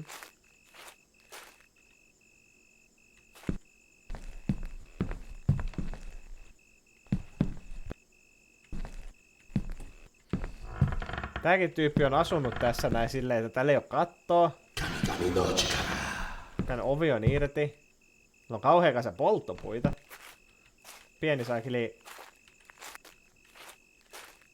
peitto, joka päällä maata ja...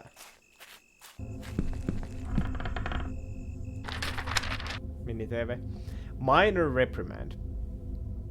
Mr. Watanabe, I understand that the mines are isolated and down there your ears can play tricks on you, but we are not children. We do not leave our posts in the middle of work day because we are scared of the dark, and we certainly do not leave Mayo-sama's property behind, regardless of what you think you heard. You will be docked your wages for the missed work, and I suggest you retrieve, on your own time, the pick and shovel, as well as the extracted ore, or we will have to take further measures. Good day, Seiyuchi.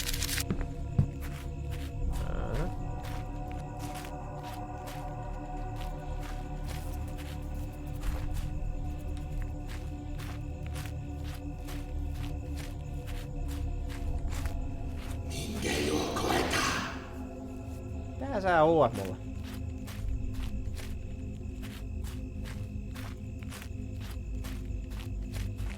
Mitä kysy multa äsken?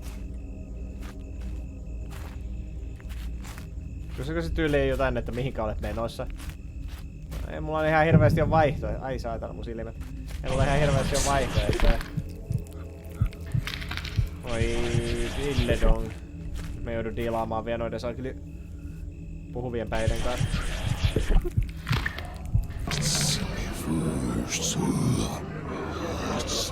Missä mä niinku oon?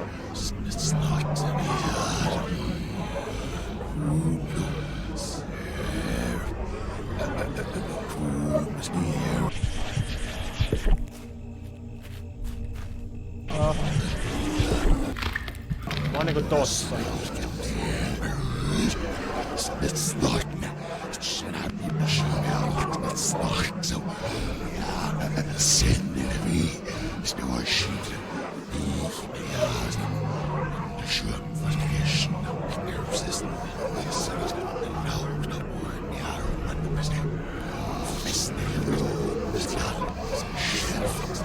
Mä en kyllä näe tässä muuta kuin yhden pään liikkuvat edes takaisin.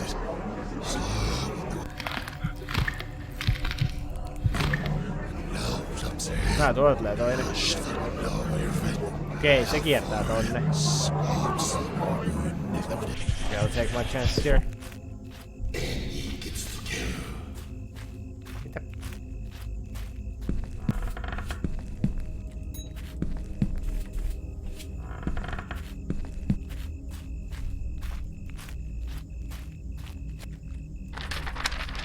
Hidden letter to Ryutaro. I can only leave it to the fate or God or something that you find this, Ryutaro.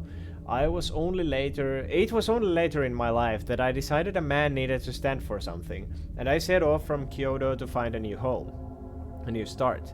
I gave up money for principle, and I was totally wrong. I am to die, and I am only hopeful somehow that you escaped, but I can't even know.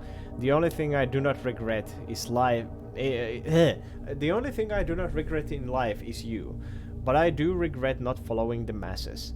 Where there is no point in fighting or raising your voice against the crowd you know is wrong. It only led me to my untimely end. Rippeis.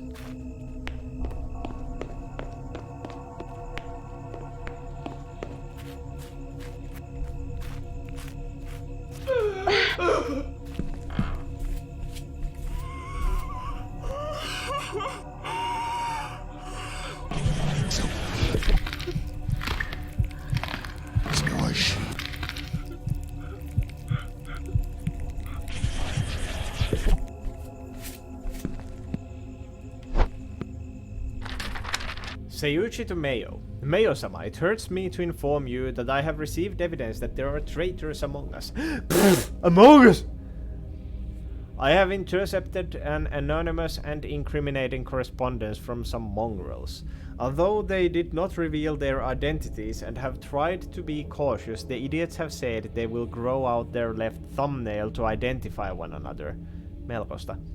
I suggest we bide our time and keep an eye out and slowly deal with the problem one by one. Etsi ihmisiä, joilla on pitkä peukalon-kyysi. Join the rebellion. If you're reading this, then you have a friend or loved one go missing recently. Some of them in the night without a trace, others were seen going into Mayo's estate and never came back. We need to band together to rescue them. Miksi mä sanon tällä tyhmästi? We need to band together to rescue them. If you see this and want to join, let the thumbnail on your left hand grow long. That way, in a few weeks, we will be able to identify each other without drawing attention. We must be careful. Mayo's eyes and ears are all around us. Do not pass this message on unless you are absolutely sure of who you are giving it to. And we must keep our numbers small, as to not become obvious. When you are done, make a mark at the bottom of this page. If you receive this message and it has 9 or more marks, do not pass it on. Burn it. We will not let this tyrant take any more innocent lives. Note has 3 marks at the bottom. 3 merkkiä sitten ne jää kiinni.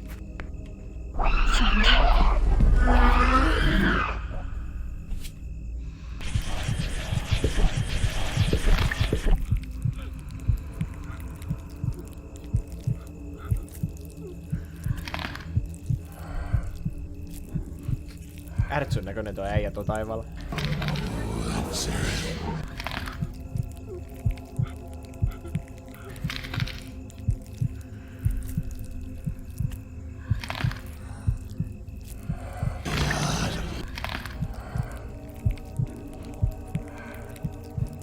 Ja me ollaan nyt niinku menossa tonne isolle temppelille vissiinkin.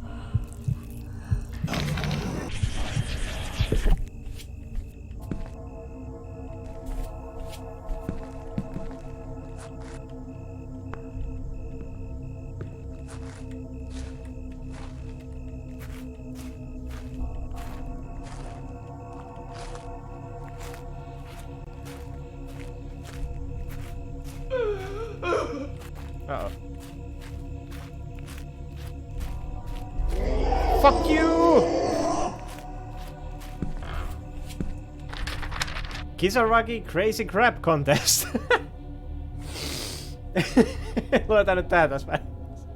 It is time for the 5th annual Crabber Contest, in which you submit your weirdest shellfish find to our judges for a chance to spend 1 day in our Imperial Gardens and Manor. Last year's second runner-up was Mizuki T. Her crab was stark white. Quite lovely. The runner-up was Rumi N. Her crab had 14 legs. What a fucking mutant. It must have been a fast walker, but she said her and her family only found it delicious. And the winner was Hitomi K. Her crab was basically just a body with 23 crab legs. Mitä vittua? Our judges had never seen anything like it. Even after she won, it was revealed the crab had basically no meat. It was like an oblong ball of crab claws. Wonder of wonders. What will this year bring? No vittu, ei mitään kummallisempaa kuin tuo. Vittu, mä oon ninja.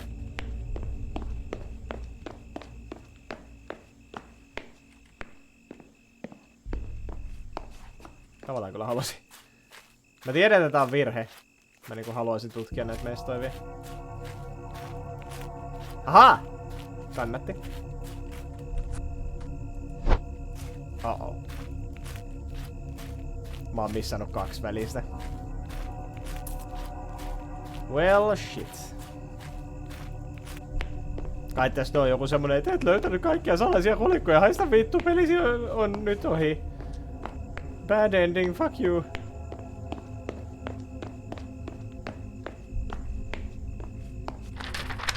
Shrine closure notice. The shrine is closed indefinitely. With Mayo-sama, we no longer have need for this idolatry.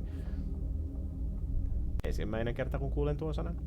Given the unfortunate death of former shrine groundskeeper Orochi, and given the historical state his widow is in, I will hold on to the key. If there is any legitimate reason that entry to the shrine or the forest beyond is needed, reach out to me. My home is in the back corner of the village, but before the graveyard. Seiyuchi.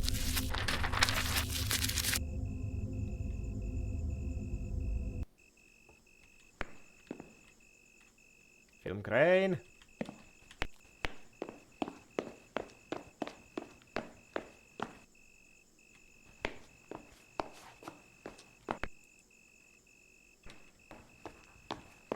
There's a strange force keeping me from opening the door.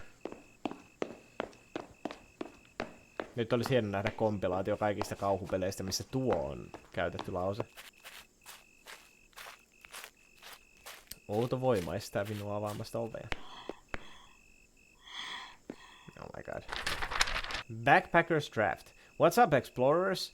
I could not wait to tell you about Kisaragi. Undiscovered gem does not even begin to describe this vista.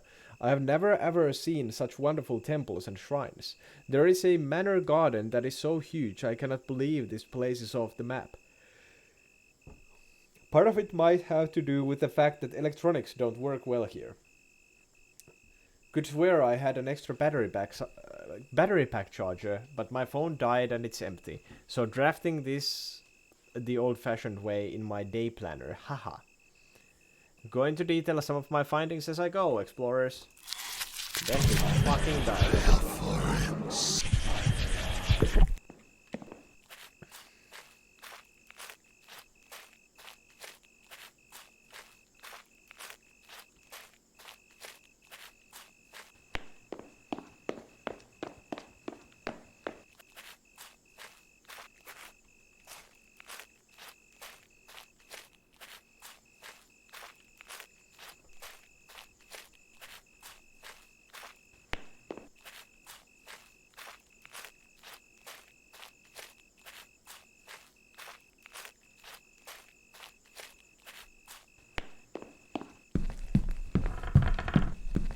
Ihanasti natisee. Noi pojat. Onkohan tää joku stock sound effect? Instead of a keyhole, there appears to be a large coin hole marked with the number 7. Ah, fuck you.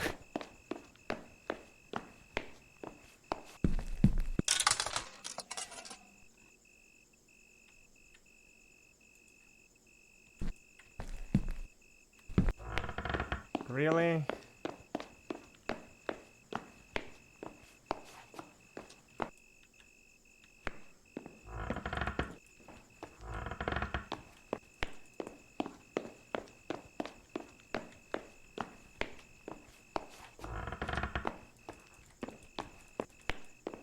Mikä toinen oli? 7 ja 8.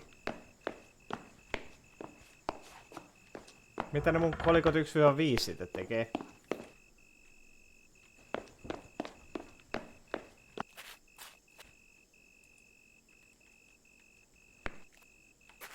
Basin is completely dry. I guess I can't cleanse myself. Sun ongelmistas vähäisin tällä hetkellä.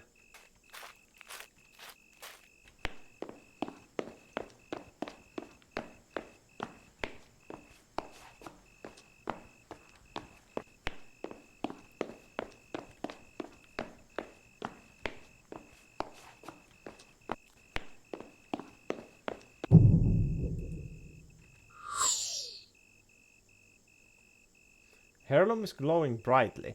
Now that I am far enough away from the town, maybe I can channel its powers to help me. Unleash the power of the heirloom on an enemy by pressing space while gazing through their eyes.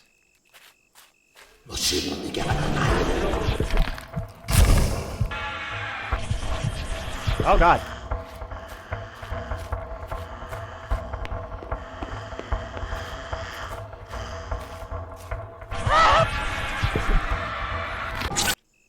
Ah, shit.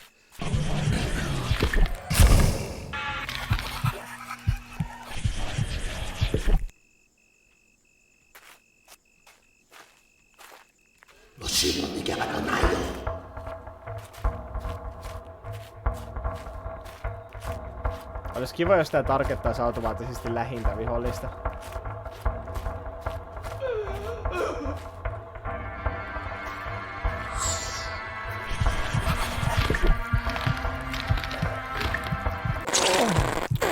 Ihan oikeesti olisi helvetin kiva, jos tää targettaisi aina lähintä vihollista.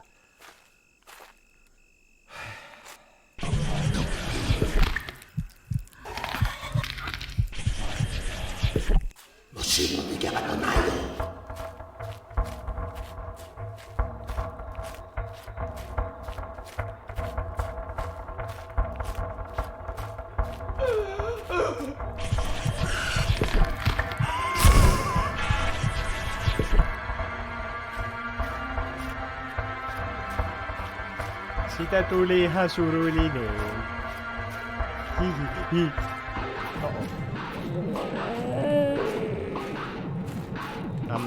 Problematic.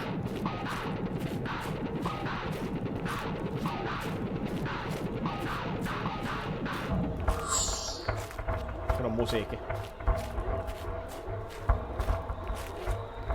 Action musiikki.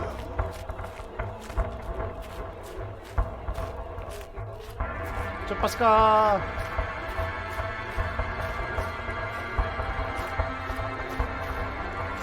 Tuo keskellä on bileet. Backpackers annotated map. Kuin vitu isolla tää musiikki nyt takia. I haven't seen a single person in the past 2 days. There's no food, there's just dirty standing water. It tastes awful. I cannot understand it. My compass is working as far as I can tell, but you head due east? You land back here. You head northwest, back here. Follow the river. It's like you get discombobulated and end up in the bamboo forest. It can't be happening. You should just be able to walk out, but here we are.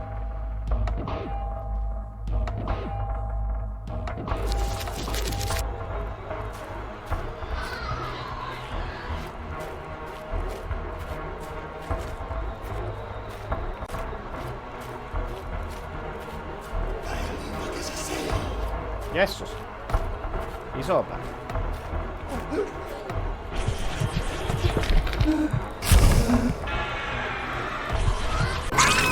Ei jumalauta.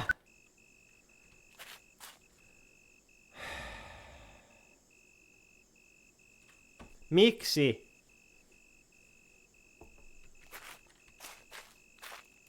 No sinun ikävät on näin.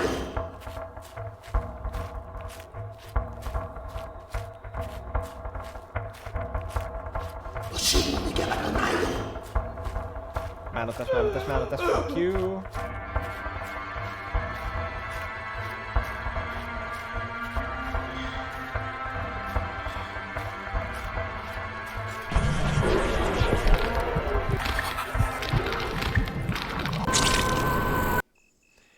Siis, olisiko se oikeesti ollut niin vitun vaikeeta koodata tää silleen, että tää targettaa sitä saatanan lähintä vihollista, eikä se, että mun täytyy alkaa scrollaamaan noiden vihollisten läpi.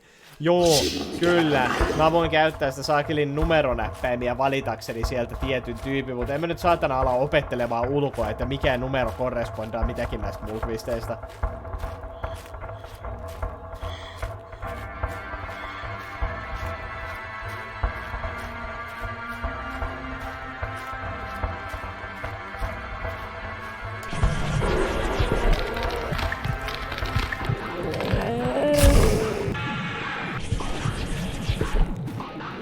Saa olettaa devaajien taitoja. Vähän haluais olettaa.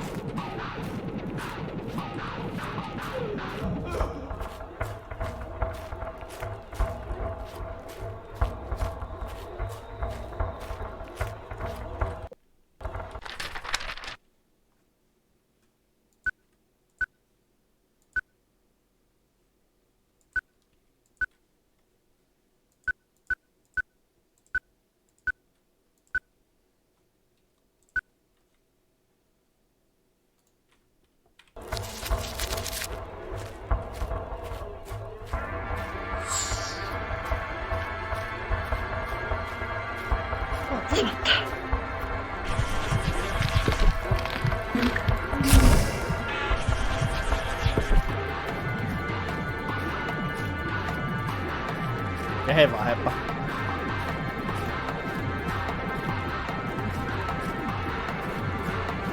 Eiks tää edes ollut mitään? Voi jumalauta. Heh.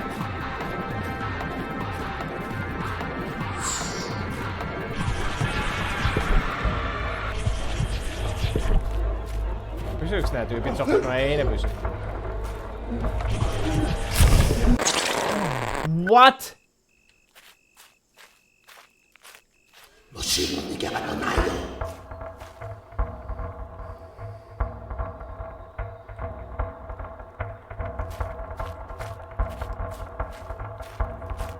Mä käytin sen siihen.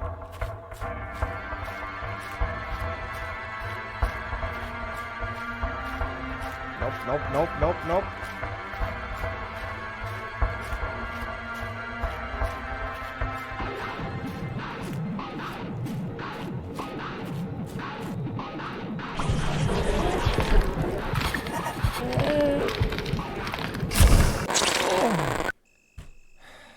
Tuku siinä on vielä semmonen, että se niinku sen matka ei pysähdy sillä hetkellä, kun mä käytän tota. Helvetti, mikä? Ympäristökin näyttää ihan samalta joka paikassa. Jos mä yritän katsoa silleen, että okei, mikä näistä näyttäisi olevan tässä kohdassa. No helvetillä, kun mä osaan sanoa, kun kaikki näyttää vaan tismalle samanlaiselta bambumetsältä.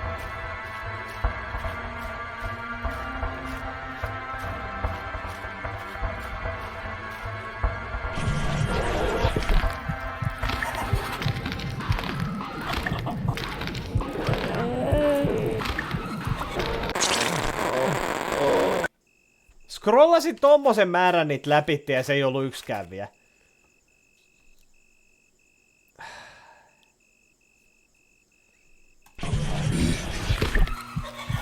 Näitä on yli 10 täällä. Siistii. Sinun ikävä on ajo.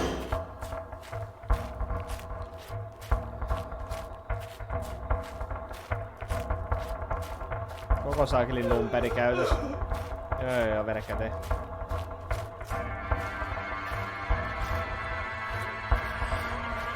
Hyvää työtä. Ei!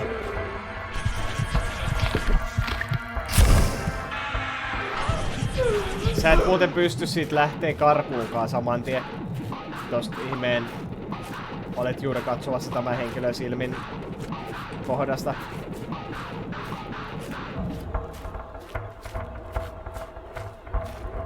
Tossakin me joudun hakkaamaan.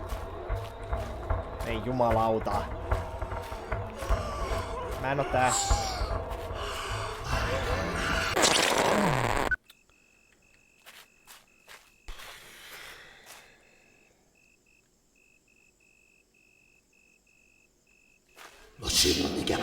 Siis jos näitä on näin paljon, niin eikö sitä ihan oikeesti olisi vaan voinut laittaa tarkentaa lähimpään? Like seriously? Se olisi ollut niinku vähintä, mitä toisit voinut tehdä tässä kohdassa.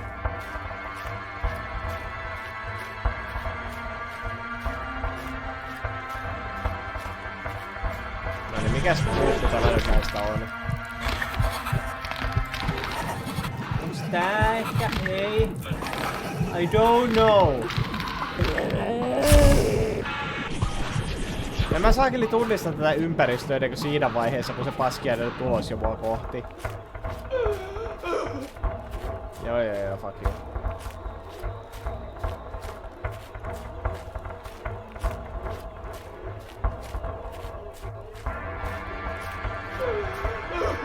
Ihan sama.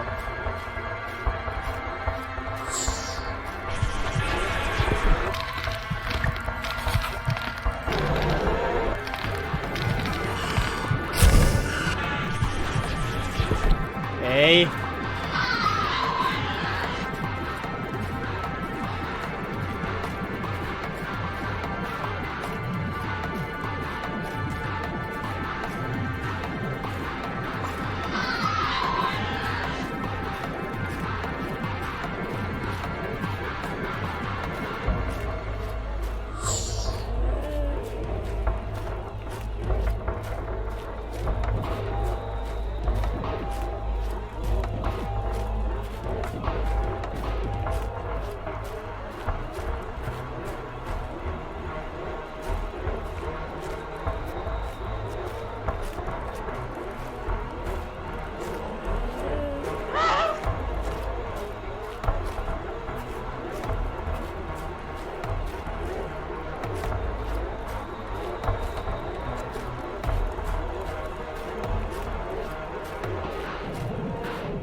Miksi tää maa tärisee näin?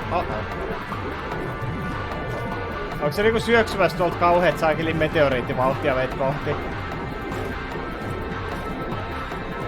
Onks tässä vielä joku timerikin kaiken lisäksi? Kaiken paskan lisäksi?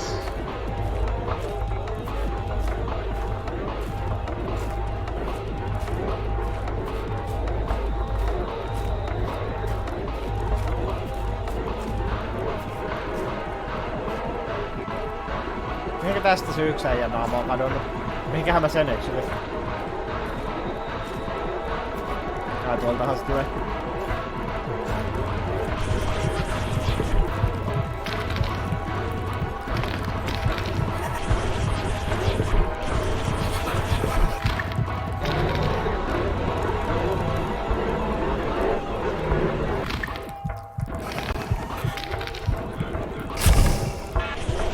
En tiedä oliko toi se mikä mun piti sokeuttaa. Oli. Mut ongelma on se, että nyt toi yksi äijän naama seuraa mua kauheet vauhtia.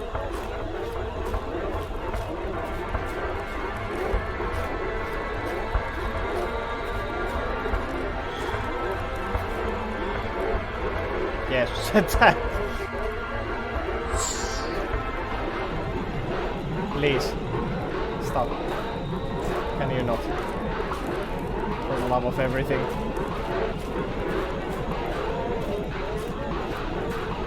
Tää hatsuatsua mun täytyis tästä tehdä.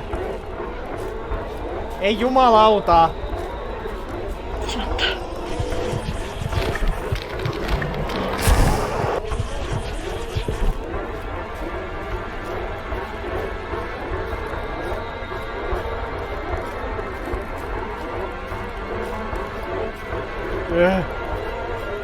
Fuck you.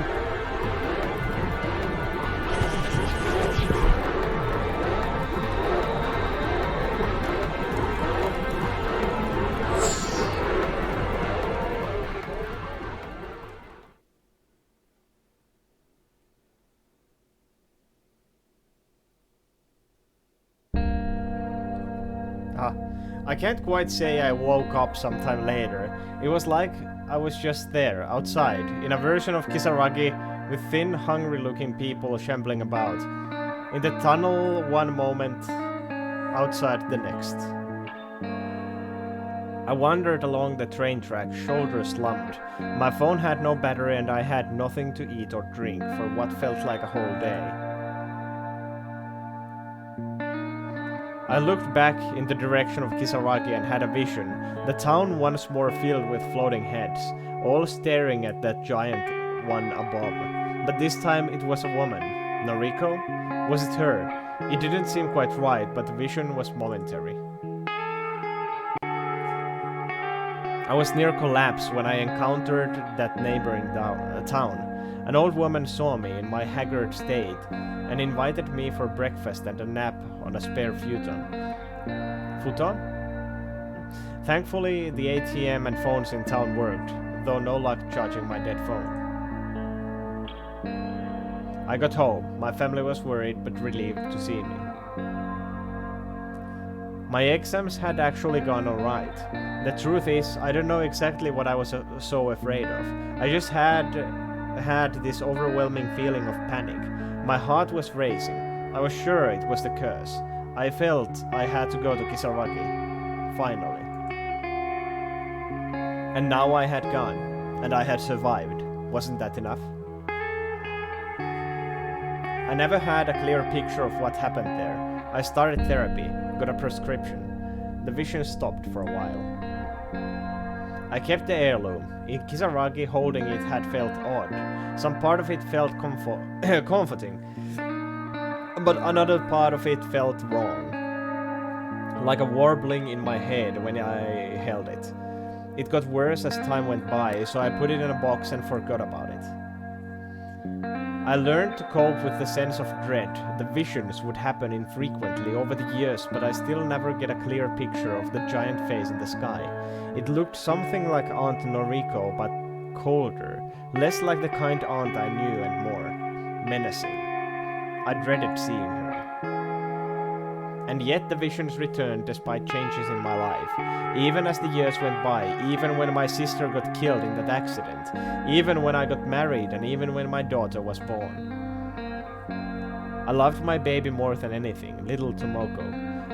And I felt that woman's face, her eyes, seemed to focus more intently when I held her. One day the panic came back, impossible to ignore. So I said silent goodbyes and found that cargo train back to Kisaragi. I can't say it was to finish what I started. It was too late for that. It felt like Noriko needed me to find something else she had left behind. Voi Anus! Annako mä arvaa? The thing left behind on se, mikä saa niillä saakeli kolikoilla.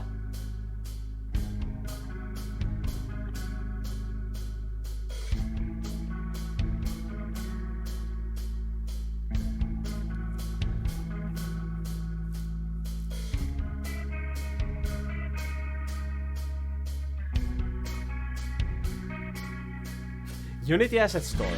Table with chairs times 3. Free. Captain Cat Sparrow.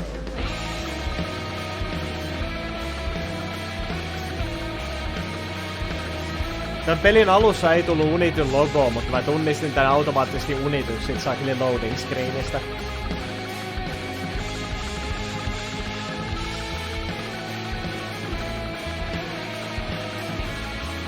Kiitos vain GGstä. Katsotaan. Mä tarkistan,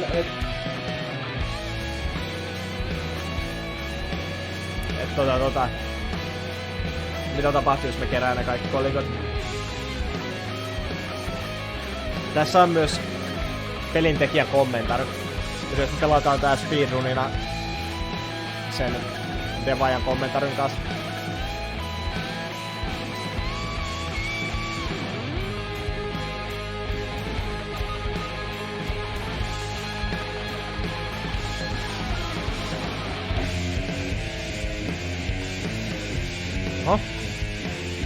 Melkoinen outro.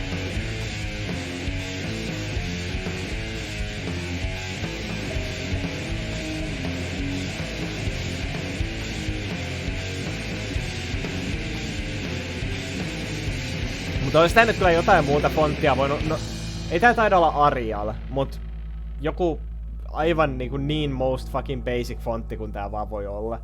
Olisi nyt jotain muuta fonttia edes voinut käyttää.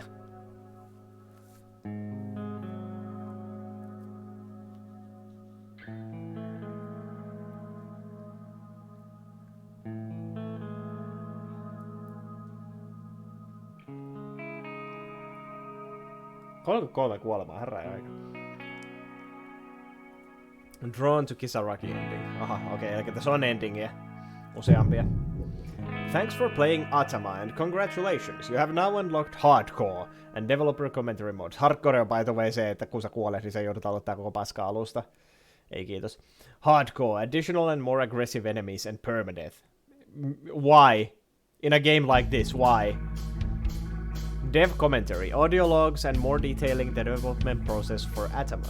We hope you will enjoy them. Additionally, if you lose your data and want to start these modes without beating the game again, on the title screen just input up, up, down, down, left, right, BA. Hehe, Konami-koodi.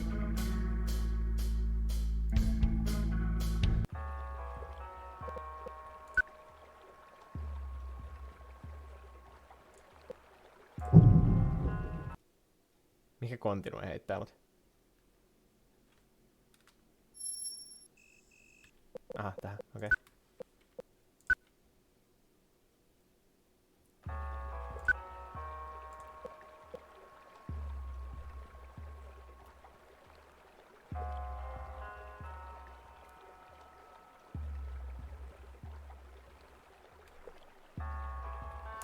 Katsotaan Steam nopeesti.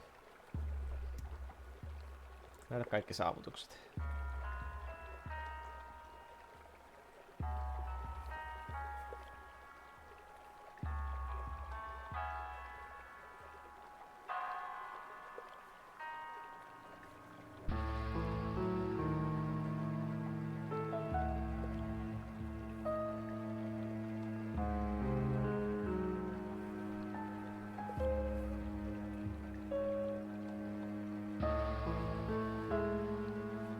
1,1% pelaajista on pelannut tää kumminkin hardcorella läpitte.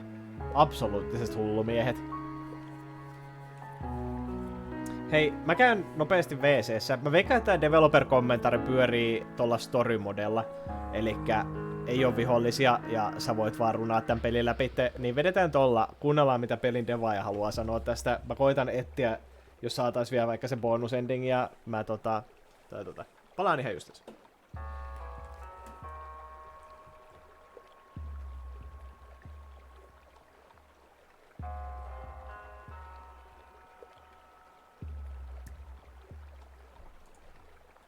Mä laitoin näköjään väärän taukoskenen. Mä tonkin laittaa tähän tekstiksi. Misäs vitussa se on?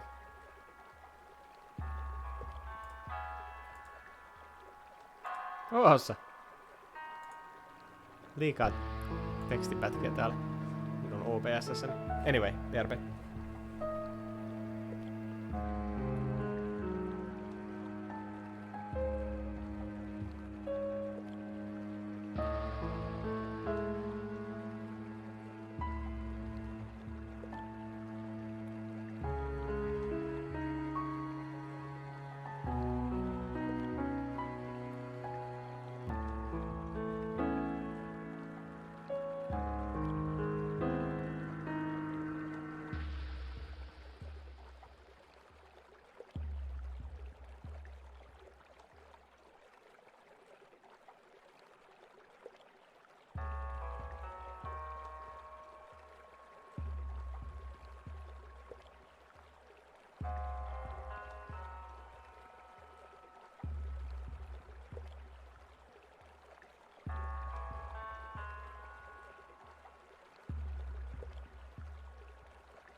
Joo, mun pitäisi tehdä ruokatauolle ja perustauolle omat skeneensä niin, ettei mun tarvisi aina tehdä jos mä unohdan toisen päälle.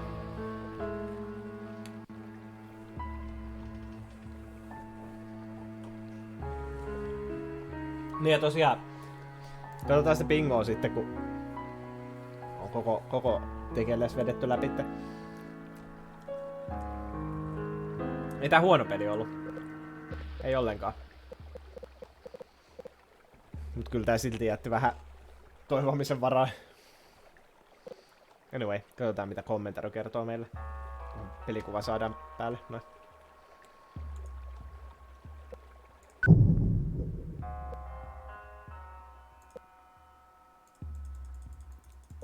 Pystykö tätä skippaahan? Yes.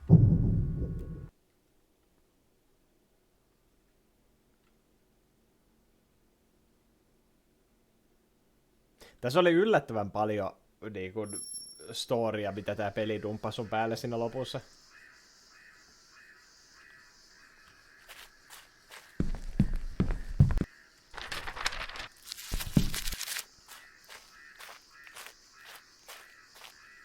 Hello, this is Hunter Nance. I'm the lead developer for Atama. When I was growing up, I really enjoyed playing through developer commentary mode in various games, but after about 10 years ago, for whatever reason, it seems like games stopped doing that, so I wanted to make sure that my game had that in it. Just to give a quick rundown, basically there's going to be audio nodes like this one that'll give some commentary, as well as images that you'll be able to click on and get additional information. Additionally, you don't need to worry about enemies in this mode. It works the same as story mode, where if you do get caught, they'll just disappear, and you'll be able to move on from there.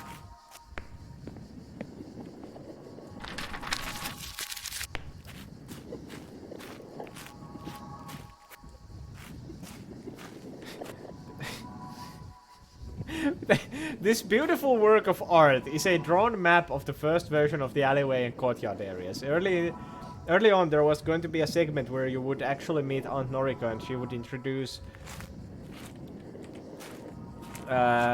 the gazing mechanic to you. She was going to be that blue circle on the right.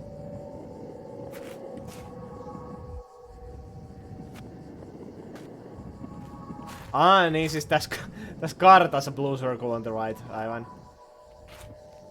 Aivan tuossa. Oikeasti paint piirros.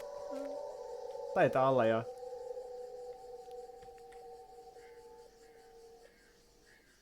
Mut tarviks oikeesti enempää? Silleen, että jos sä teet vaan semmosen niinku rough draftiin sun mapistas, niin eikä sitä millään saakeli AutoCADilla tarvit tehdä. Ei sillä kyllä mitään karttoja tehdäkään, mut... So Atama started as basically a proof of concept, or, you know, the idea was to make like a demo or a vertical slice, something small, as just basically, you know, somebody's first game project, notably mine. And I was thinking, you know, if you had like one of those games where a monster is chasing you, maybe with some simple AI, through like a basic kind of town structure, that would maybe be like a good test of like, you know, doing 3D graphics, some, you know, pathfinding AI, you know, basic gameplay kind of stuff. And, you know, I had this idea in my head of like a shanty town that you'd kind of go through to hide from this monster, but I never had like a clear idea of what the monster was or could be. And then I started playing Siren for PlayStation 2. You know, it was like this game I'd seen a Let's Play of years ago from this guy named Egomaniac, and then later Super Great Friend, and I was always interested in it. And when I played it, I actually found it's got a reputation for being very hard and obtuse, and it really wasn't, and I really liked it a lot, and I wanted to play more of it, and I started thinking maybe that was actually kind of like a nice twist on that tech demo idea I had, where you could see through the eyes of whoever was chasing you like Siren did.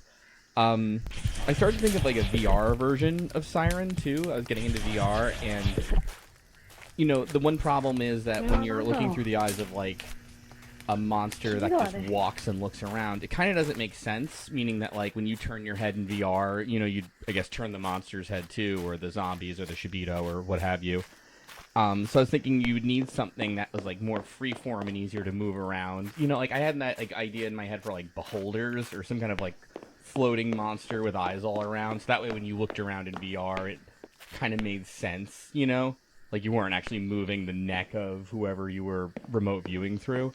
But then I was looking through some old Junji Ito. I'm a Junji Ito fan, and I saw hanging balloons with the floating heads, and I was kind of thinking that actually would make sense for like a Siren VR project. So I decided to kind of combine the ideas and say, like, what if we could do like this tech demo game, like simple enough of something through a shanty town, and these floating heads were kind of hunting you, you know. I sort of dropped the VR portion of it at one point, so, and then it just sort of became like, let's just see if I could make this. And then I tweeted out like, hey, does anybody want to make a game with me? And then Hunter joined up, and Rockus joined up, and Indie Cat joined up, and later Oren and Johnny, and it got a little bigger, and all of a sudden it's like, here's Atama, and you're playing it and seeing dev commentary mode for it. Herra jestas, ne on pitkiä nää dev-kommentari-nappula, kun ne on näin lähekkäin toisiansa. Mä ajattelen, että tässä pystyisi niinku ihan hyvin kuunteleen tän samalla, kun kävelee eteenpäin, että se olisi ehtinyt loppuun seuraavaan mennessä, mutta jestas It's kind of funny when you have an idea in your head of how something is gonna look when you make it, and then you partner with a few people, and you all work together on it, and it looks very different than how you imagined it. And in the case of Atama, you know, I had this idea of a shanty town with much more like claustrophobic, closed-in sort of alleyways with like maybe metal like roofs and eaves that you could hide under, and the floating heads could kind of look down at you. You know, maybe like hanging balloons they had, you know, in the original comic they had these like strings with nooses hanging under them, and it was this like allegory for suicide, and I didn't know if I wanted to go that deep, so I couldn't think of exactly how to incorporate that into gameplay, you know, as in, do the heads like kind of come down and get you, or do they actually do grab you somehow with like a noose or some kind of, I don't know, weird little hands that come out of them, etc. So, you know, when Hunter was kind of putting things together, I noticed it was a lot more open, like kind of wider open, and that worked a lot better. So, when you see this, it's very different than other horror games, I feel like, where things are usually tight and claustrophobic, and it feels like in Atama you're maybe a little more exposed than in other games. So, here in the sort of alleyway section where it's more run down and everything, at least than in later parts of the games, there's still like the sort of, sheet metal like walls and roofs and like just things around, and it kind of looks sort of how I imagined it in some ways, but also very, very distinct from that and different from that. So there's a lot of like side houses and things, but they're like big streets, and there's a big parking lot you're about to enter, and then there's a lot to like move around and look at, but it's also scarier because there's these flying enemies that can kind of come get you, and there's places to hide, but again, like to get through it, you have to navigate through these big open fields where they can come get you. So it's interesting because the sort of like topology of it worked out really well, I think, ultimately. I hope so, anyway. Tuleekohan näitä oleita koko pelin pituudelta? Tällainen niin 5 metrin välein, jokainen kesti joku 10 minuuttia. Muut pilasi visioon. Mun mielestä se enemmänkin kuulosti siltä, että ne niinku sai porukalla vähän niinku veistettyä sitä visioa tietynlaiseen suuntaan. Silleen, että siitä sitten tuli loppujen lopuksi ehkä parempi tuote kuin mitä siitä olisi alun perin tullut. En mä tiedä, olisiko tätä kannattanut tehdä VR-nä.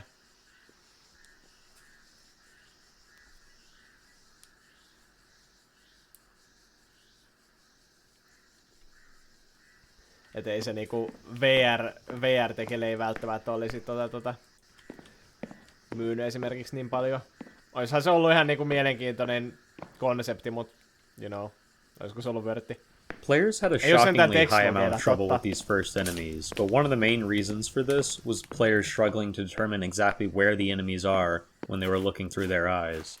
Throughout the entire game, we try to put a lot of landmarks to make it easier to tell which enemy you're gazing through and where they are relative to you. Originally, I thought the knocked over truck and the large buildings and tanks in the background of this area would be enough, but because it was the first introduction players had to the mechanic, it really wasn't. So, the area at the exit of this parking lot wound up having all sorts of identifiable objects like a parking lot sign, the bamboo trees, and most importantly, the street light that's flickering a different color and with a more intense light than the other street lights. Okei, tommoista katuvalojuttua mä en huomannut. Se bambumetta oli kyllä ihan syövästä. Ei siellä saatana pystynyt erottaa millään, että mikä oli mitäkin. Kohta Devi kertoo, että salanauhoitettiin nämä itkut oikeista hautajaisista. Ei sentään, siellä lopputeksteissä, siellähän näkyy että nämä oli vaan jotakin unity-assetteja, nämä ääniefektikin. I love how the remote viewing sound came out. I like sound engineering, I like Foley work, because you get to do all sorts of weird stuff like this. So what this is like 5 different things layered over each other. I've got some like slimy, goopy, fleshy stock sound effects I had in a library. And then also there's a heartbeat that you can hear pretty clearly through all of it. Some electricity going on just to give it like a little bit of crackly energy. And then I found some stock chanting of like just like, generic public domain evil cult, I am the evil monk kind of sounds. And, you put them all together and this is what you get. I just love how it came out. I had a different sound I wanted to layer in here, and it didn't work. But fortunately, I found a different place for it almost right away. So when you are cycling between different enemies, those little crunchly, like crackly noises you hear, I took apples and I ran them over with my car. Because that's how they made bone-breaking noises in Mortal Kombat. It's where I got the idea from. Ihan vitun maat. Ai saatana. No toi oli kyllä sellainen twisti, mitä mä en odottanut.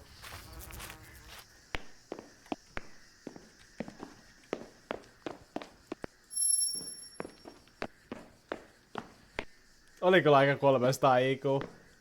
Huhhuh. Melkoista. This scare was actually originally made by accident. Early on, the heads would only check if they could see you, and if so, go after you without determining if they had a route to actually make it. And the hole in this gate was actually smaller than it is now, but at the right angle, the enemy on the other side could occasionally see you, and it freaked me out when it happened, so I decided to program in a trigger to force the enemy to see you. But even that was confusing for players because they would often think that they were seen by the enemies in the previous area and not realize that it was on the other side of the gate. So that's what made me decide to force the player to actually gaze through the enemy at the same time. Interesting. Oh shit! Dev in the chat. It was a fun game. Most reason I ended up playing this is because I played the entire Siren series, the 3 games, and this was recommended to me. Recommended due to my history with Siren. Oh jeez, and that's why I also have the Siren emote in here. Yeah, it's you make a good point early on in the dev commentary that most games nowadays don't have dev commentaries. Something games did used to have back in the day. It's also something I never really got into. I never actually did listen to dev commentaries, but this time I thought, hey, the game is not like 300 hours long, so I can just listen to the dev commentary anyway. It's been interesting so far. This is the courtyard. It's sort of de facto second level of the game. I think it's the one we made first, though, actually. Courtyard contains the first, like, proper puzzle, and, you know, puzzles in the inspiration game Siren, you know, there's one here that kind of does the kind of puzzle I was looking for, which is basically the baby head is staring at the axe you need. And it's cool because it makes like this menacing sort of image, but it's also a gameplay. Oh yeah, I thing, like that. you know, because you're supposed to obviously like figure out how to distract the baby so you can take the axe it was looking at, and that also helps like orient where you are. So there's also that like scooter that's kind of outside the door in the back to help you figure out exactly where you are. And that was I believe Hunter arranged all that, so that was really smart. You know, there's a basic like rotator head enemy in this area, which we, you know, in my mind, that was always the first kind of enemy, was like just one that like sits in place and stationary and looks around to kind of introduce you to the idea of remote viewing and figuring out where enemies are positioned by what they're looking at before adding like movement in.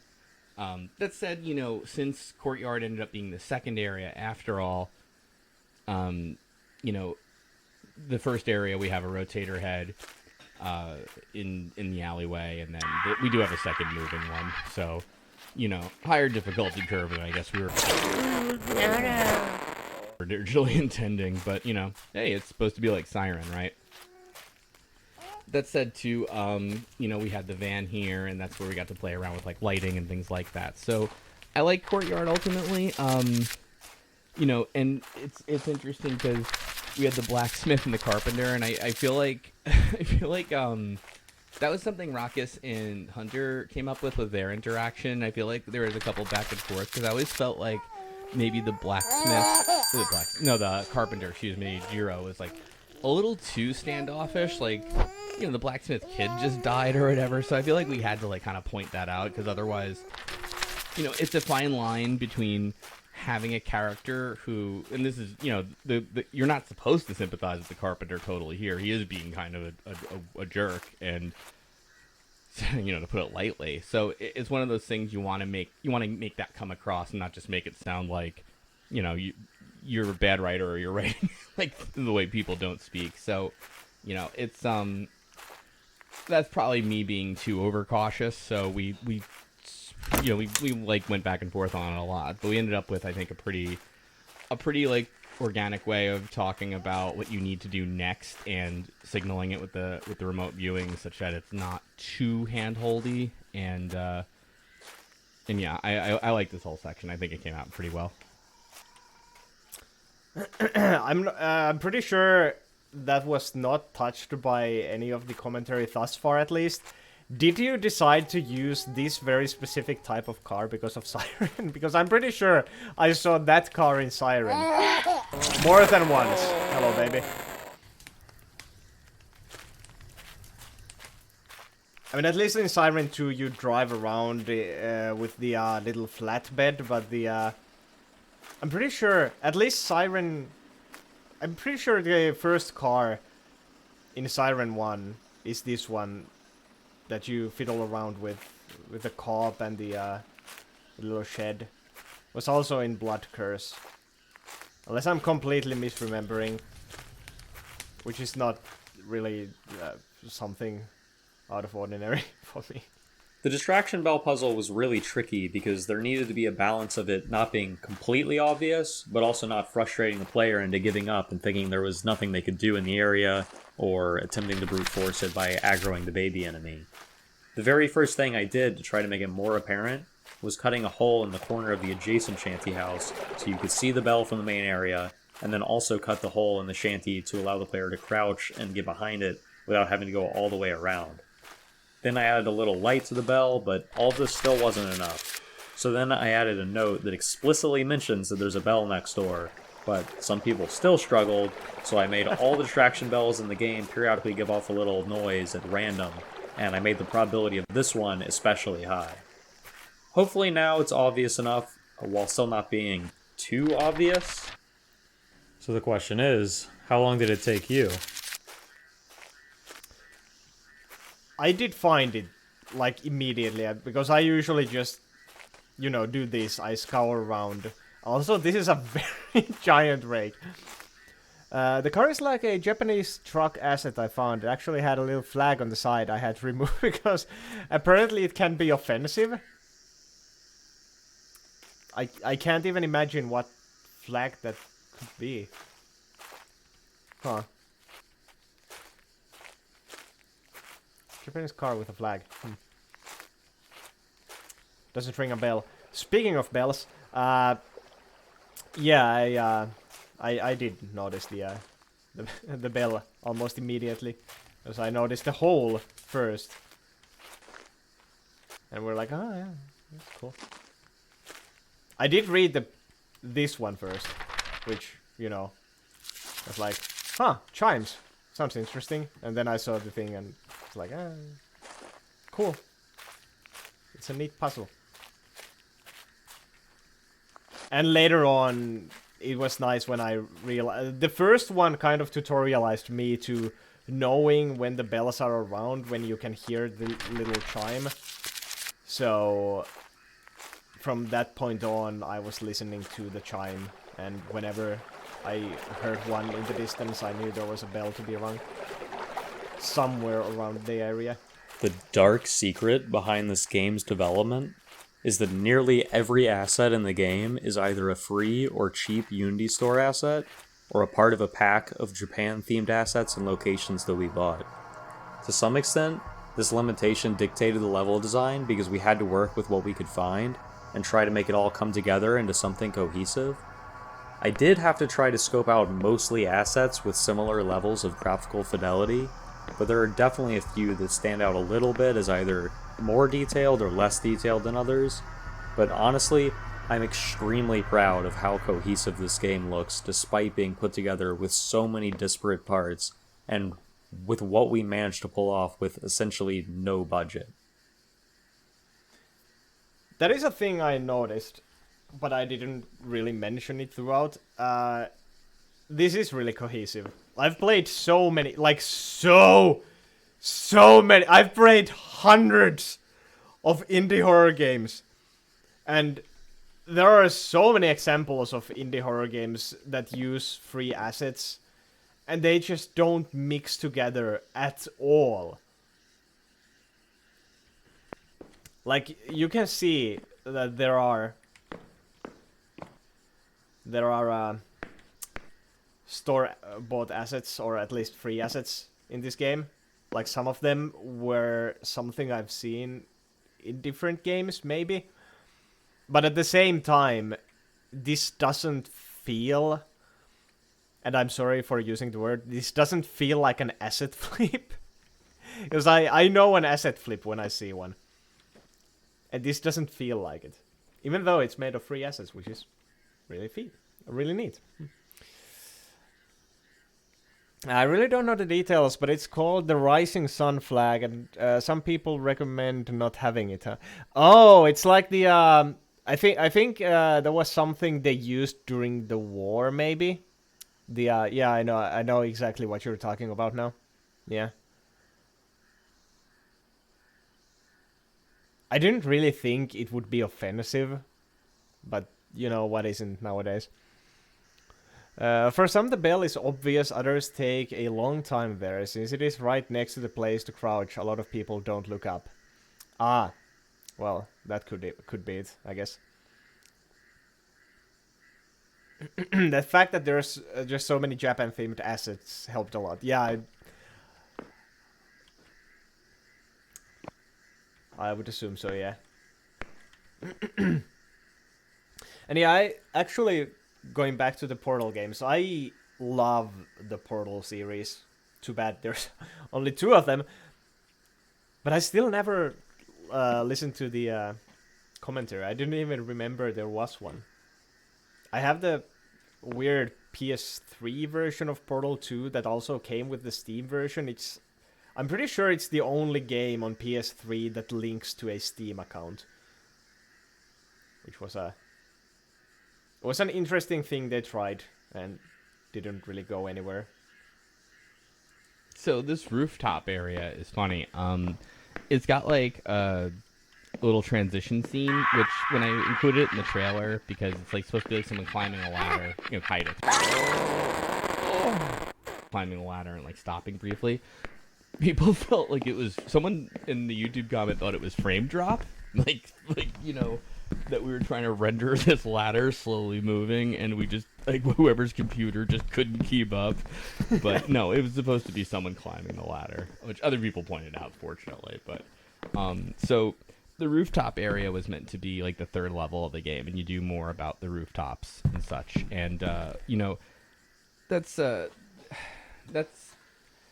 tricky because you kind of have to model not only to the rooftops but the buildings under them, and it just kind of didn't work out with the maps and everything, like the way we were working out the town and all that. So what I do like about this short rooftop section, besides the little ladder puzzle, which is if you look off in the distance, there's 2 things to note. One is if you see those 2 lit towers, you can see them through a lot of the early game, and they lead ultimately to the manor where you're going. So they're kind of like creepy. They kind of maybe hint at like almost like eyes in the distance, and they're just sort of like the beacons you're supposed to go to, but in sort of an ominous way. So and they maybe foreshadow something you see late game possibly.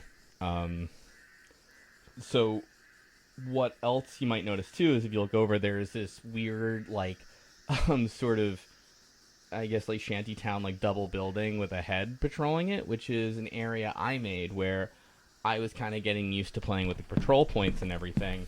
But you know, I made like a little mini kind of map that you could navigate around, but it turned out like it didn't really fit anywhere in Shantytown, like in the courtyard scene or any of that, and it was like too run down for residential. So it's one of those things that we were like, tell you what, let's leave it over to the side here, and then maybe in the escape sequences or later in the games, maybe we can like revisit it. But it just ends up like kind of it didn't really work anywhere, so we decided to just sort of leave it where it is. And so if you look over there, that eat your heart out cutting room floor, because there's some stuff over there. Oh, by the way, one thing I would like to mention. Completely forgot you were there.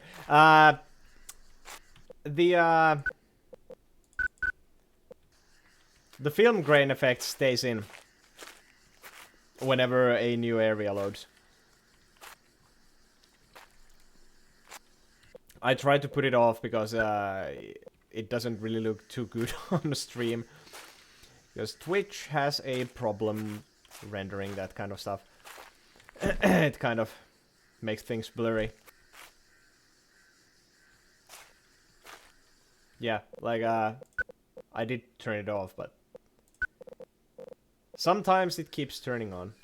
But yeah, that's the only thing of note I can think of.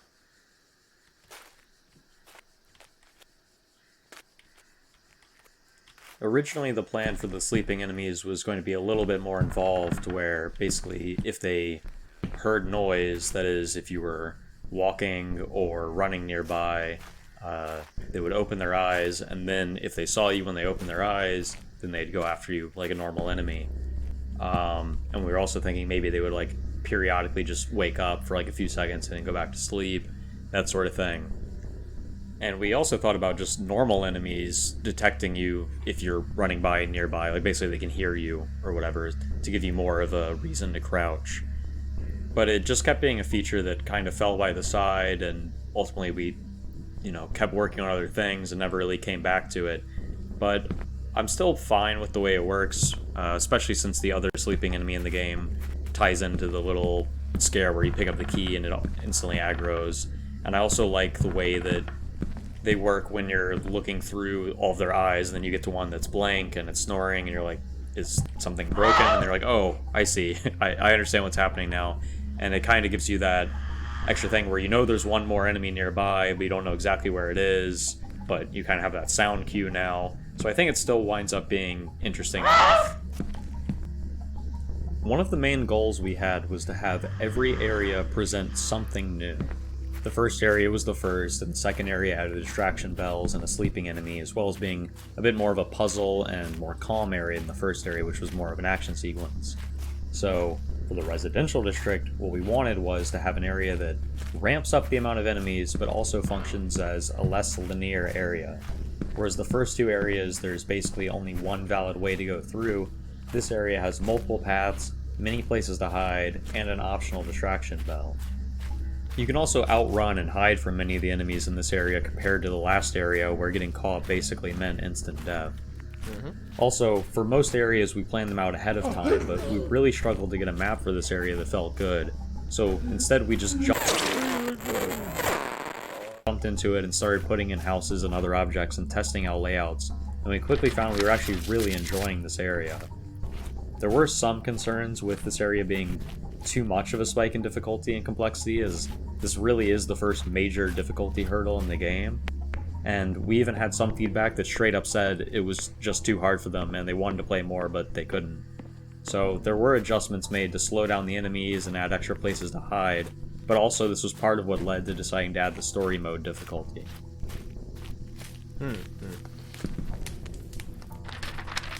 Actually, speaking of the Valve games in general and things that had to be changed and moved when players couldn't get through certain areas, I always find it funny how Half-Life Alyx had that one area that was like, oh Jesus fucking Christ! For some reason while I was talking I forgot that she was taunting me. Anyway, there was that one thing where they had to like remove one turn to the right at an early area because people kept going in circles, which I find like infinitely funny. Like, I have a horrible orientation in video games. Like, I get lost so often. Like, I could get lost on a fucking straight road.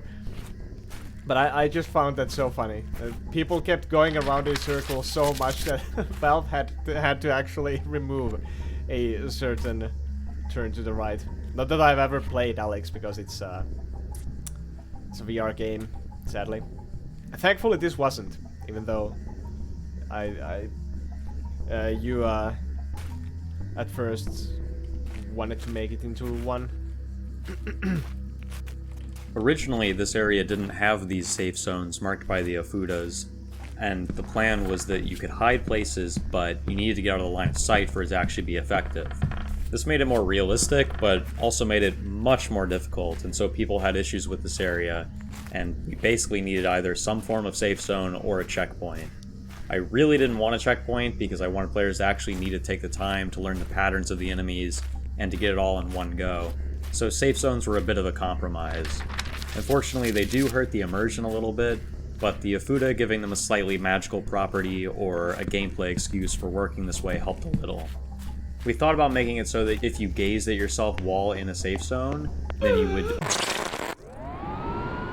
appear invisible or something like that to add some form of rationale for why the monsters didn't see you, but it seemed like a bit much, so we never wound up doing it. Originally, the way safe zones worked is enemies would approach the safe zone and get stuck like they would if they ran into a wall before giving up. But this looked really awkward, so now they instead instantly return, which is still a little video game-y, but at the end of the day, this is a video game. The solution of sliding doors in the manor winds up being a much better and more realistic way of dealing with safe areas, and if we had more time, then maybe we could rework the outdoor areas to work that way, but as is, I'm happy enough with the way safe zones work.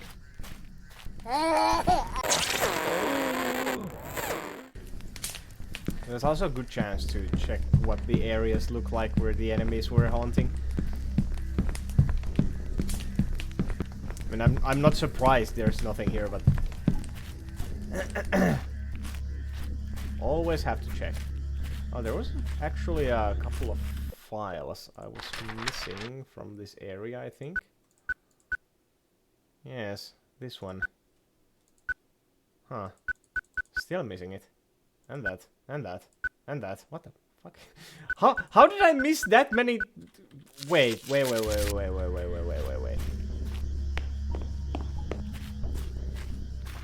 How did I miss that many nodes?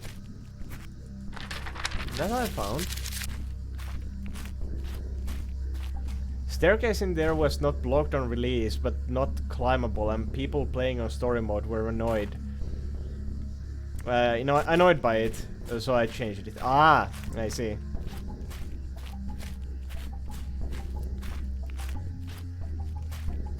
I mean, it would have been prime grounds for an Easter egg upstairs.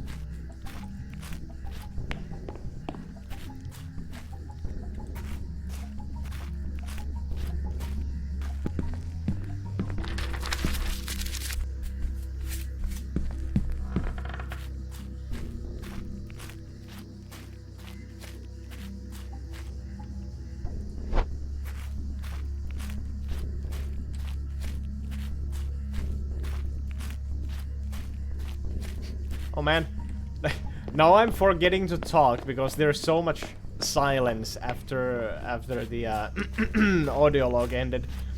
I'm already too used to having the audio logs run here, so I don't have to talk. Streaming, what a hobby. It's something you have, like you have to talk during that. It's insane.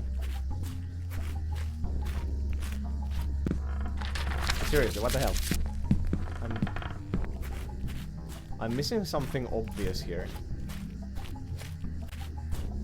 Because I never found all the text files.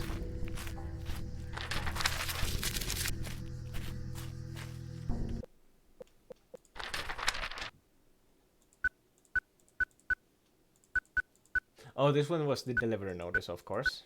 Right? 8, 9. I'm still missing the last one. Wait, is last one at the end of the road? Yeah. The last one is at the end of this bridge here.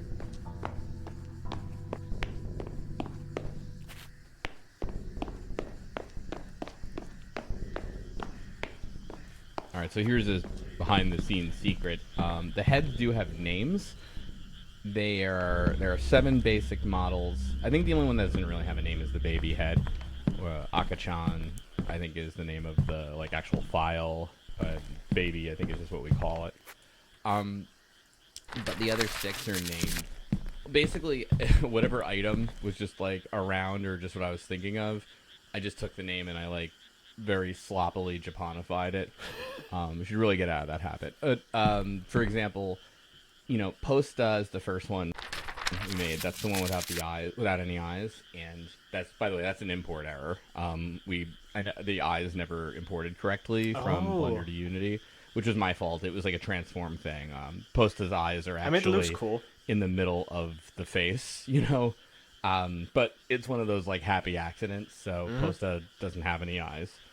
But Posta comes from, I looked around, I saw my mailbox outside my window, and I was like, mail post. Oh, okay, posuta, you know.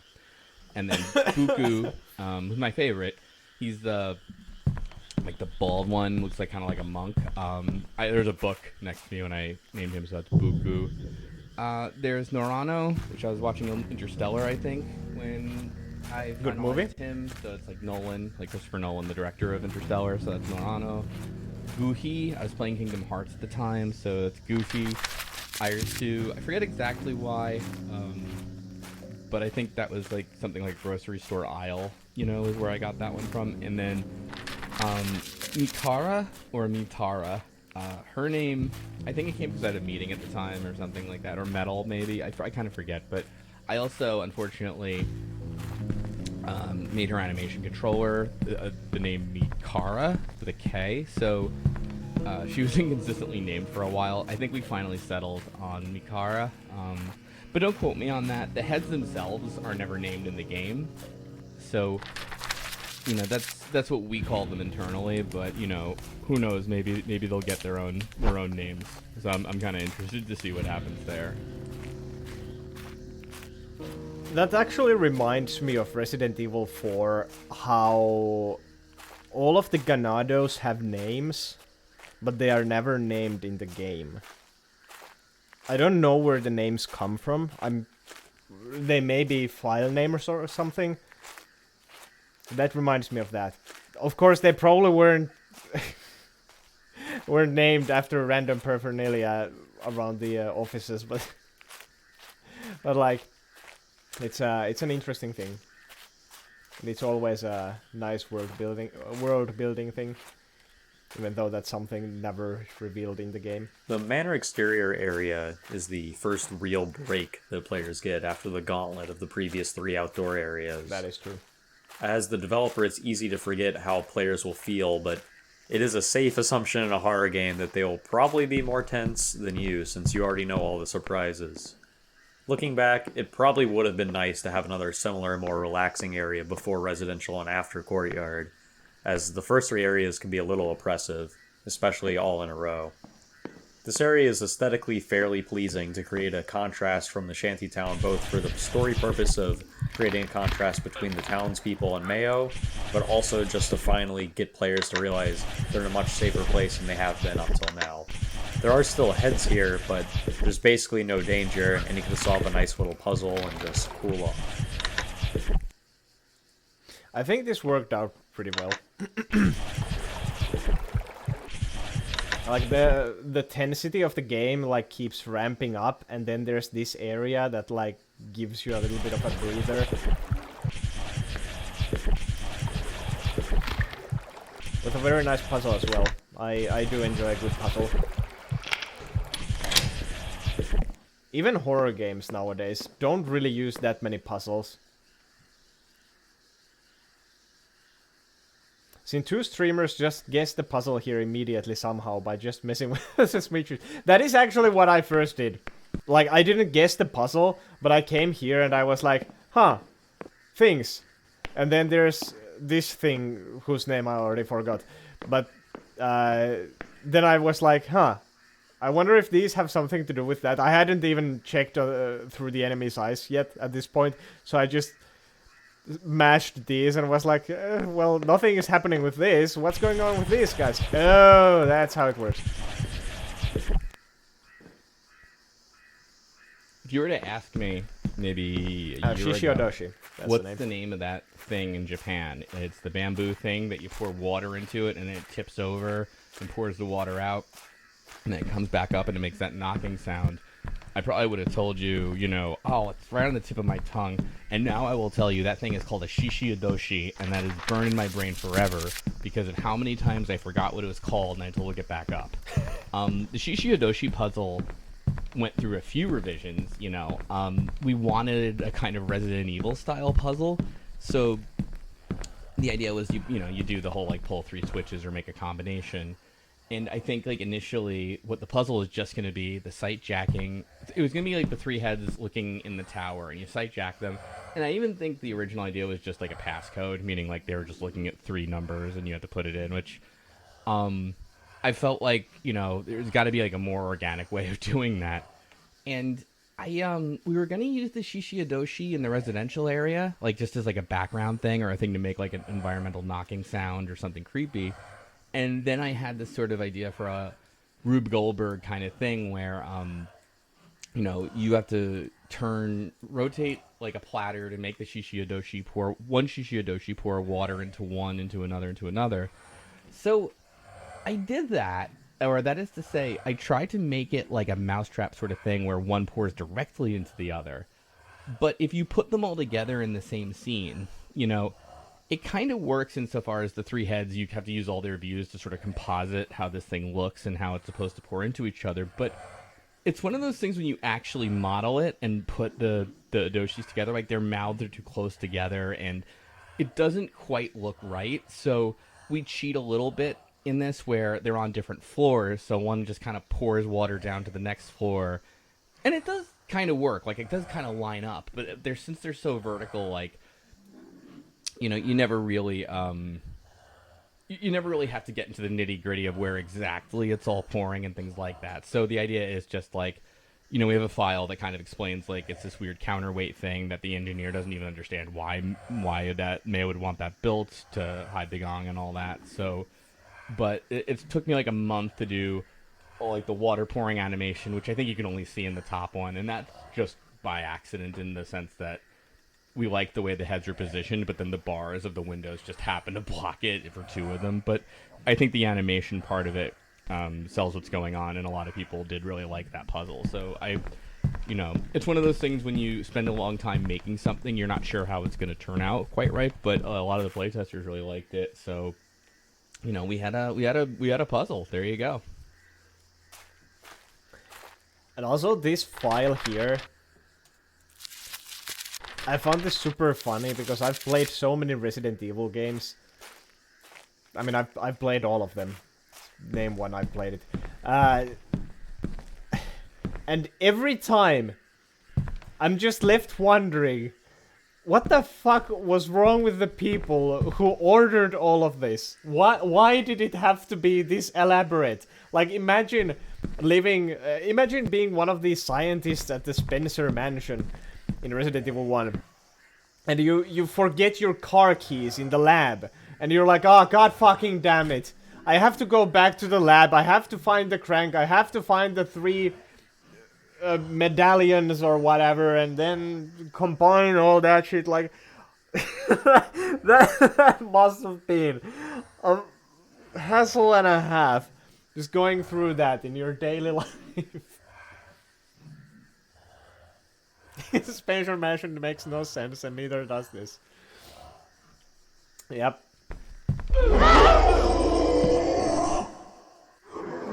So there's 2 sound effects going on here. One when you first, the other of the head screaming. Well, that was loud. So for the gong itself, start with what it is. I, have a library of sounds that I pull from, and I have. Oh shit, I was actually gonna say that there was, in the novelization of Resident Evil 1, there was that section where they had to carry the crank, I think. I'm pretty sure there was a section where they talked about having to carry the crank. And someone mentioning how silly that was. The books are really great. Like, S.D. Perry, fantastic writer. The Tomb Raider book was also really good.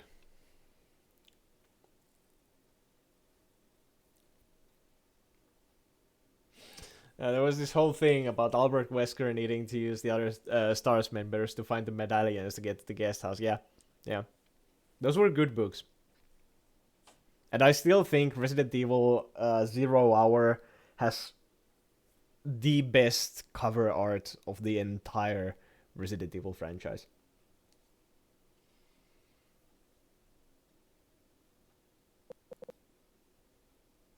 But silly stuff like that is exactly what needs to be in a novelization of a video game.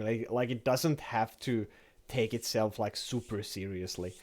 And they are still like it does tell a serious story about horrible things that happen to the people in the games and the story. But it's still nice that they the writer wanted to add the silly stuff as well. A gong in there. I have several gongs in there. And so I got that, and I loaded that in. I like that face. And then I also have some sci-fi laser beam pew pew kind of sounds. And so I layered those two over and mixed them down. And then I took the laser beam layer and just kind of gently did a little low pass filter on it until it was, just increased that low pass filter until it was barely noticeable, and that's what you're hearing there. As for the scream itself, start with a scream. And then on top of that, I got some squishy Nickelodeon gack type sounds, right? And I Paul stretch them. I don't know what Paul stretching does, but it makes everything sound just like beautifully creepy and ethereal. I'm sure there's a science behind it that I don't understand. But I Paul stretch them out to give it kind of like until That's they also a turn good into face. kind of a background layer.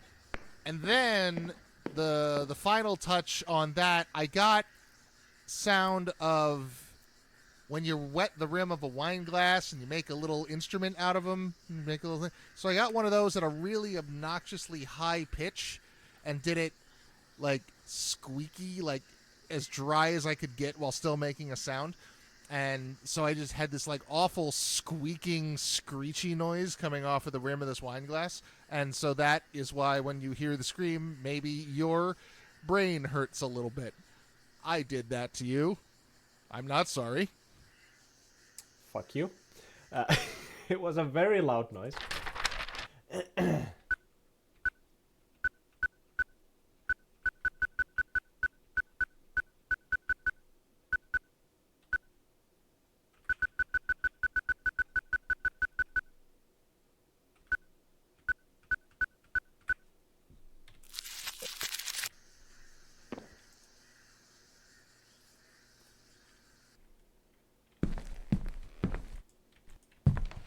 Although there are some minor changes from this, the final version of Manor wound up being almost the same as the initial plan. The distraction bells aren't on here because it wound up being a bit of a happy accident, the way the walls of the rooms wound up lining up. Are these... a question that was... or a thing that was pointed out in chat earlier. Are these made in paint?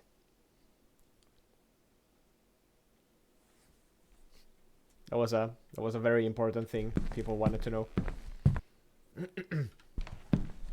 Absolutely, okay. Great. Now we have the answer. The voice above has spoken.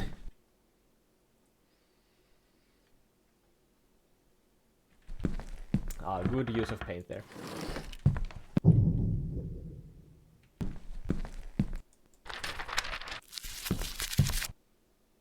Oh, that was probably the first time I see the quick red flash and the enemy is moving. I thought those were still images. How? How is this the first time I saw something move during that? Oh, hello.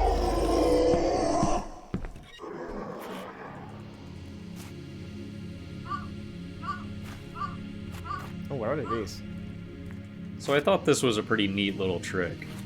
If you look up at Mayo's tower right now, you'll see that it's very symmetrical, very nice looking, but that's not actually real at all. That is not the building you go into. So you also see that there's two switches here. If you use the one on the left, that'll take you up above, and you'll get to see that this is just a fake little building in front of it. So what actually happens is when you go inside of the tower, this fake tower disappears, so if you look out the windows from inside, you don't see that.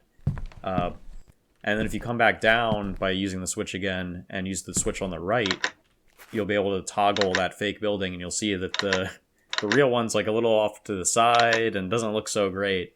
So that's why that fake one's there, because it looks substantially better. That's really interesting. Like, this is some of the best stuff about game development stuff. Like I know absolutely nothing about game development, but I love little things like this.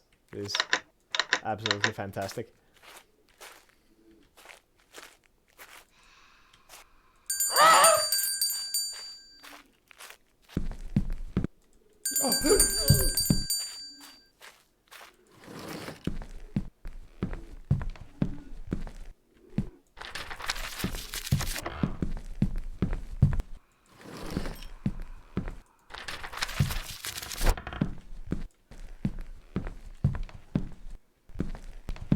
What would you recommend as the special ingredient in this recipe? Because I was wondering that this could be a good recipe, but the special ingredient could be absolutely anything in the sense of, you know, real life. When working in this area, the thing was what made me be like, yeah, we should add a dev commentary mode. Perfect.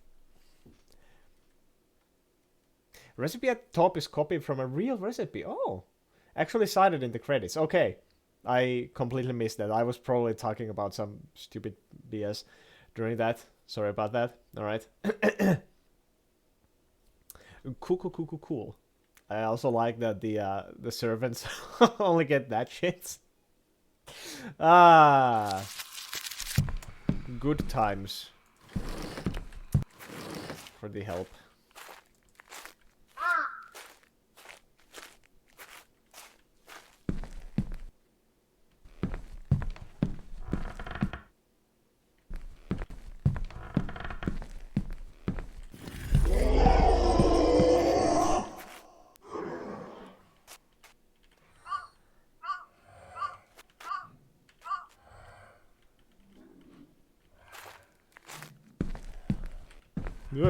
Hey! Why? しまった。 Why did you do that for? That was rude. That didn't happen before.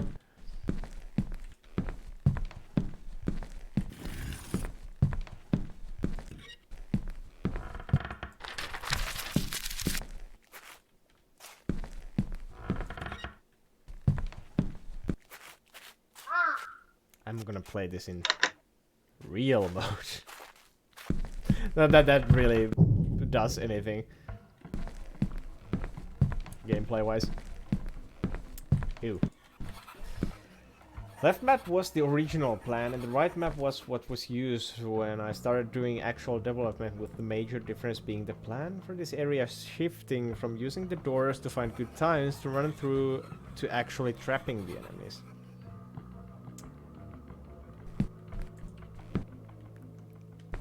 Okay, so... Alright. Alright. Yeah, the trapping works really well. The idea of having a sliding door area was something that we came up with extremely early, even back when we were planning only to have a vertical slice instead of a full game. Originally, the idea was going to be that you were weaving in and out of an outdoor garden and using sliding doors for cover while a head flew by, side to side. Oh, jeez, fucking Christ, that startled me. I thought down he the was garden. gone already. That said, I think I like the servants' quarters better than the original idea, because it's really fun to trap and lure the enemies into rooms, and also, even now, I still sometimes scare myself in this area by forgetting where I left an enemy, or forgetting to close the door and shocking myself. This area was actually made in just a couple of days, and went through very little changes other than improvements to the AI to make it handle getting stuck better, though even then there's some scenarios where the heads behave weird if you get them into an odd state. Looking back, I feel like there's a lot more cool things we could have done with the sliding doors, and I wish we had utilized them more in more areas, or maybe had a larger manner sequence utilizing them.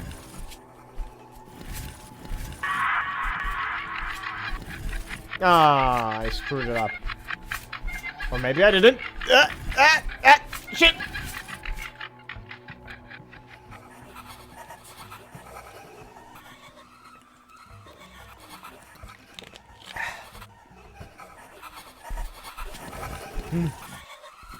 Oh, I'm gonna... Ah, you were there as well, Dan. Hello.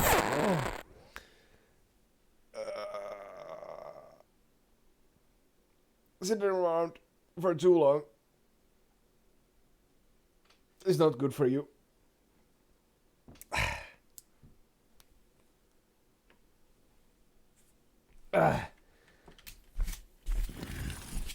Should probably stretch my legs as well, but I won't. Who needs legs anyway? There's the coin. Oh yeah, this was the last coin I found before number 8.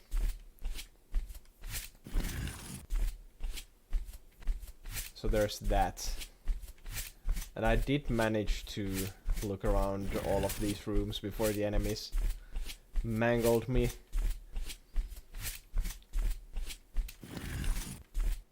So one thing that's kind of interesting is all of these enemies in this area clearly look a little different, and there's obviously storyline reasons why, but also a reason why we wanted to do that was we kind of like this idea of as you progress, the enemies look creepier and creepier and weirder. And of course, after the mines, we sort of go back to using more normal enemies because it made more sense with the story.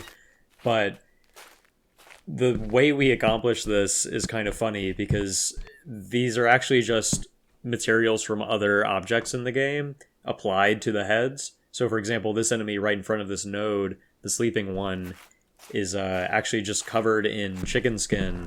So it's the same chicken skin that appears in the dining room on the other side of the manor. Or, for example, the enemy right at the start of this area, his skin is actually just minced beef from the kitchen. Oh.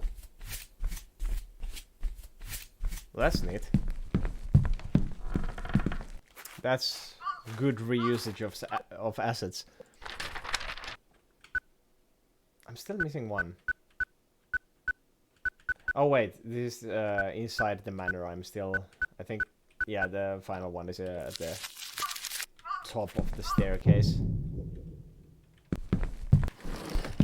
When I made the manor, I had pretty clear ideas for what I wanted it to look like, but the tower was kind of like, yeah, I mean, there's going to be a rotating enemy that goes up and down, and some things to hide behind, and it'll be cool to have some verticality like what we originally planned for the rooftops. But beyond that, I didn't really know. So the first version of it was kind of phoned in after making the servants' quarters that I was really passionate and excited about.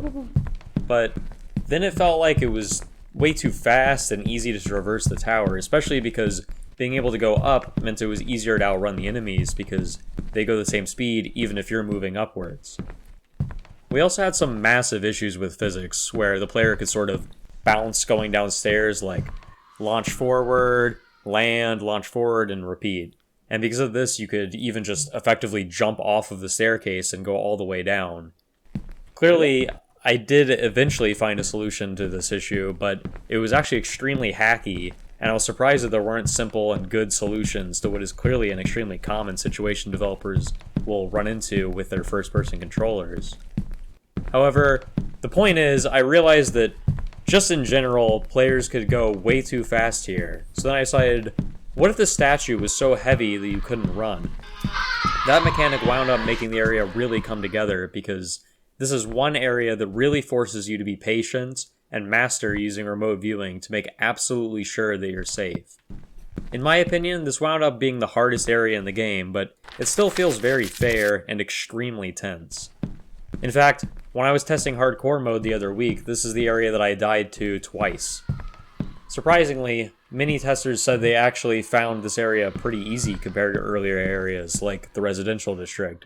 But to me though, this is kind of the get good area where you'll lose until you become an expert at using the main mechanic of the game. And as a bit of a reward, I intentionally made the remaining areas of the game relatively easy after that point. I coined the name Mayo as a shortened form of the word Mayose, which is the Japanese word for Pluto, as in the planet. Or Dang it. not a planet anymore, or maybe it is again, I lost track. So the way that went was I was looking for a touchstone for what to name this character, this overlord that ran the town, and I know that he's very wealthy, and I know that he's not literally royalty, but for all intents and purposes might as well be. And so that brought to mind Hades and Pluto from Greek and Roman mythology, the god of the underworld, the god of wealth, also the god of many guests, who, well, Mayo has a lot of people coming to his manor. And I went looking in Eastern religions for a kind of equivalent, maybe, as a touchstone to work off of, and I couldn't really find anything that mapped to exactly what I was looking for. And then I thought, well, the planets, those are pretty universal, if you'll pardon the pun.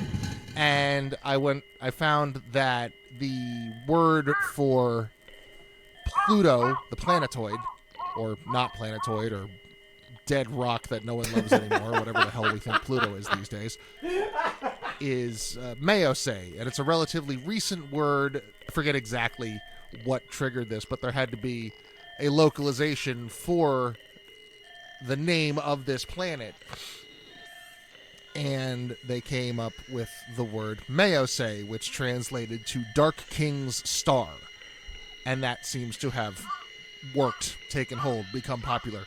And so I thought, well, that's good enough as any, and the Dark King part just kind of seals the deal. That fits what I'm going for, and that's how Mayo got his name. Oh, Bingo. How fitting that around this part, I made the joke that just watch Mayo be like a giant head, planet-sized even. Exact words I used. How convenient. I didn't even know all of that stuff. It was actually a pretty funny coincidence.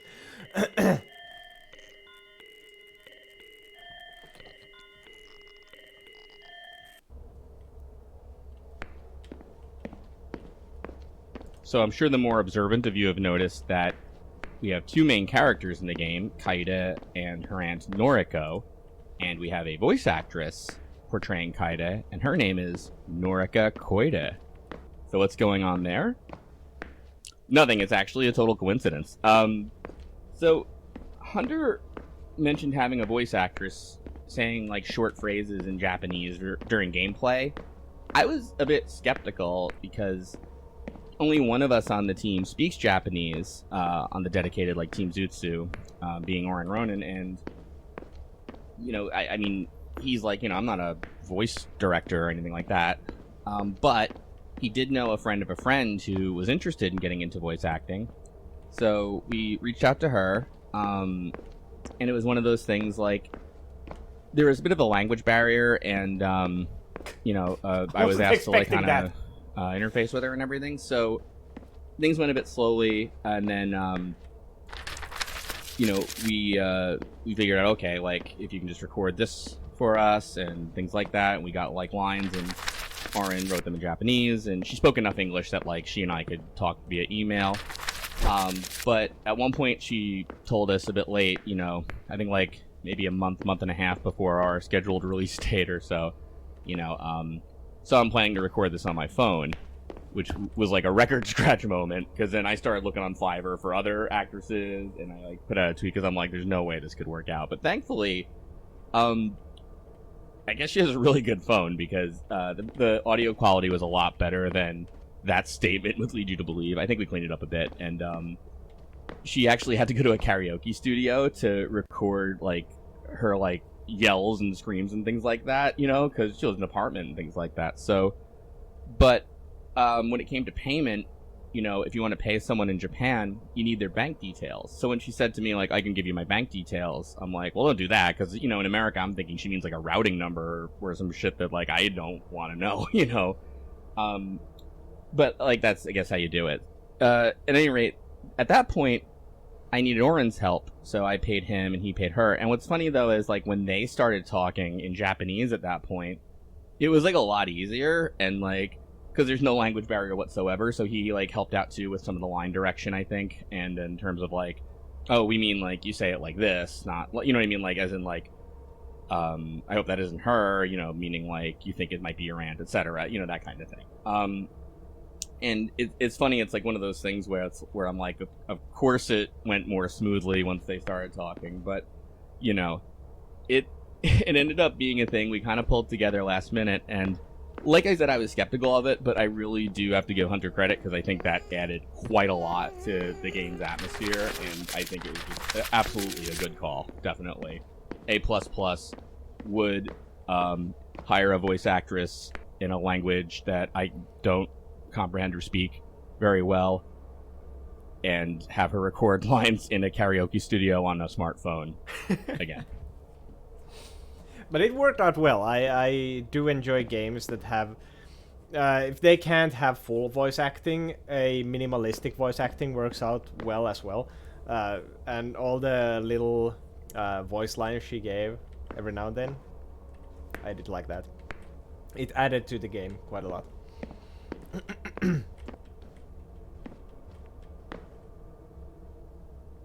Oh, by the way, was the lever at the bottom of the ladder ever going to be anything other than, you know, a thing that says this is probably used to call up the ladder? I just found it super conspicuous that there was just a lever on the ground. Play the convenience store during development, and the player character says little lines in there. Is what made me want to add it. I see. It usually works out. I'm usually more happy to hear the little voice lines. I like instead of just all text. And that's also one thing about the developer commentary here that was mentioned before by chat, that it's nice that the commentary is actually voiced. Because many games, while they might have a commentary of sorts, it's usually text only. Just added it there to give a lore reason for being able to return. I try to make areas make sense logically in that way. That's a good thing. Good thing to do. Yeah. If the ladder was up, how would Mayo get out? Yes, that makes logical sense. And there's also a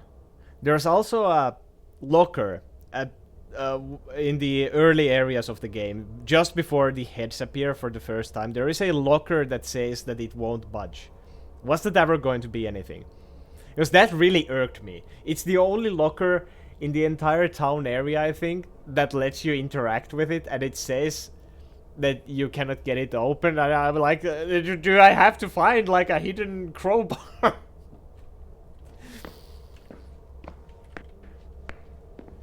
I thought that was like a hidden thing. Then again, at that point, I didn't know about the coins, which are obviously the thing for the hidden stuff.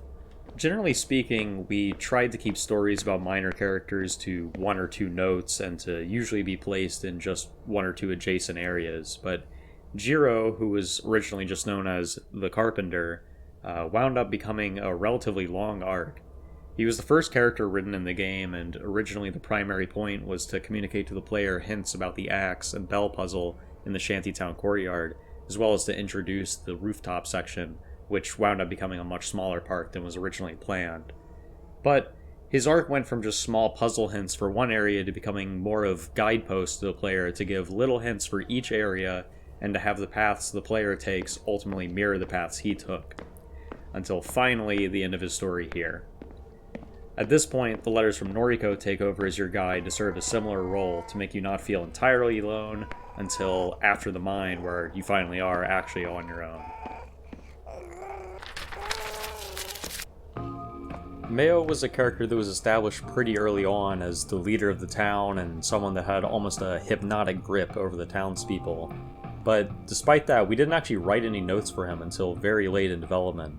I think we were always undecided on whether he should be an old man or relatively young, and just what exactly his general demeanor should be.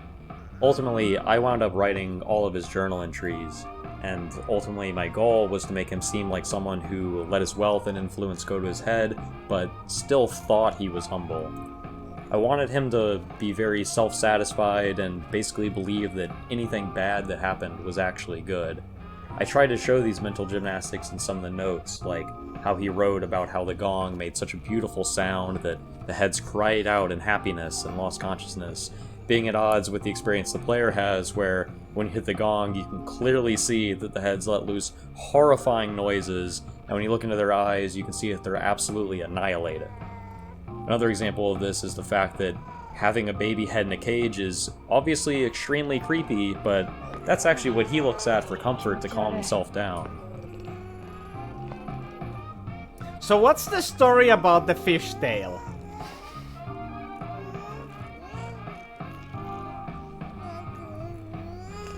We want to add subtitles to the commentary since it's hard to hear in some places and we can't really localize it without text as is. Working on Japan localization right now. Yeah, subtitles, they are a good helper. One of the research notes gives info about that. They develop animal-like qualities. Yes, that was mentioned. But I didn't expect that kind of animal. Like I thought that there was like a like some super fucked up reason for that exact thing to happen.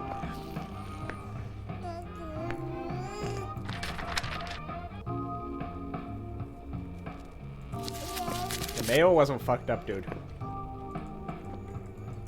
It was everything was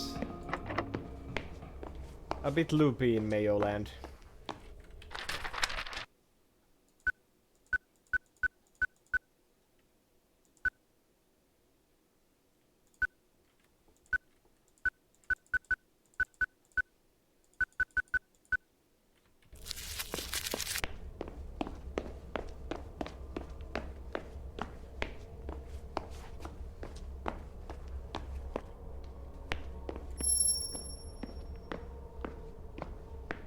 A lot of the lore is intentionally vague.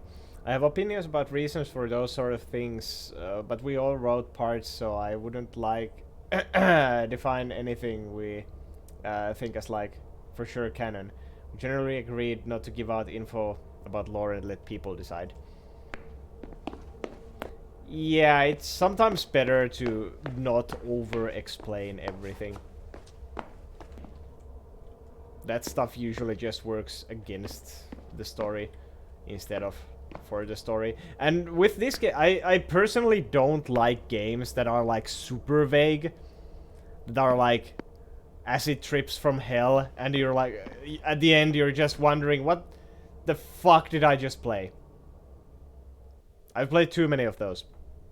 I don't like the whole you figure out what was going on in the story because we're not gonna tell you. Like, it wasn't a problem with this game, obviously. Like, there was a clear story and things happened. Obviously, some things left a little bit in the dark. But, like, the overall plot from beginning to end makes sense in context. I hope I don't talk about Siren in every single dev commentary thing I do here, but there's a cool thing in Siren that I always liked where you look through, they're like new enemies that like look differently than the regular ones, and you know, maybe they're like climbing on walls or something, or they make a new sound, but it's sort of surprising and weird. So we knew we wanted to have a less standard enemy. And you know, it's funny because I think originally we weren't gonna have like an underground section or a short one, but then, you know, I think Hunter might have come up with the idea of like an angler sort of head, you know, and I like that a lot. And the idea being like, you know, maybe it's what's providing the light in the level in some ways. You know, we didn't really go all the way with that, and I think, you know, the angler heads, you can sight jack them, but I don't think you get very useful information out of them like the rest of them in the game. We kind of wanted maybe like a break from that. So the angler, the mine angler kind of dudes are a little more like Amnesia, I guess, or like a little more like a traditional sort of first-person survival horror.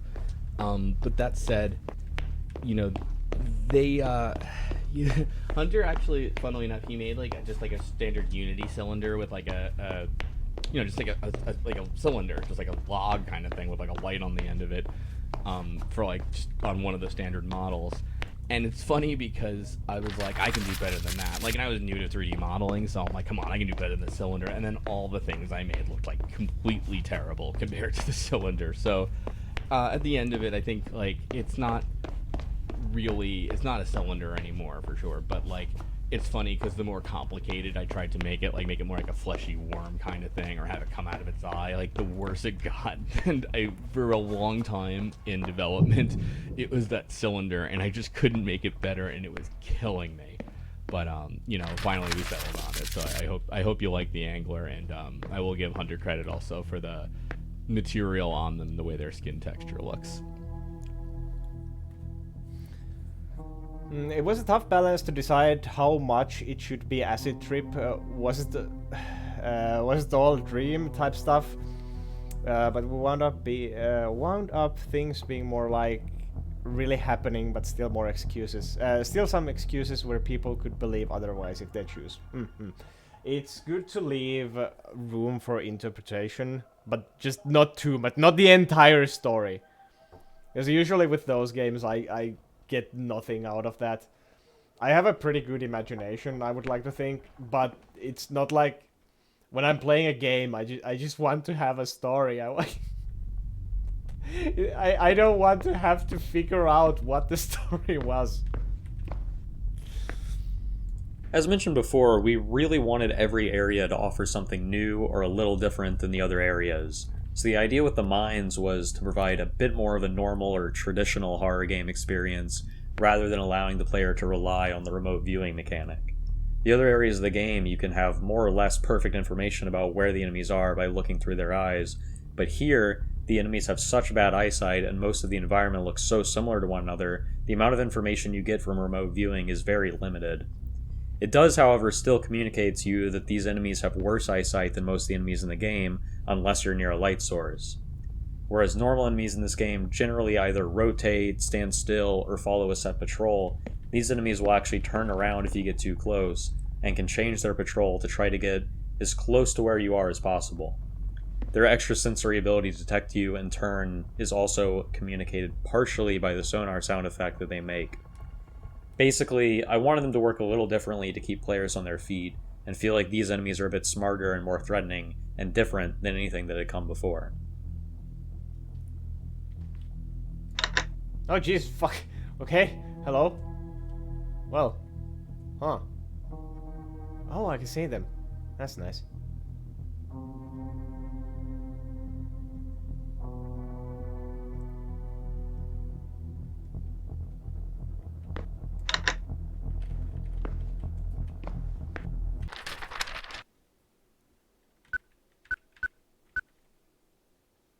Still missing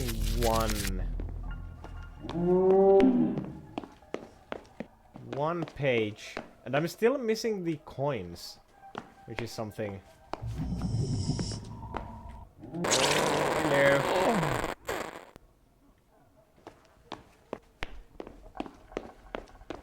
Which is something I kind of wanted to do while doing this, finding the coins. How am I not finding coin number 6? How well is it hidden? Or am I just blind? Have I already missed it?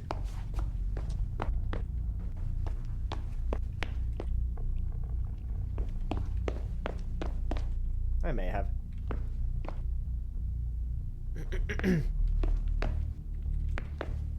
Oh yeah, there are probably many guides. I'm just one of those. One of those people who stubbornly want to find everything themselves. Slowly going insane because of that.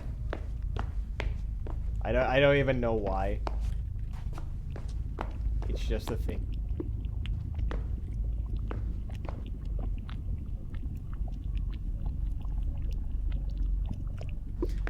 coin 6 is the one in this area. Yeah, would make sense. I'm pretty sure I scoured the previous area pretty well and didn't find it, so it would have to be here.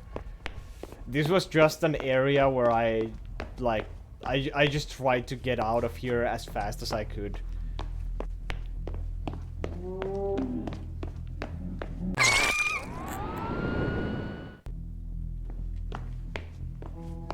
Because those anglers are fucking terrifying.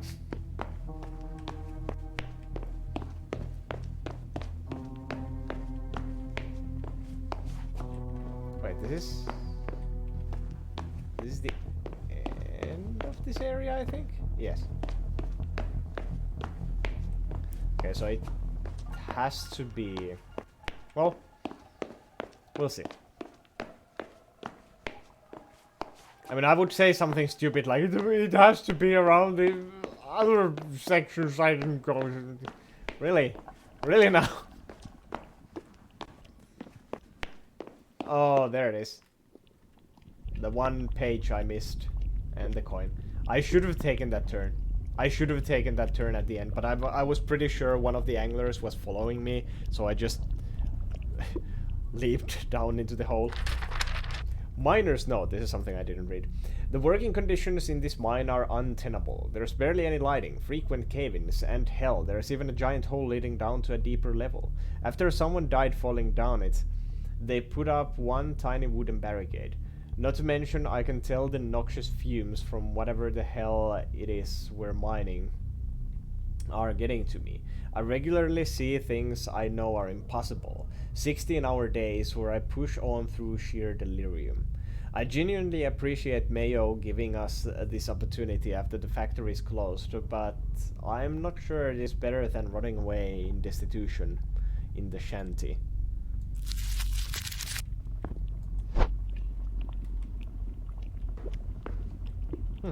Okay, found coin number 6. Oh, and I really appreciate the follow, thank you. I'm just gonna warn you, I'm gonna be mostly playing, like, actually bad horror games.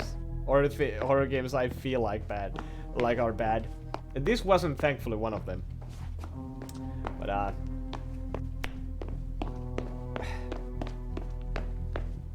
there are some interesting titles at the bottom rows of Steam.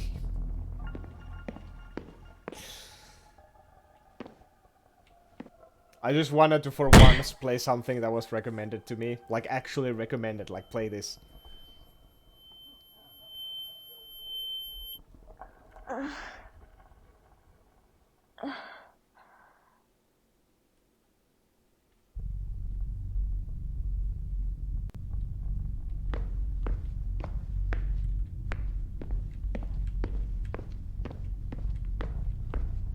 Very foggy. You know, one of the things we wanted at, Hunter and I definitely agreed on was we wanted things more like Silent Hill. And the thing about, like, a Silent Hill game, especially, let's say, Silent Hill 1, right, is you have all these horrible things going on, and maybe it has to do with, like, Dr. Kaufman and the drug, or maybe it has to do with the Cult of Samuel and the whole Dahlia Lissa thing, and it's never totally just told to you. You know, you're not... There's no, like, big exposition like, by the way, you've been secretly fighting, I don't know, Pyramid Head who's really there to punish you, James Sunderland. You know what I mean? It's never just handed to you. You have to, like, suss it out with files and things like that. And I think the balance is that you also can't just make things intentionally obtuse and say, like, well, I can't explain why Noriko is referring to, it wants you back to get this heirloom, you know, and why she wants to put you in danger, but let's just say horror. We won't explain it, you know? So here's like a thing where it's like, you don't want to leave these gaps and use, hey, it's horror and it's supposed to be obtuse, as, like, almost like, you know, plot spackle, let's say. But you also don't want to tell everyone explicitly what's going on, you know? I guess what I'm saying is, like, we wanted to have a cohesive idea of what was really going on, even if we didn't present all of it to the player, you know? So... And things change. They transmogrify a bit. You know, I always wanted the heirloom to be called the heirloom. Like, I never wanted I never wanted anyone to explicitly say, "Oh, this is an amulet. It's a bracelet. It's a talisman. It's a sword. It's whatever it ends up being." I didn't really even have a clear picture in my head exactly what it was, but I really liked that because I really felt like it was one of those things that's incidental. It didn't really matter. You would get an item. You'd get it. It's not like we hid what the heirloom was per se, but it was just sort of bizarre and off that you never say what the item itself is, you know? And that to me, like, it's not just like, it's horror, we can't decide what the heirloom is. It's just more like this weird symbolic sort of thing of like, this is just a thing in the family. This is just something that, like, the way you talk about something, the way you refer to something, but the way, like, people outside don't quite understand what you're doing, you know? We don't, like, fully explore, like, a lot of themes like that, but I feel like we touch upon them enough to kind of, like, give you a picture in your head of what the relationship between, like, Kaede and Noriko, and maybe even Kaide's family is like. So, you know, and I always personally, I still like that. It's maybe a little weird, but I don't know, one of those things. This was a good explanation on, balancing the story with keeping things a mystery while still trying to tell a cohesive story. That's I think the balance was great here. Like, it keeps things mysterious for long enough for you to keep guessing until, little by little, the truth is told, what Mayo was actually doing, what the heads are, and all that. It's always fun to just keep on guessing what it could be, and even then, at the end, like you said, it's not necessarily like completely like written out to you. Like, there are still things you can left for interpretation. The chase sequence with the angler is sort of faked, Also, but not really. I didn't want players to be very likely to die here, but I did want there still to be some danger. Basically, if the angler gets too close to you, it slows down, and if you get too far away, it speeds up. But there's still enough speed no matter what, where if you aren't sprinting for most of it, or if you just stand there without reacting for too long, you'll still get killed. Because you can't sprint backwards in this game, it works pretty well, because anytime that you quickly look back to see the enemy, you can't see that the movement is a little weird. But if you want to try and see what I mean, you can try turning around and walking backwards during this sequence. Yeah, that's what killed me.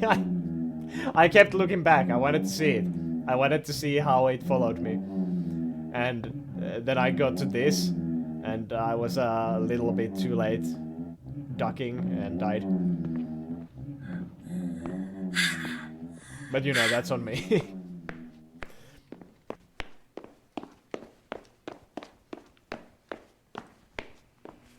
Like 11 years ago, when I first played through Amnesia: The Dark Descent on developer commentary mode, there's a part in that game where you go down an elevator, and I remember in the developer commentary, they talked about how basically they were having physics issues if you're on the elevator, and they tried moving the elevator down. So what they did instead was have all the walls around it move up so that it looks like you're going down, but in actuality everything else is moving. Knowing that, I was like, you know what, first I'll try with this elevator to just... Oh no! Oh no! Oh! Fuck! Ah, shit! Ah, that sucks!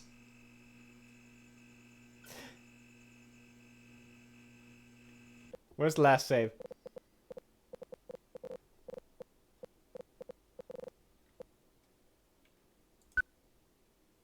I didn't expect it to do that.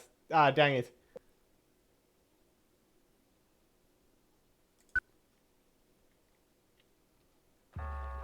I wanted to listen to that.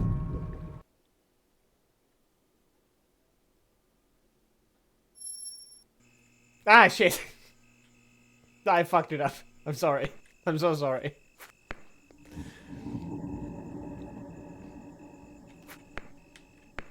Hello. Basically, what I say is that I tried to make the elevator work normally, and also had physics issues. But I wanted doing the same thing as Amnesia, where the whole cave goes down instead of you going up. I didn't know Amnesia does that. One of my favorite horror games, by the way.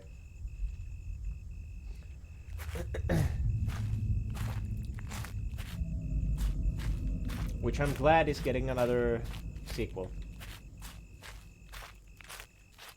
So that's the Overseer. Hello. I really like the Overseer. I forget where the idea Is he came flaring from. up his nostrils?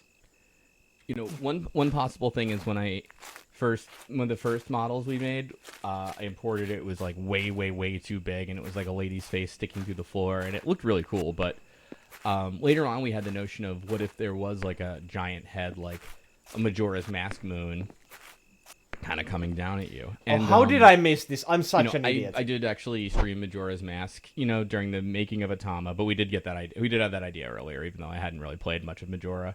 I think Hunter added the lights to the eyes, and then kind of like, I believe he actually like sampled the color of the eyes from Majora's Mask to make it match up. And it was pretty cool. We modified it a bit since then, but we had a lot of fun with that head. One of the things is I color corrected him, and I wanted to make him a little. I think I made him a little bluer. Like thinking that I just wanted to see like if it would come out maybe even more purpley or what have you. So I made his texture like that, and what's kind of cool is that it made him look a little deader. You can't really see that, obviously, in the lighting engine and all that, but it just ended up working really well for his skin tone. And then his eyes are like a kind of a black with those like yellow-orange irises, Again, it's not a thing you're going to see very much of because he's far away, even as he gets closer later in the game as you run out of time. But ultimately, I'm happy with how he came out, and I kind of wish I'd done the temperature trick, like making his like skin tone a little bluer on some of the other models. Timed. But it's one of those things you kind of figure out like later on, and then you're like, oh, okay, well, I guess I know for the sequel next time to do that early on. Also, I'm pretty sure I just heard the background sound looping. Or maybe I'm just going insane. You should play the Amnesia dev commentary mode, it's great. I was thinking about doing that once, but the game is... It's not, like, super short. Like, it's not super long either, but it would still take quite a bit of time. And, I don't usually have that much time to go around. So I'd rather just play new games instead of replaying the old ones multiple times. Even though Amnesia I've played 1.5 times. First time, I think I lost the saves for it, so I'd never finished it. Then I had to start it over. Also, this is the file I missed. Letter on grave. It is finally nearly over. That arrogant fool is looking down on us and truly thinks his plans are coming together. All the while everything is actually going exactly as I planned. She has done an admirable job. I truly feel bad for this ruse, but it is necessary to avenge you, my beloved. I must leave now and prepare. This will be my last time visiting you, but soon everything will change. Dun, dun, dun.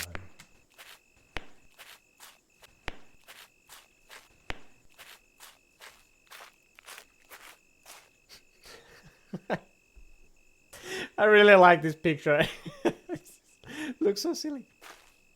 Very early on, I messed around with the idea of having a giant head in the sky staring at you and following you wherever you went. This screenshot here is a picture from when I was first messing around with this idea. One thing we thought was like, what if it was slowly collapsing, but as you gaze through it, it makes some noises and collapses a lot faster. But you needed the information from looking through it in order to plot out your route. We more or less made the game in the order the sequences appear in, so we always had in mind that after the mines there would be the escape town sequence, but What exactly that would entail, we weren't as sure about. But the giant head was a constant in all of them. One thought we had was you would go back through the areas of the game, but everything would be destroyed, and there would be enemies everywhere, and the time limit from the giant head. Another was basically the same idea, but it was a different part of the village, instead of being the same areas you'd already been. In the end, it wound up being a mix of the different part of the village, which we now call the Old Town, and the actual escape sequence became a whole different scene in the forest. Oh, I just realized how absolutely ginormous this trash can is. Holy shit.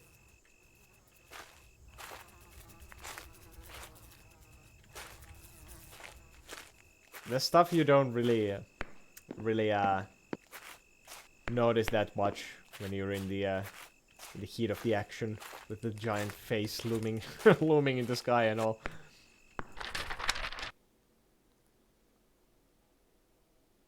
I'm pretty sure I missed this one as well. Arthritis on honesty. Hello, let's just say there is no explanation for what is happening. It cannot be scientific. They have no biological means of propulsion. Mayo is rich and we don't know why, but he cannot summon demons or monsters. The only answer is this is a shared nightmare. We're all experiencing it and there is no escape. We leave these notes because this is our only hope to survive in some form. To document something that says I was here. Because we know that our lives go no further than this cursed town. There is no question of that. Indeed.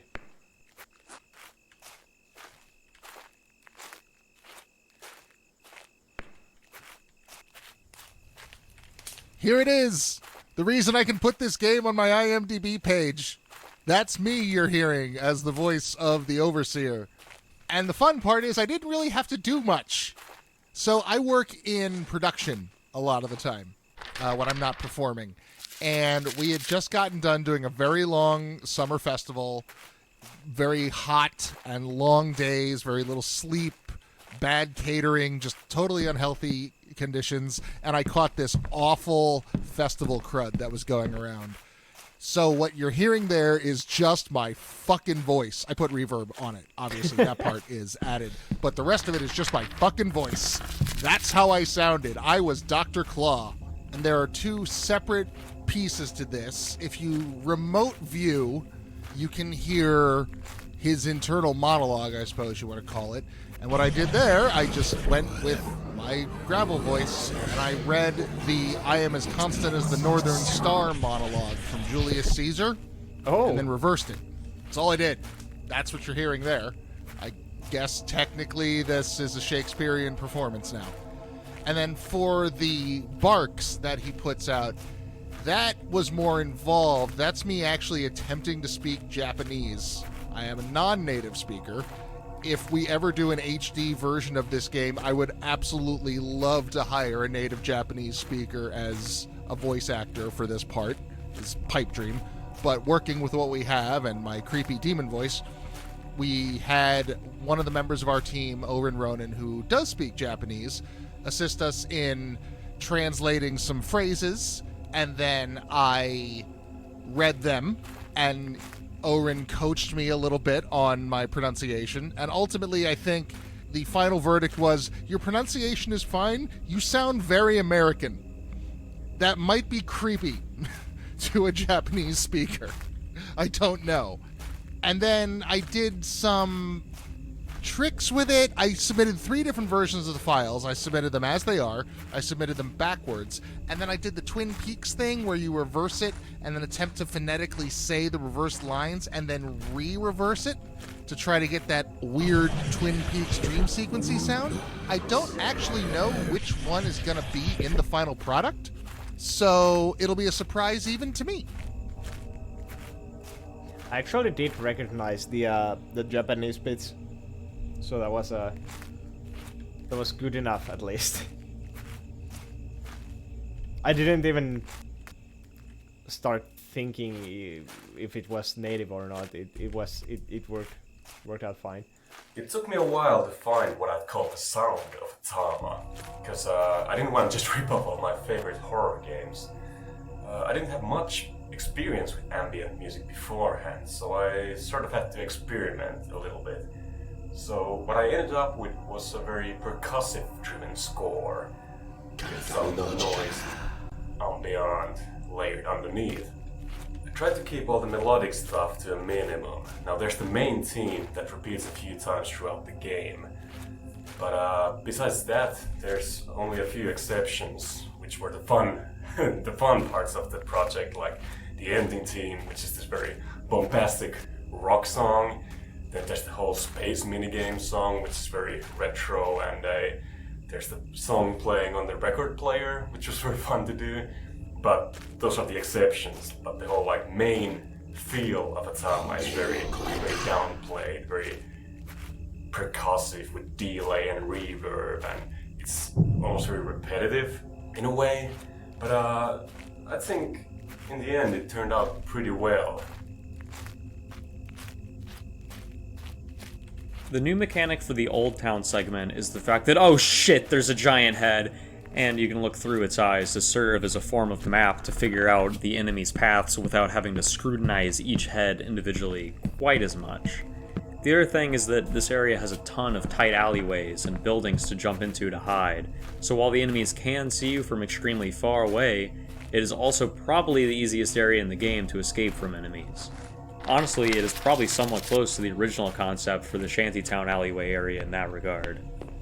Another thing slightly unique about this area is that the other outdoor areas in the game are about making your way through, whereas here you can easily skip most of the town, but then you get blockaded by the shrine door, so you actually have to go back into the depths of the town and explore, rather than just trying to make a mad dash to the end, like in the residential district. Thankfully I did go here first. My first try was just trying to go around the long way, and thankfully that's exactly the way you find the note and the key. Surprisingly, none of them have seen me yet. I've been very sneaky, like a ninja.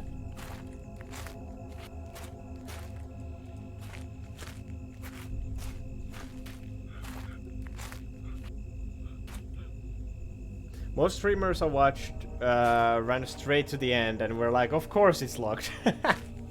Oh well, I guess that's what happens when you play games like me, where you just absolutely have to find everything everywhere. Also the crazy crab contest that comes so out of nowhere. I couldn't help but laugh when I first saw that note.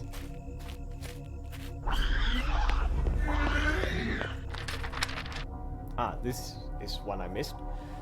Because I still kept going like the around the right side of the village, and then I came through the house that had the crab flyer, and after that I kind of just ran to the end because the heads were starting to notice me, so I needed to get busy. Last Will and Testament. On the eve of my execution, I have once again asked clemency for my son Ryotaro. I recall, I recant all of my transgressions against Meio-sama and beseech the town to exile my son and put him on transport train out of town. Anything he wrote was at my behest. Please do not punish him for the sins of his father. I beg of you. You destroyed the paper. I left my life in the big city to help a small town, and all of that is gone. I accept that as just punishment from Meio-sama, whose forgiveness I can only dream of. Spare Ryotaro, please. He only helped with typesetting and the occasional errand. This is my only request.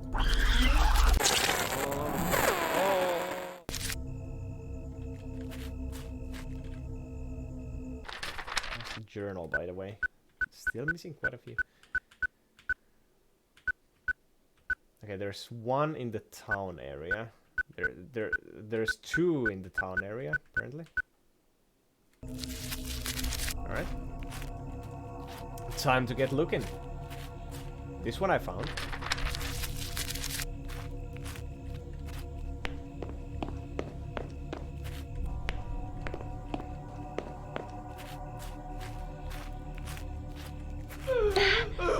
I know.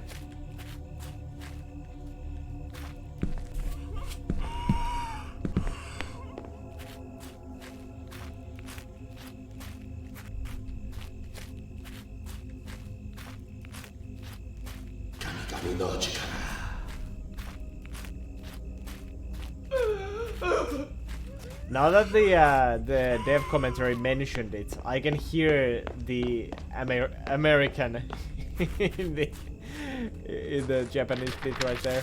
Oh, I keep getting back. Like, this is what I mentioned. This is what I meant when I said that I'm absolutely horrible at finding routes in video games. I just keep going around in circles every goddamn time. Not on innkeeper's door. Don't open this door, and I'd recommend you find shelter yourself. I'm safe in here, and I am not leaving or letting anyone in. I have food and clean water. I will come out when things are safe. Please, take care of yourself. You say that, but there is a giant head floating behind me.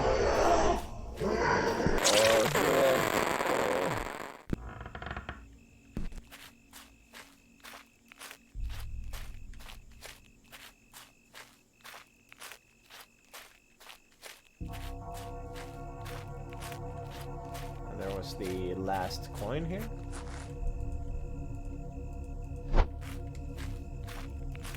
I'm assuming it's the last.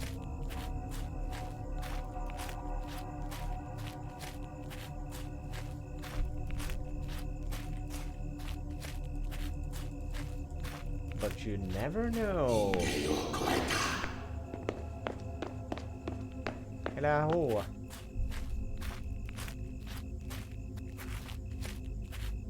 Now I think I have found everything, maybe.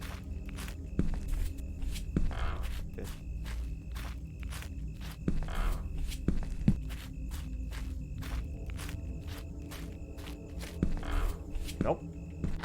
No, that's the crazy crab thing. Where did the whole crazy crab thing come from? That sounds so insane.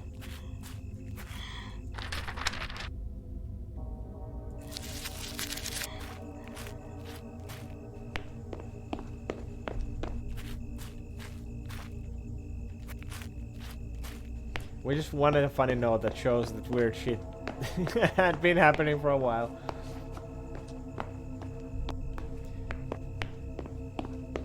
The whole seafood weirdness kind of reminds me of Junji Ito's Gyo.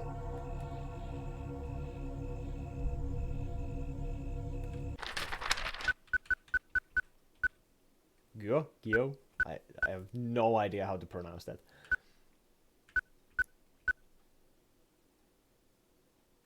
I'm still missing one. Ah, fuck.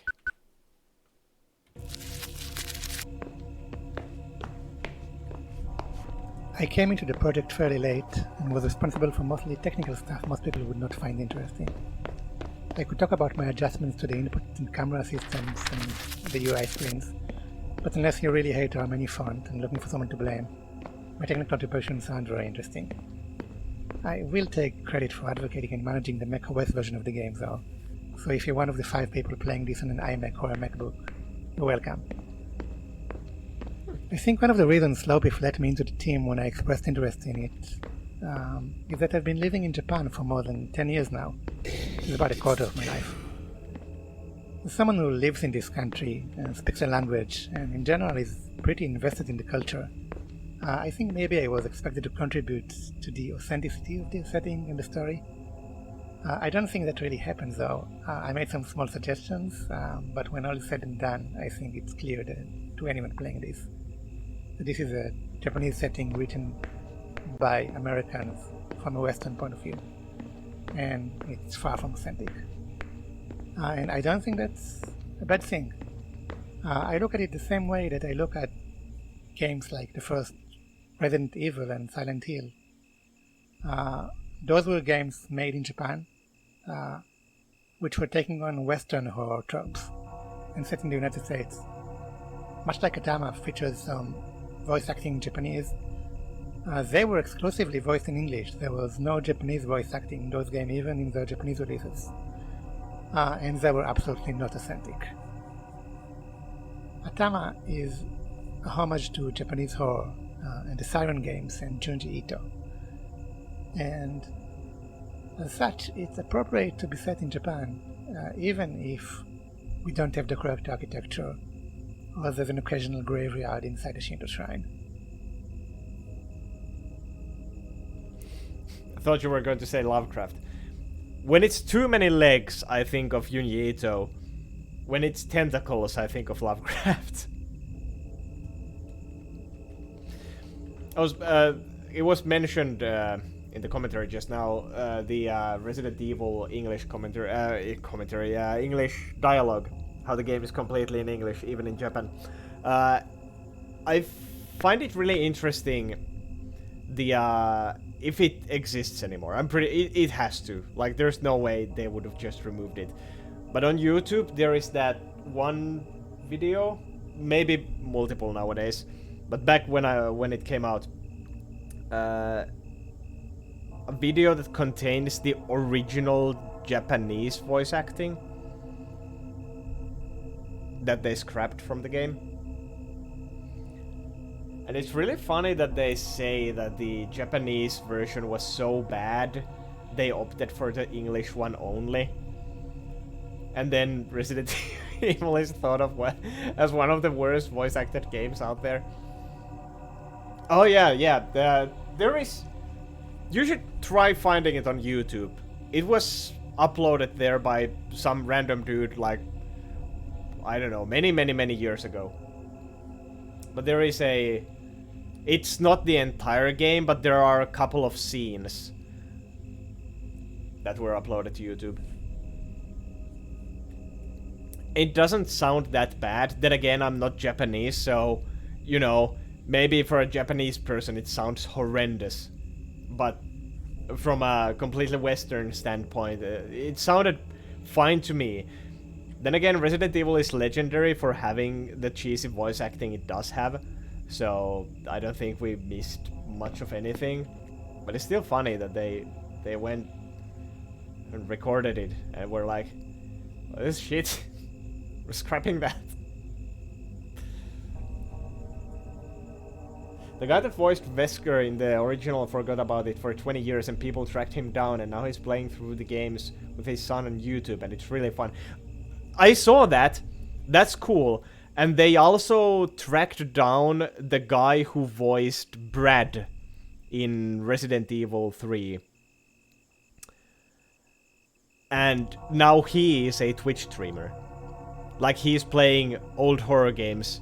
I'm pretty sure he has already played through the entirety of the Resident Evil series at this point. But after that, he kind of went to Silent Hill and all that. But I really do like the OG Brad Vickers. I'm pretty sure his Twitch handle is as well OG Brad Vickers. But yeah, he was also one of the people who was tracked down after 20 years, and he was like, what? People actually like my stuff? Holy shit. But it has happened way more recently than the Wesker thing. That was like, I don't know, that was many years ago. But still, yeah, interesting stuff.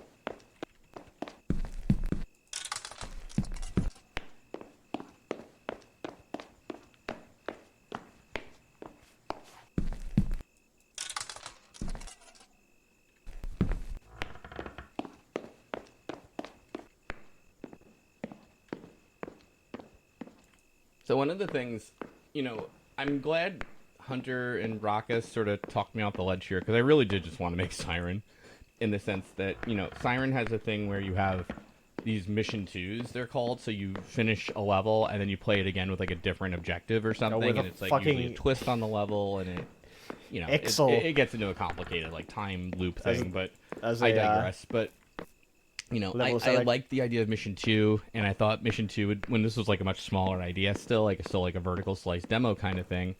You know, mission 2 would just be an alternate objective or like hard mode basically. So I have them all. Obviously, that went by the wayside when Atama got a little bigger than that, and but when Hunter wanted to do hardcore mode, I'm like, yep, there you go, let's do it. So from there, we did get the whole notion of the alternate ending, and you know, true to form or true to its sort of roots, it's obtuse, and you have to find, you know, these 8 coins in sort of hidden locations. That is Hunter's idea, you know.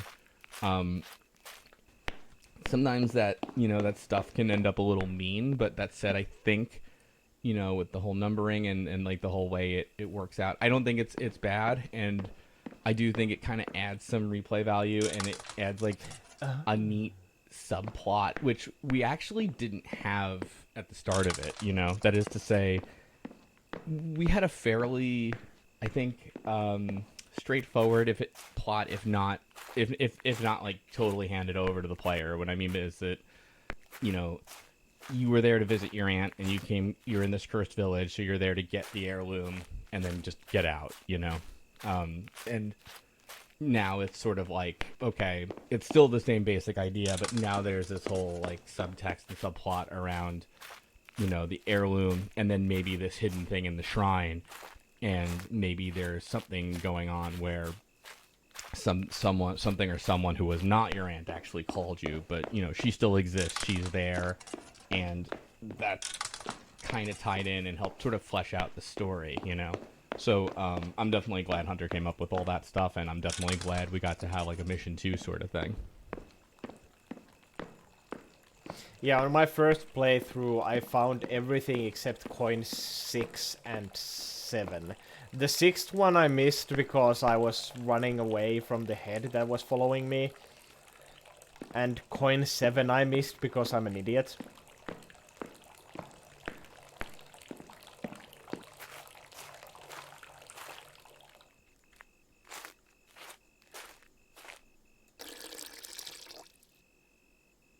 Now there is water in the basin. I use it to cleanse my hands and mouth.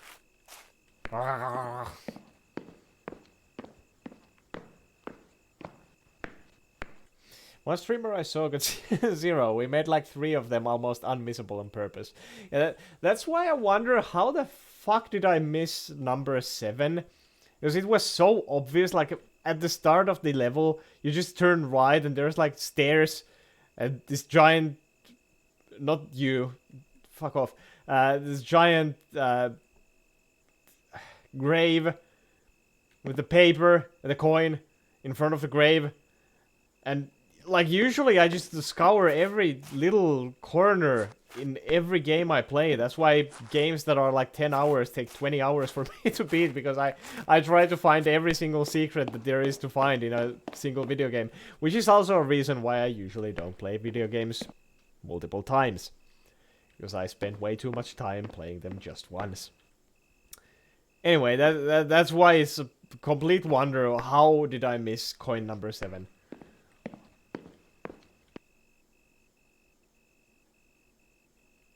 Like, I'm pretty sure I went to every other grave in the graveyard, except the most obvious one, and I have no idea how I missed that.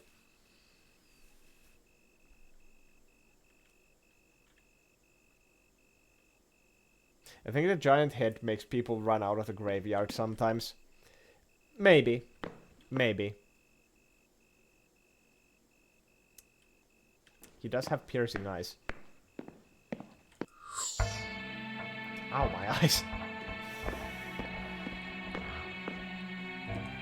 So there's a fake Noriko, and that's all Hunter. I don't know what's going on. No, I'm kidding. But like, yeah, that was not in here in the original. In the original, again, since it was supposed to be a short experience, was simply that your aunt, you know, we wanted you to meet her at the start, actually. So there'd be a cutscene with Noriko, And she's like, you know, basically the heirloom's over there. Go get it and come back to me. And you go, you sneak by some heads, you get the heirloom, you return, and then you see Noriko's headless body, but then there's a big Noriko head that chases you, and then you escape Shantytown.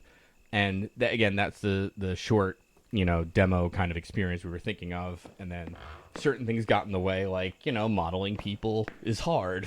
So you end up, you know, not seeing Noriko at the beginning, and in fact, you know, you're trying to find her as well as the heirloom in a way in the game proper. So when hardcore mode and the notion of like alternate endings came up, Hunter came up with the notion of fake Noriko, or, you know, the idea that, wait a sec, what if the heirloom you get in the mine isn't the real deal, and there's like a collectible or some harder way of doing it, and then we have this new plot line now with the monk and the monk's wife and the shrine and all that. So, you know, the idea being you have somebody who's going against Mayo's influence and has a reason to call Kaede there to sort of get this fake heirloom and sort of undo Mayo's grand plans, and then, work, like, kind of like use Kaede and manipulate her into doing that that sort of plot. But then, of course, you can get into the shrine and find out, you know, what really happened to Noriko and get the real heirloom, which has also a mystic power and can, is maybe even better, and kind of gives Kaede the closure that she was actually looking for. So, yeah, credit to Hunter on that, and I'm glad it all worked out. And, you know, it fit pretty nicely with, like, the idea of, like, a hardcore mode or a mission 2. So, pretty happy with that.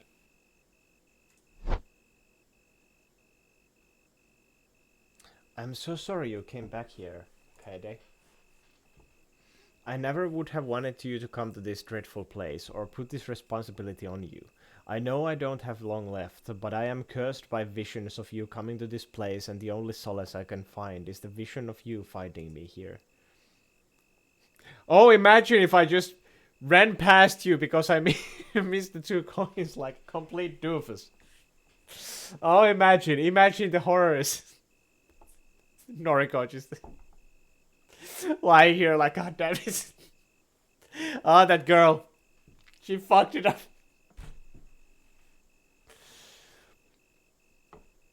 I was captured and locked here by a former friend. I often confided in her, and I often talked about you, and for that I am truly sorry. She changed when her husband died. Most likely Mayo was responsible. At least she believed it was him. She became an outcast, but I never expected her to be capable of something like this.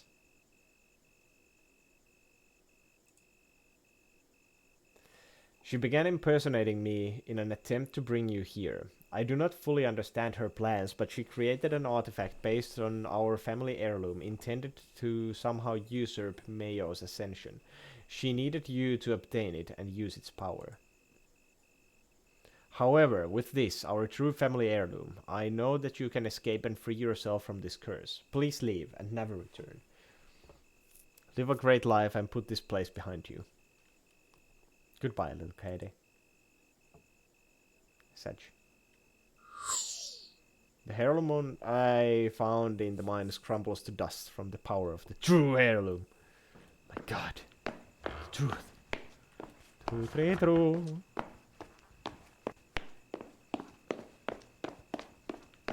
This probably tells you the locations of the... Or maybe it doesn't. Oh. Color me a dumbass. This area wound up being almost the same as the map. The yellow rectangle is the railroad, and half of the map on the right continues from the top of the map to the left. Alright. Also, on my first playthrough, I never found the other places for the coins. I just thought I was missing something.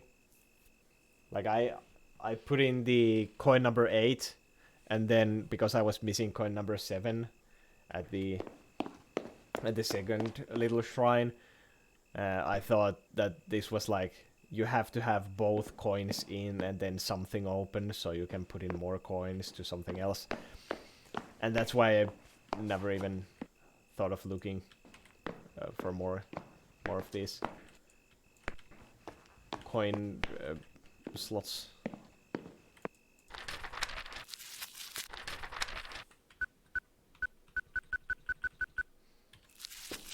So first of all, heads up. But really, heads up that you don't need to worry about the collapse on this mode. When the Overseer is about to collapse, it will just restart back to the top, so take your time. Originally, the idea for this area was going to be that the collapse would happen relatively fast, and there was going to be 10 enemies with multiple routes, and you're going to need to use the Overseer's view to help you figure out the maze before he crash landed.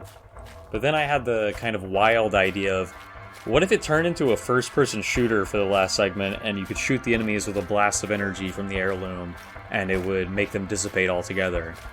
But then Slowbeef gave me the much better suggestion of, what if you could incapacitate them while remote viewing them? Not only was this clearly way better thematically, more interesting and unique mechanically, but also it would be way easier to implement since we already had most of the needed systems in place and partially implemented.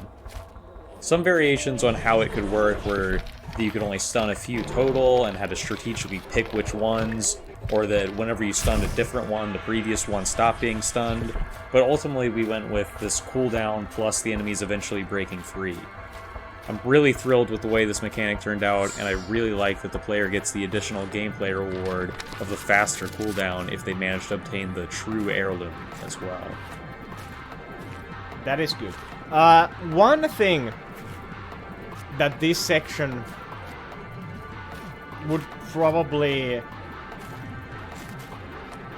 I don't know necessarily need, but one thing I think would make this section a little nicer, maybe, is if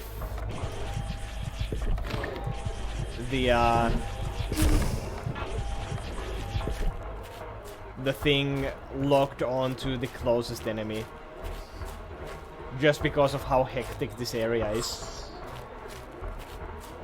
I died quite a few times just because I had to scroll through the enemies trying to find the real one trying to attack me.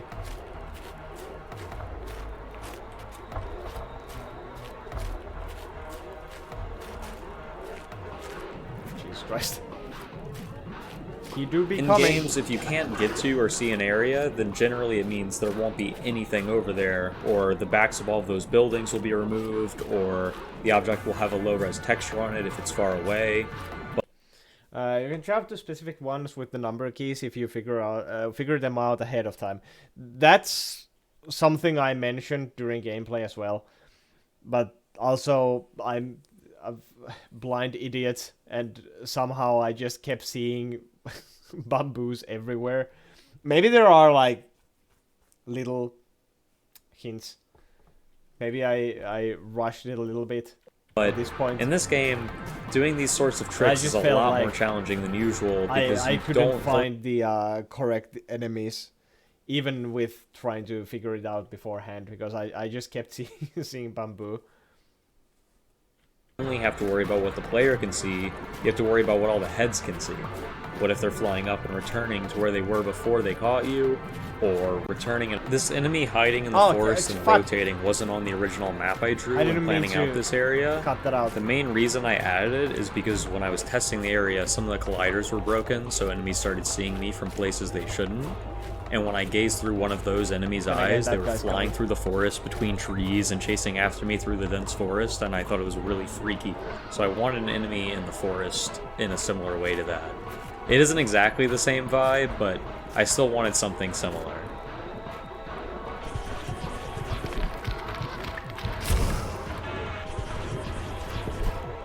By the way, what happens on story mode if that guy hits the ground, or does he just never hit the ground?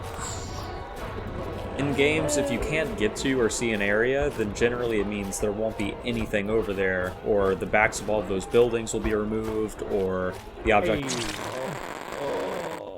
will have a low-res texture on it if it's far away.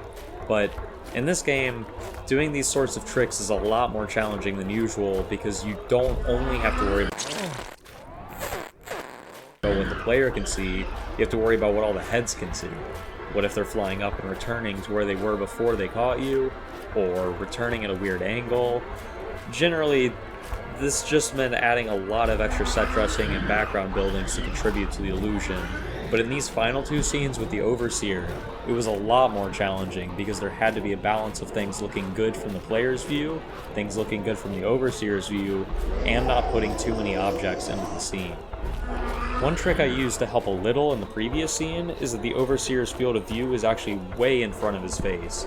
So the view you see in the Old Town scene is actually way closer to you than the Overseer is. So it cuts out the view from seeing as many things far to the sides. Because of the collapse sequence, I couldn't do that here, so the view is actually from right by the Overseer's eyes, but he is closer to you in the scene than the previous one. It's also difficult because the Overseer continually gets closer to you, so it's basically impossible to make it look good from every angle. Overall, I'm reasonably happy with the way this scene is set up, even though there are some angles you can get that look a little awkward when the Overseer is either very far away or very close.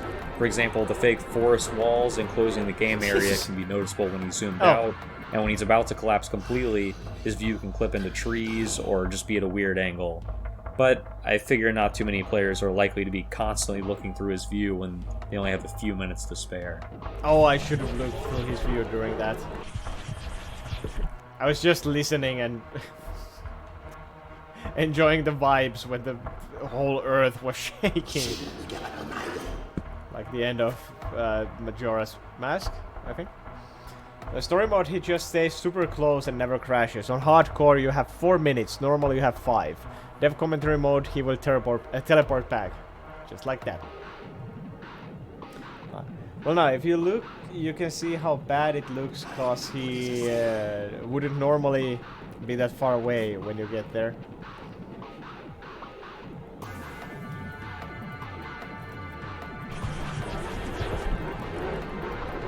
Ah, yeah, you can see the, you can kind of see the corners of the map, I think. True, true. The joys of commentary mode.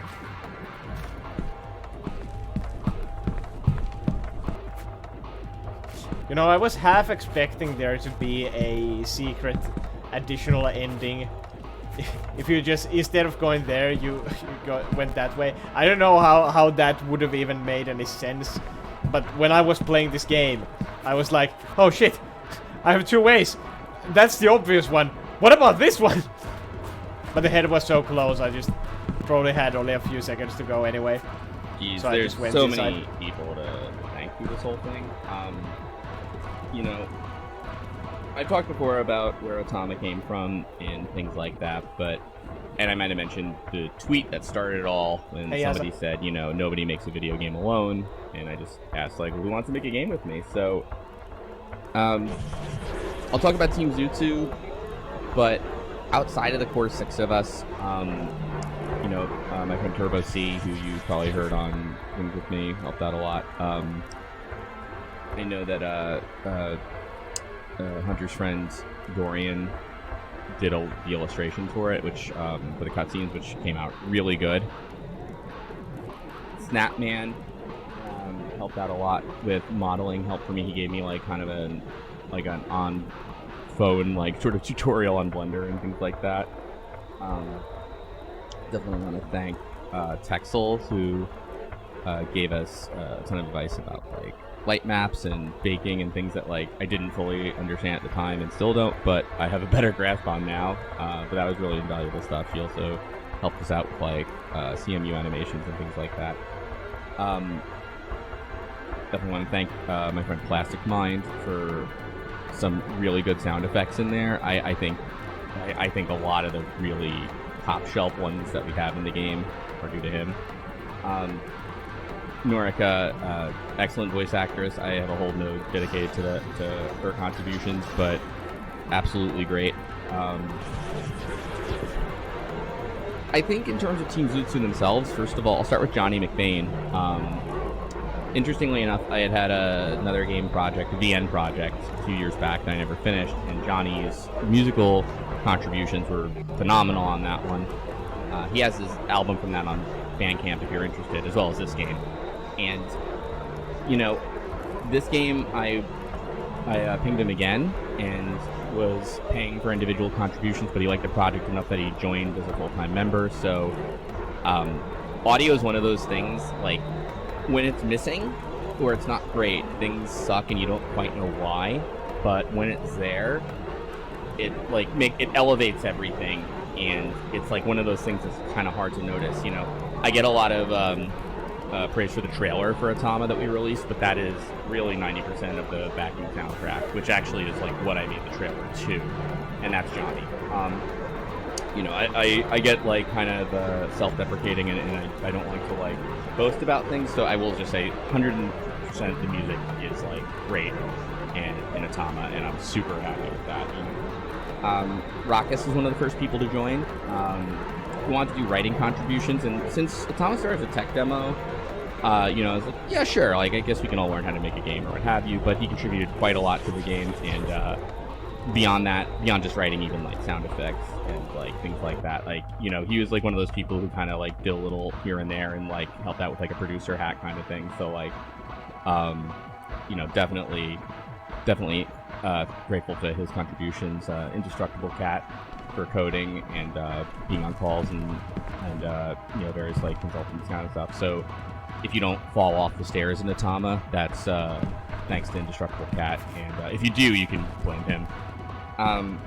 Oren joined the project and added a lot in terms of like Unity, like UI. He's one of those like people, I guess you like see in the credits that are like system developers, I guess. You're not sure what they do, but it's like there's a lot of really good programming in there, and like things that like that like elevated it. Like he like helped us like be able to like set checkpoints for debugging mid-game. He like made the whole like journal system, the inventory screens, like all the menus and all that stuff. And when I say made them, I don't mean he just like threw together menus and stuff. Like he has like a whole system and did it kind of the right way, and like just really expert level coding. And like, you know, he's like one of those people that like he wants, like, he like kind of knows that like your standard should be higher, and like wants everything like done like the right way. And it's like it's always great to have somebody on that like on your team, because then you kind of like elevates like how you do stuff, you know, but you also have to get shit done.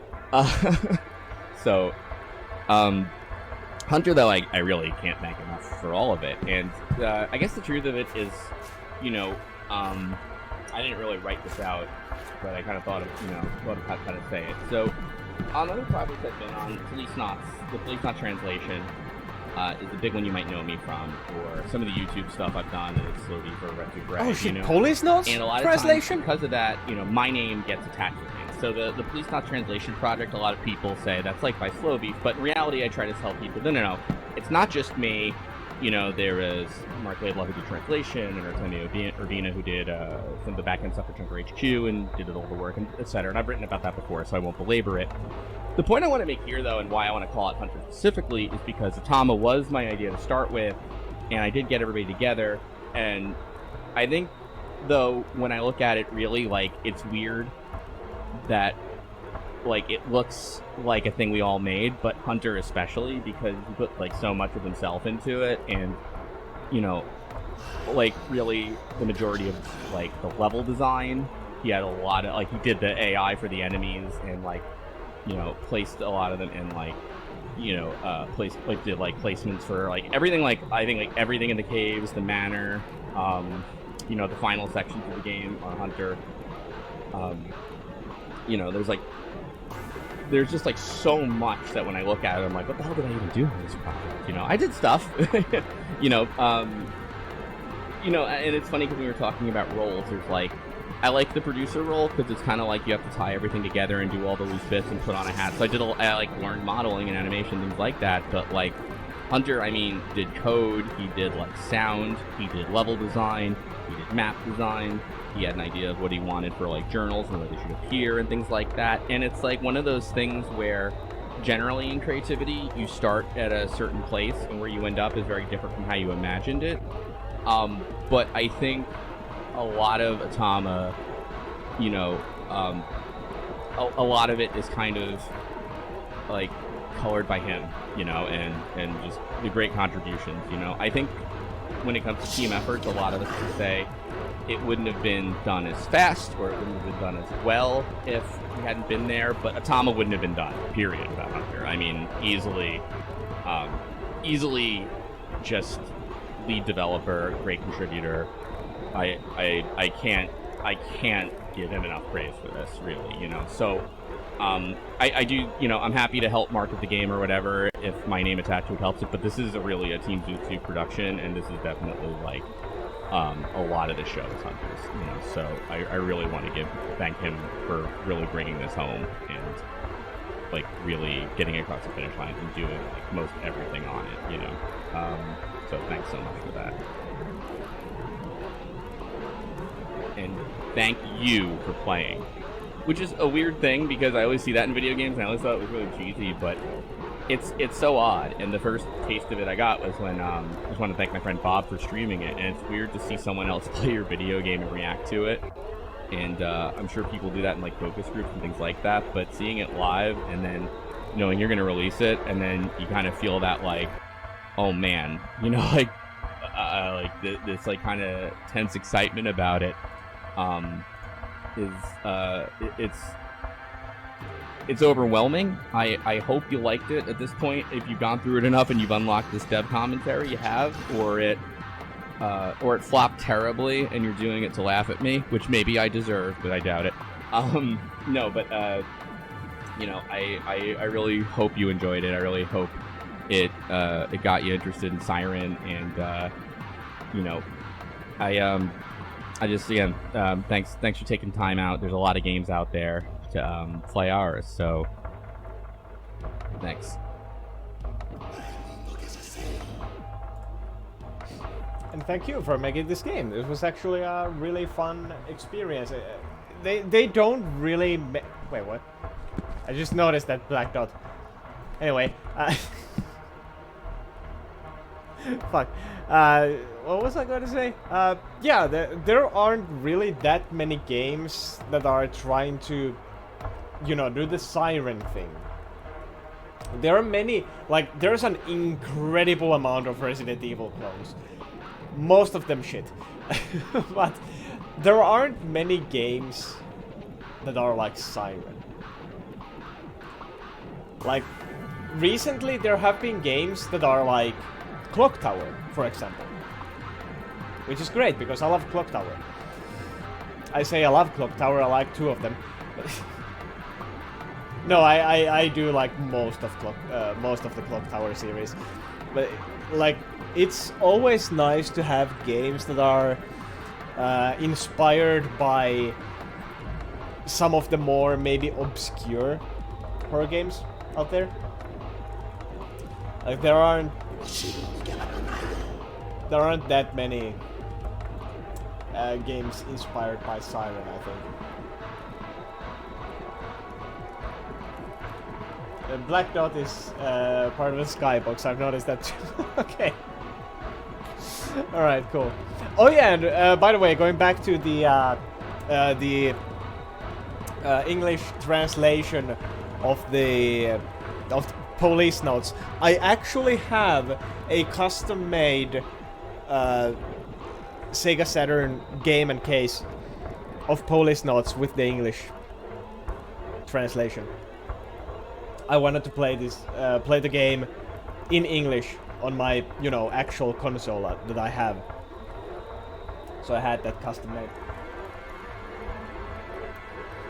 Just found that as a funny coincidence once again. Cartridge of Mother 3 fan translation. Ooh, very nice.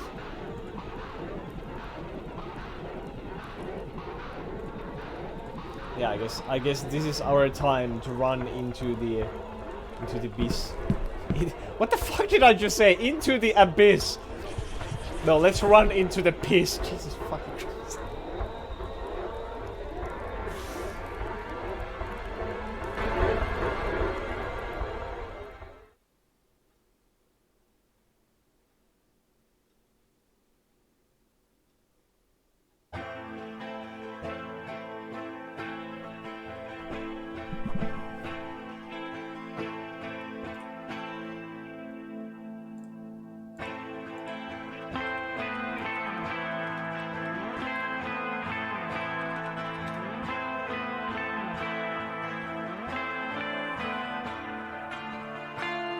Alright. Oh shit. I accidentally clicked. Ah!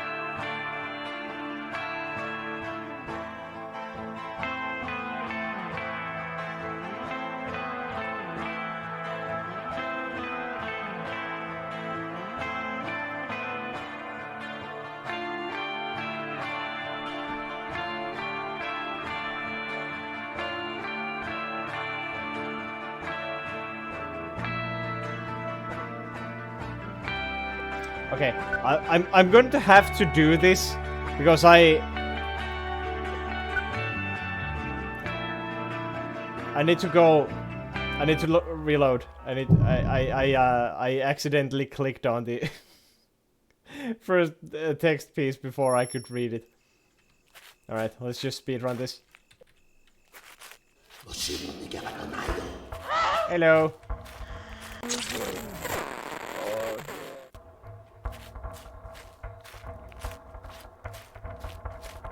I really want... I don't think I did get the journal achievement. I was expecting that to unlock when the game ends. It said... I'm pretty sure I have all of them. Wait, what the fuck? How? How? How did... How did I fuck this? God fucking damn. Ah, well. R.I.P.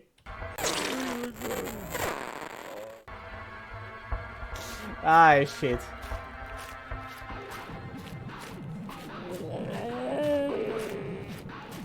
Well, I mean, at least I got the extra ending. That's what I was aiming for with this. Anyway. In the first area as well.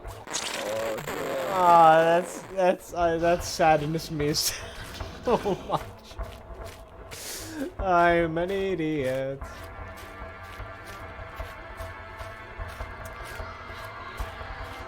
Ah, jeez.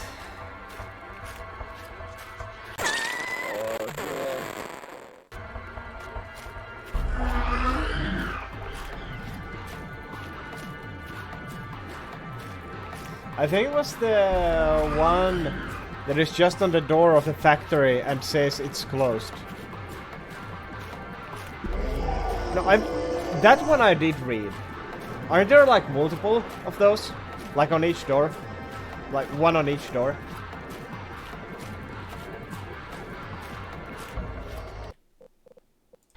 Those I did read.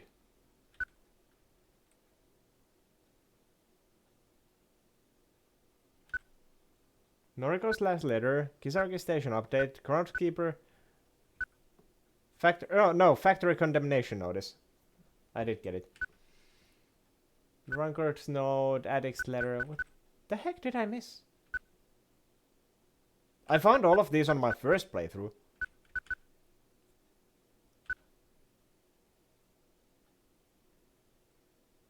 It's the one that tells you to meet at the train tunnel, I think. Alright. Well. Rip. Oh. Every time I say RIP, one of these guys comes in and screams at me. Yeah, I get it. I fucked it up. You don't have to keep yelling at me. Jeez.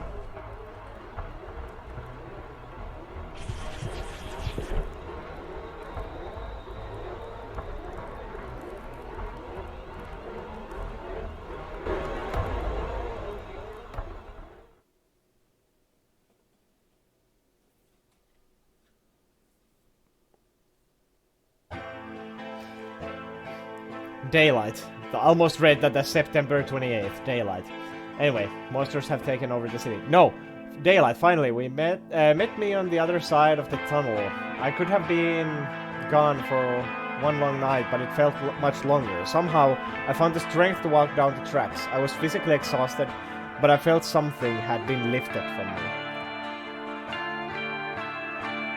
I ran into a neighboring town some ways away. Thankfully, the ATM worked, so I bought a meal and took a train. A normal one. Home.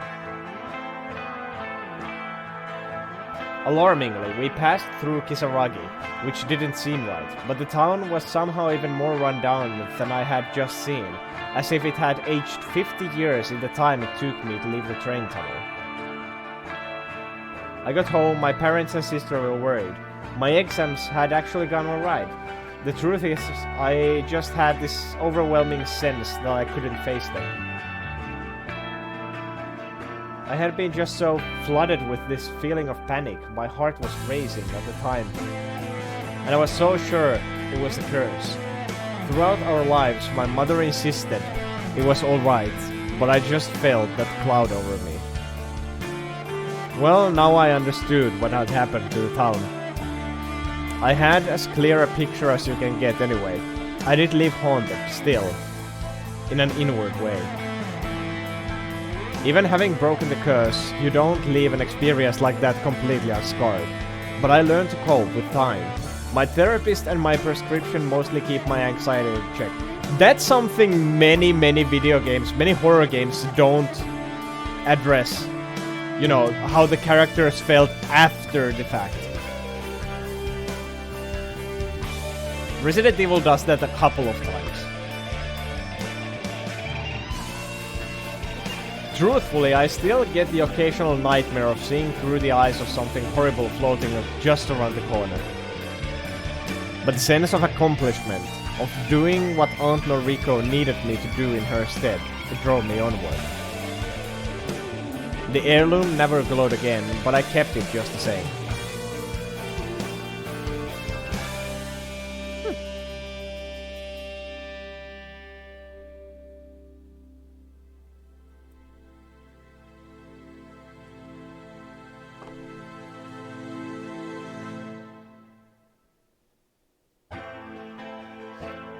I really like the outro music, by the way.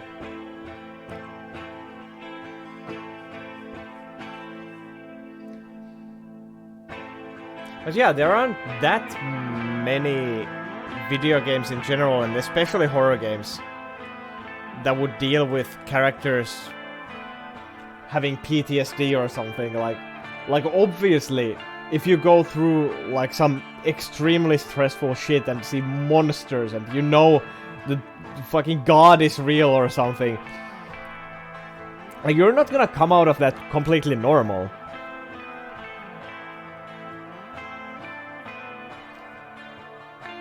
And the only games that I can think of that do that are like Resident Evil 5, Resident Evil 6. And that's only because I play so much Resident Evil. Obviously those are the things on top of my head. I think Dreadout. Dreadout might actually do that as well.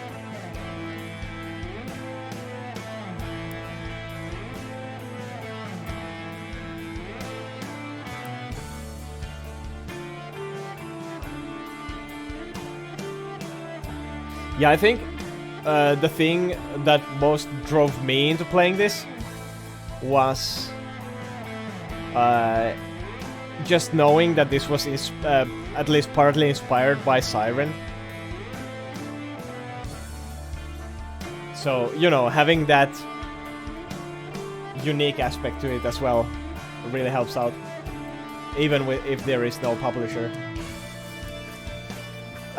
You guys mention a possible sequel in some of the commentary bits. Is that going to be a thing?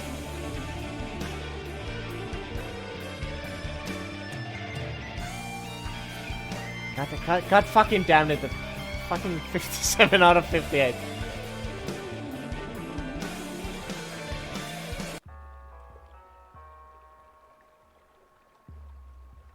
I think that guitar at the end credits. Again, fucking Resident Evil, because that's all I play, I guess.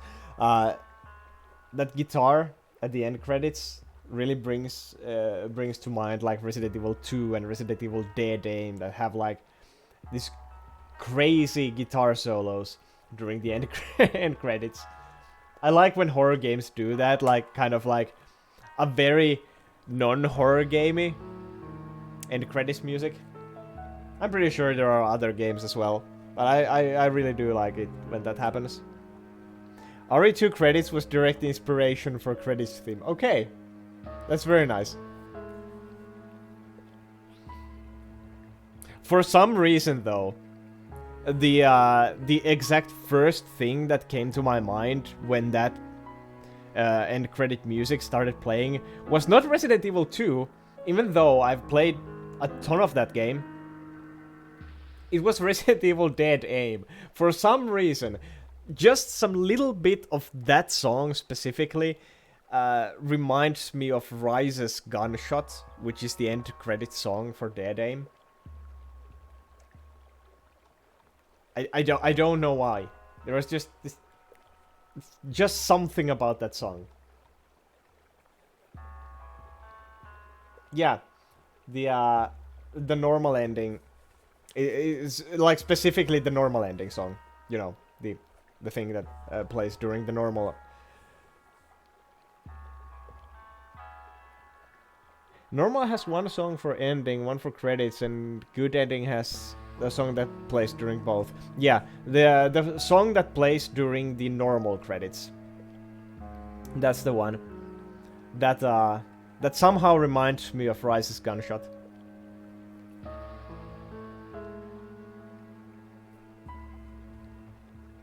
But I'm glad to know that I wasn't completely off, if it was really inspired by Resident Evil 2 anyway. There's a third joke ending, but it's very hard to get. True ending plus hardcore. Oh, Jesus fucking Christ, yeah. Sorry, but I'm not doing that. I don't think... I don't think I'd be up for that.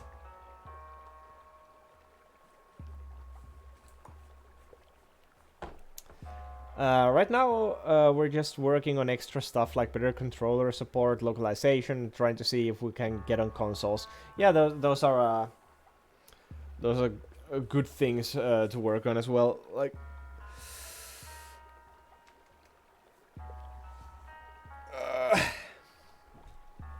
but if you ever release Atama 2, I'm sure to play it.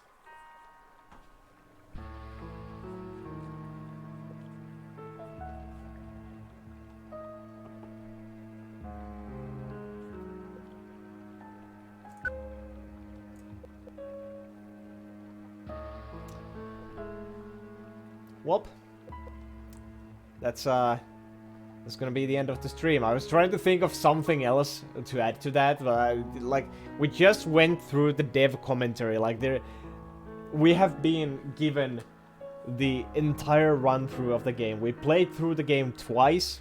We got both endings.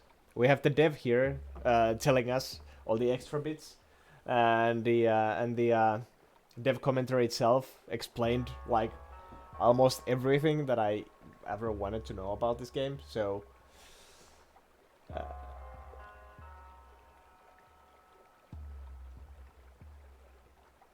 yeah, so, yeah, if anyone wants to play this game as well, the game is on sale currently on Steam.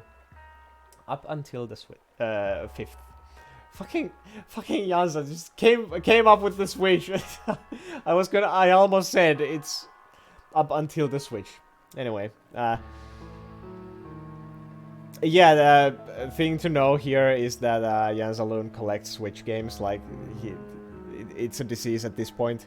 So, if this game releases on Switch, he'll probably buy it. I mean, not even probably, he will buy it.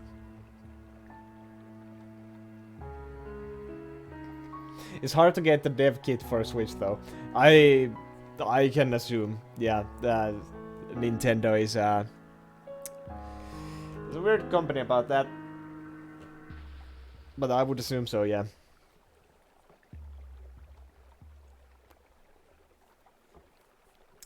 But anyway, this has been Atama. One more game. It was the last Horror Friday game as well. I wasn't even going to play a horror game this Friday. I wasn't going to play anything this Friday. But then I just got reminded by... sorry. Brains are freezing up. It's midnight. I'm getting tired.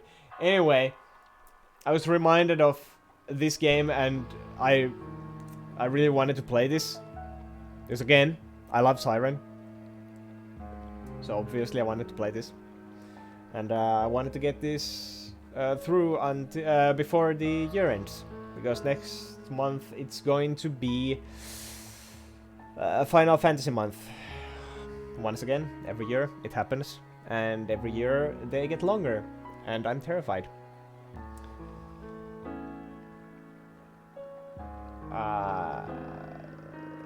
Actually,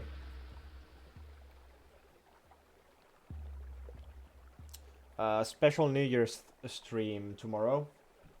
I missed this year's Die Hard Before Christmas due to many reasons. Every year I play a Die Hard game before Christmas. This year I didn't, because I had other things going on. But now that it's New Year's, I'll do a special New Year's, not Die Hard stream. So you know that's gonna happen tomorrow. Nice, I love Final Fantasy. Beat them all other than 11. Beat like main series, I'm assuming. Like 1 through... How many are there? 15? I say that. I have Final Fantasy 15, but I'm... Again, it's late, I'm tired. Wait, so you have beaten like 1 through 15? And other than 11? That's quite a lot of Final Fantasy, yeah. Decent number of side ones too. Play Final Fantasy TCG a ton. Oh, nice. Sadly enough, we don't really have. Well, we don't really have too many of any kind of TCG scenes here in Finland. Maybe in the bigger cities, and those are probably just MTG anyway. But yeah, Final Fantasy TCG, nice. What's your favorite Final Fantasy? Like, prior to starting the Final Fantasy project, where I play one Final Fantasy every year. Oh, by the way, it goes like, I started from Final Fantasy 1, so I'm playing upwards. We're at Final Fantasy 4 now, so next month it's gonna be Final Fantasy 4. Plus interlude, plus after years. So, thus far, the only Final Fantasies I've actually beaten are 1, 2, 3, 4 Heroes of Light.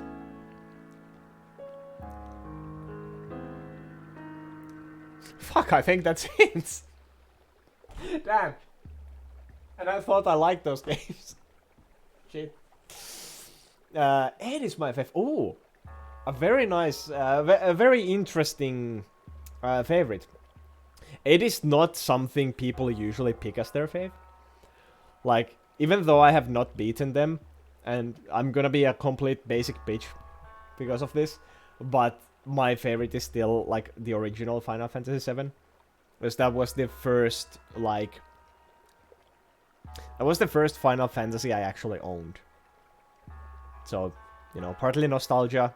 I still do like 7 a lot. I've never played 8. I've never played 9, 10, or any... like, the only ones I've played are 1, 2, 3, 6, 7, 15. 4 Heroes of Light. Tactics! Oh, actually, Final Fantasy 7 and Final Fantasy Tactics are probably very much tied for me. The only reason I ever bought Final Fantasy VII is because I was playing Final Fantasy Tactics on an emulator and I lost my saves. So I didn't want to start that game over. I really like 1 and 3. 4 I actually don't like, but everyone else does. Okay. Interesting, interesting. Hopefully that doesn't translate to how I will feel. Yeah, like 1, 2, and 3, I have enjoyed all of them. But like 1 is really outdated. 2 has interesting mechanics that get really irritating towards the end. Final Fantasy 3 is really short, actually. I was surprised how short that was. But other than that, I don't have anything bad to say about Final Fantasy 3. The 10, 9, and 6 are almost as good as 8. Yeah, yeah. 7 is the... I'm pretty sure 7 is the first one many people played. And Final Fantasy 9 is a common favorite as well. 7, 6, and 9, they're probably like the most liked Final Fantasy games. Really depends on which version you play for the early ones too. Personally love playing 1 on PS1 with settings to make it play like the NES version, even though it is very simplistic. But it has a lot of that classic RPG feel like D&D or something. I have played the original NES Final Fantasy 1. Lost saves for that as well because of emulation. Not really because of emulation, because my laptop back then died. But I did play Final Fantasy 1, the NES version, a good chunk. It's very grindy, the original.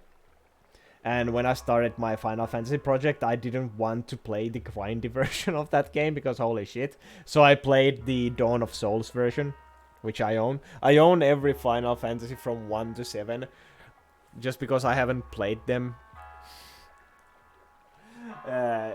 Is the reason why I started playing them now, like yearly. Like I because I own them, I have to play them. But yeah, I played the Dawn of Souls version. It's a lot easier, but I think the easier difficulty also made it kind of more boring, like almost too easy. Like the very original one is like super grindy. But the Dawn of Soul version is maybe a little bit too easy. So I don't know what the good balance for that would be. Again, Final Fantasy 1, it's the first one. It's not going to be perfect anyway.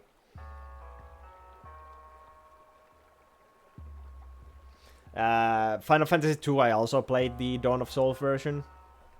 Obviously, because they are on the same cart.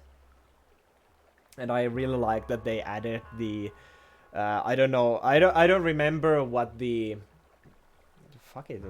Of course I can always just go to my game list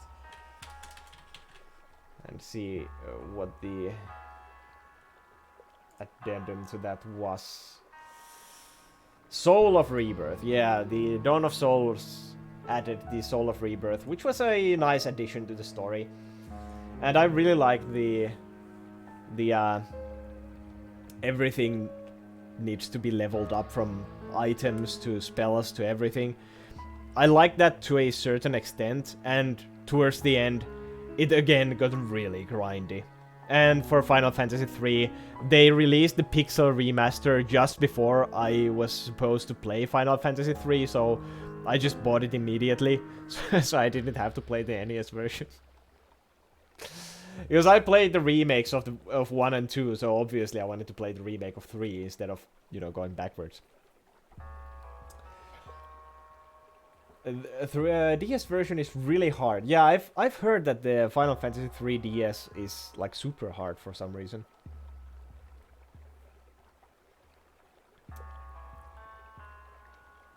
I was gonna say Final Fantasy 1 and 2 GBA are the latest versions of... well, Pixel Remaster obviously is the latest version. But I think... no, the PS... is the GBA or the PSP version? Which one is the newer one? Anyway, for Final Fantasy 4, it's going to be the PS1 version, because that's something I actually own, and then I'm just gonna have to emulate Interlude and After Years.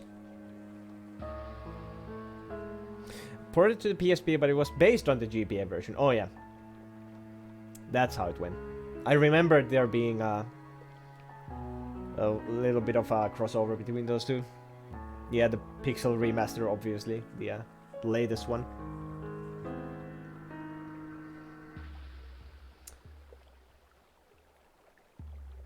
Oh yeah, the cell phone versions. Don't really like mobile gaming. I do sometimes play on mobile, but not really my thing. And usually, straight up cell phone ports of games don't really work out too well. Sometimes they do. I did enjoy whatever of Mana that was released on PS4. Secret of Mana, I think.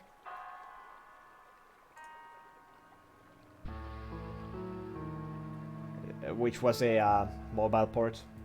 It was I think it was a good one. Then again, I've never played the original, so who am I to tell? Anyway,